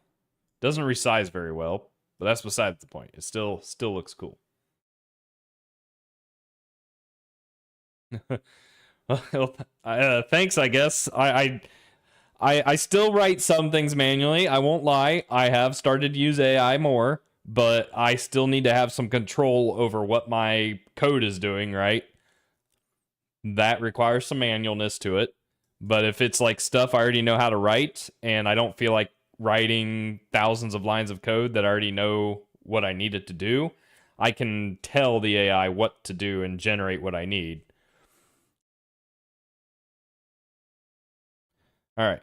So that was, I guess I can also make sure the WebAssembly still works, which I might use AI to help me fix, but I do want to make sure it still works.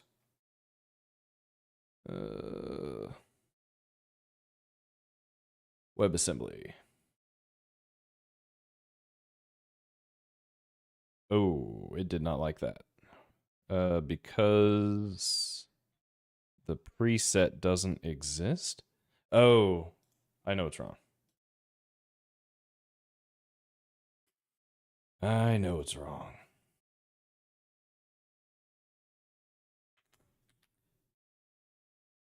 Let's try that again.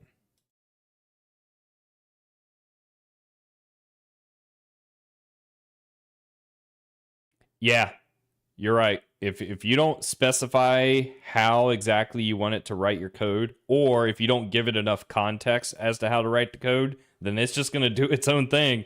And its own thing is like what? The average of everything it trained on? That's terrifying. Okay. Why is it still struggling with my triplet? Oh, freaking VS Code, man. Have to reload your window sometimes.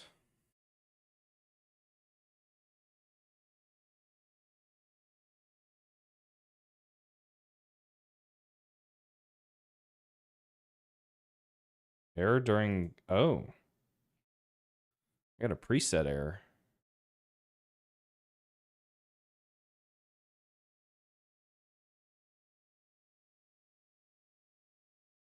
All right, we'll try this one more time. Figure. We It should be WASM. Okay, there we go. WASM 32 in scripting. No longer release. That's good. That's what we want to see. There we go. Now it's building. We want WebAssembly because I'm pretty sure itch.io for games lets you release games as WebAssembly games. And I think it'd be cool if I can get a game up and running to have it in web for people to try out.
All right, we're on Raylib. This should compile.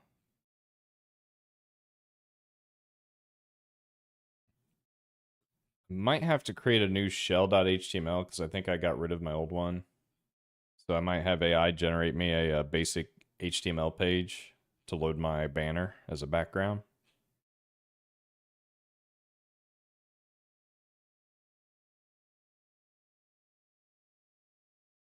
Ooh. Oh, okay. Yeah.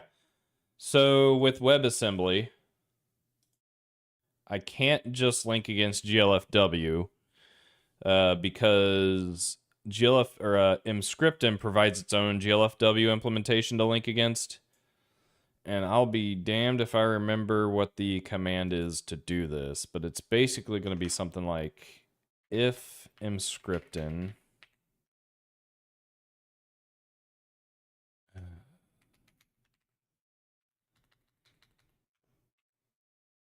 I think it's this, yeah. Link flags, use GLFW.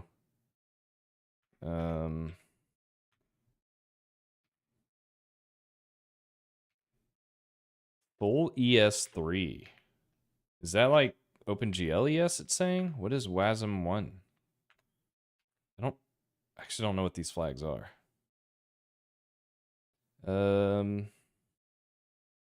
Okay. So I need to link against, I gotta think this through. I need to link against Raylib first. So this needs to come up here. This needs to come up here.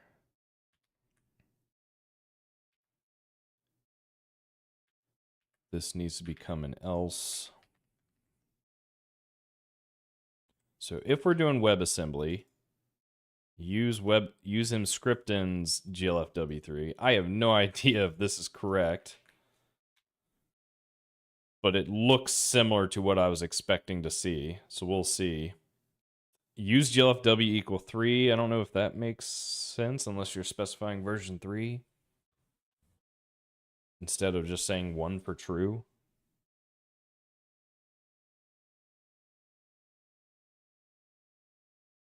Something happened.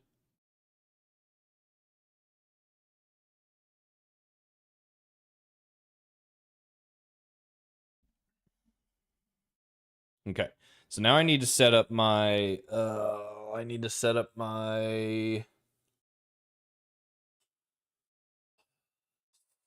HTML suffixes, and I need to install all of the web stuff to a web folder.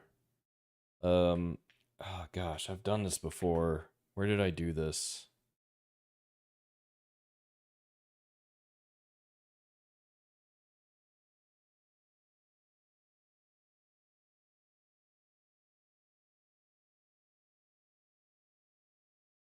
Here it is. Okay. So I need to do... Is this Raylib? What is this? GUI Raylib. Okay. All right, so I actually need to do SU's GLFW3. I don't really need this. I don't even need the... I don't need the quotes. Asyncify.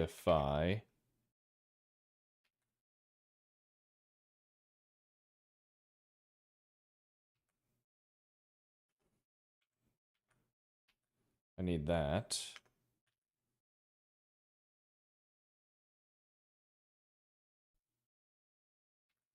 I need this. Set target properties. Suffix.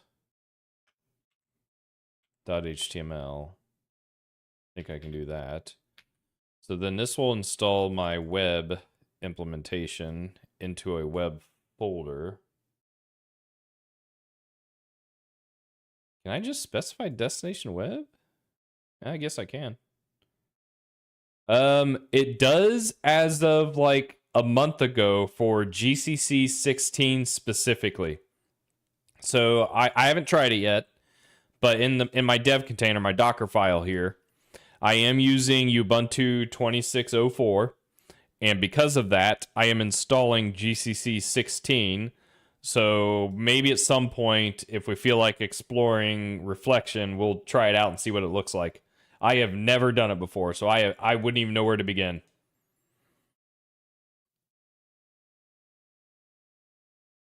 All right, I think that is correct.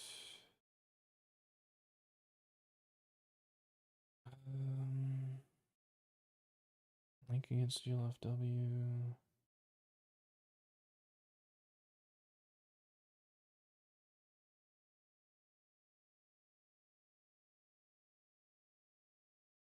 Yeah, let's just see what happens.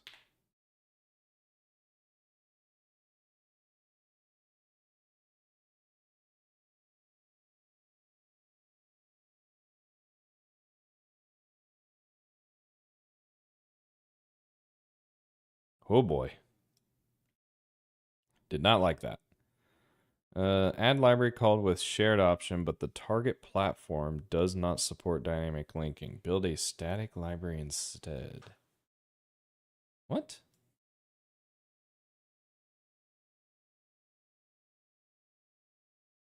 Am I not building statically?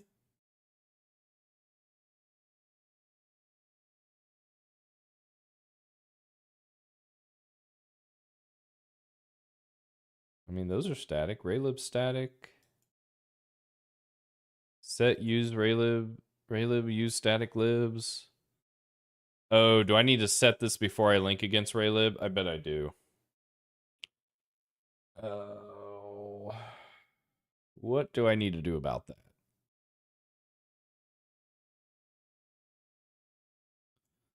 I need to tell Raylib's package configure to use static libs before I link against it, but I only need to do that for Emscripten.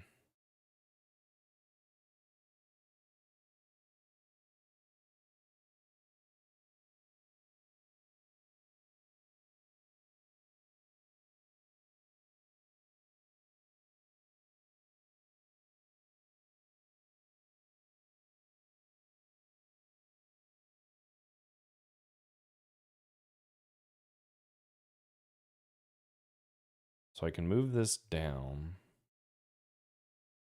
That basically means I need...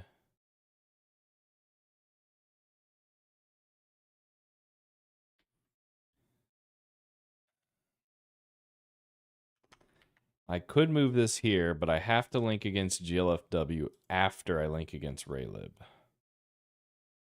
So I think the answer is make this indif. And then here we say if not Emscripten. Well, that's just nonsense auto generation.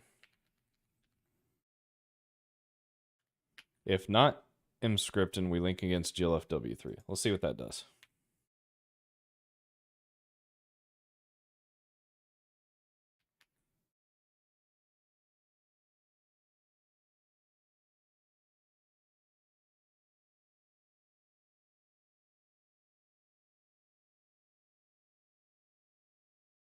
Set target properties called with incorrect number of arguments. Screw you, piece of crap CMake. Tell me it's incorrect. All right. Let's try that again.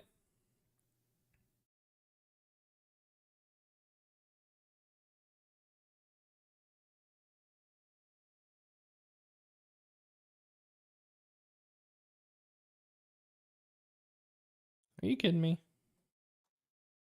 Incorrect number of arguments, line 13. What am I doing wrong? Oh, I'm being dumb. That's what I'm doing wrong.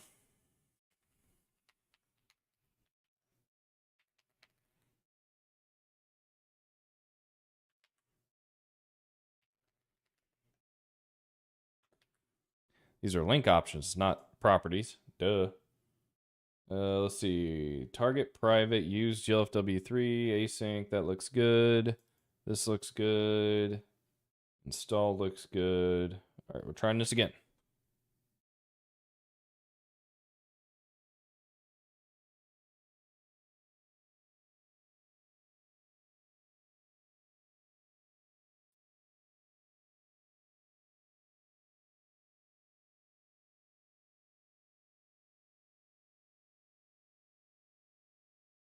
Okay.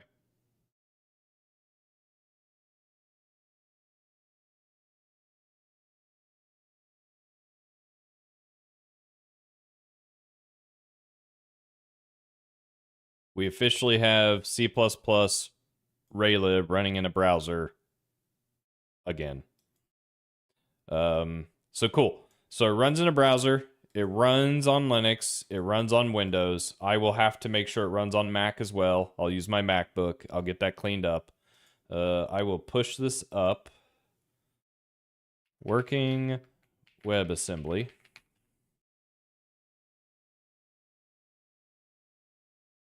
I shouldn't have done that here.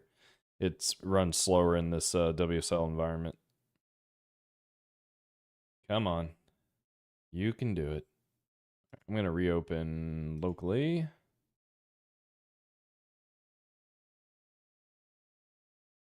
Push up the changes.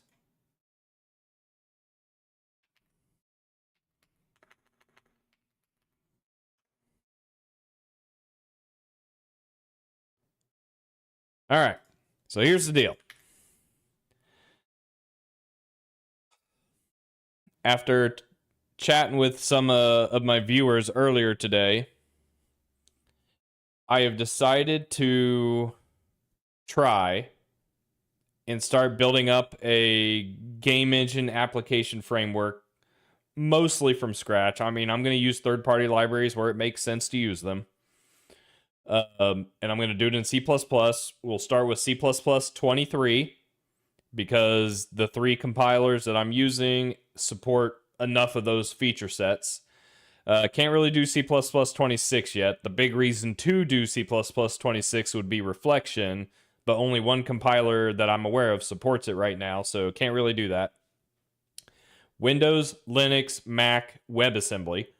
I could do Android, but Android is a lot more effort to maintain and keep running. And it's also time consuming from just like a compiler standpoint, waiting for builds to run, so on and so forth. So I'm not going to do that for now. It shouldn't be too hard to get things working for it eventually. But my goal then is when I am live streaming code, at least for this game engine, I'll be using C++. We'll probably do object-oriented game engine, not an entity component system.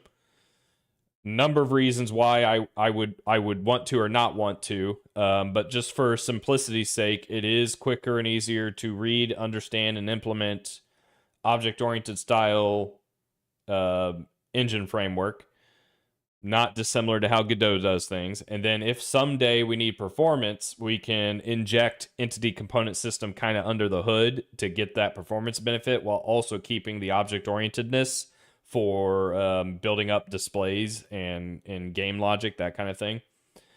This will give me an opportunity to talk C++ because I've gotten a number of viewers coming in asking me C++ questions. And this will be a way to show that off and kind of show how I go about writing code. And that's kind of where I have landed on for this evening. I got this this framework back up and running. It's running on Windows, Linux, WebAssembly. I'll make sure it runs on Mac on my own personal laptop, and I'll get that pushed up. This is available on my GitHub page. I do have a Discord if anyone's interested in joining that. Slowly trying to build up a community, you know, making this like a real thing. We'll see if that happens. What else? I also went over my mobile app today using Flutter for Magic the Gathering live tracking. That's also available on the web for anyone to try out. I'm not going to tell you where any of these links are. You're welcome to navigate my pages and see if you can figure it out for yourself. But yeah, I think that's it. I am trying to stream Monday, Wednesday, Friday will be coding. Tuesday, Thursday is probably going to be some form of game night. So playing some kind of video game. More recently, I've been doing Baldur's Gate, the original Baldur's Gate, but I'm also open to like doing something a little more competitive. Rocket League is probably what I am best at from a competitive game standpoint. I'm not opposed to, you know, shooters or anything, but it's been years since I've done shooters.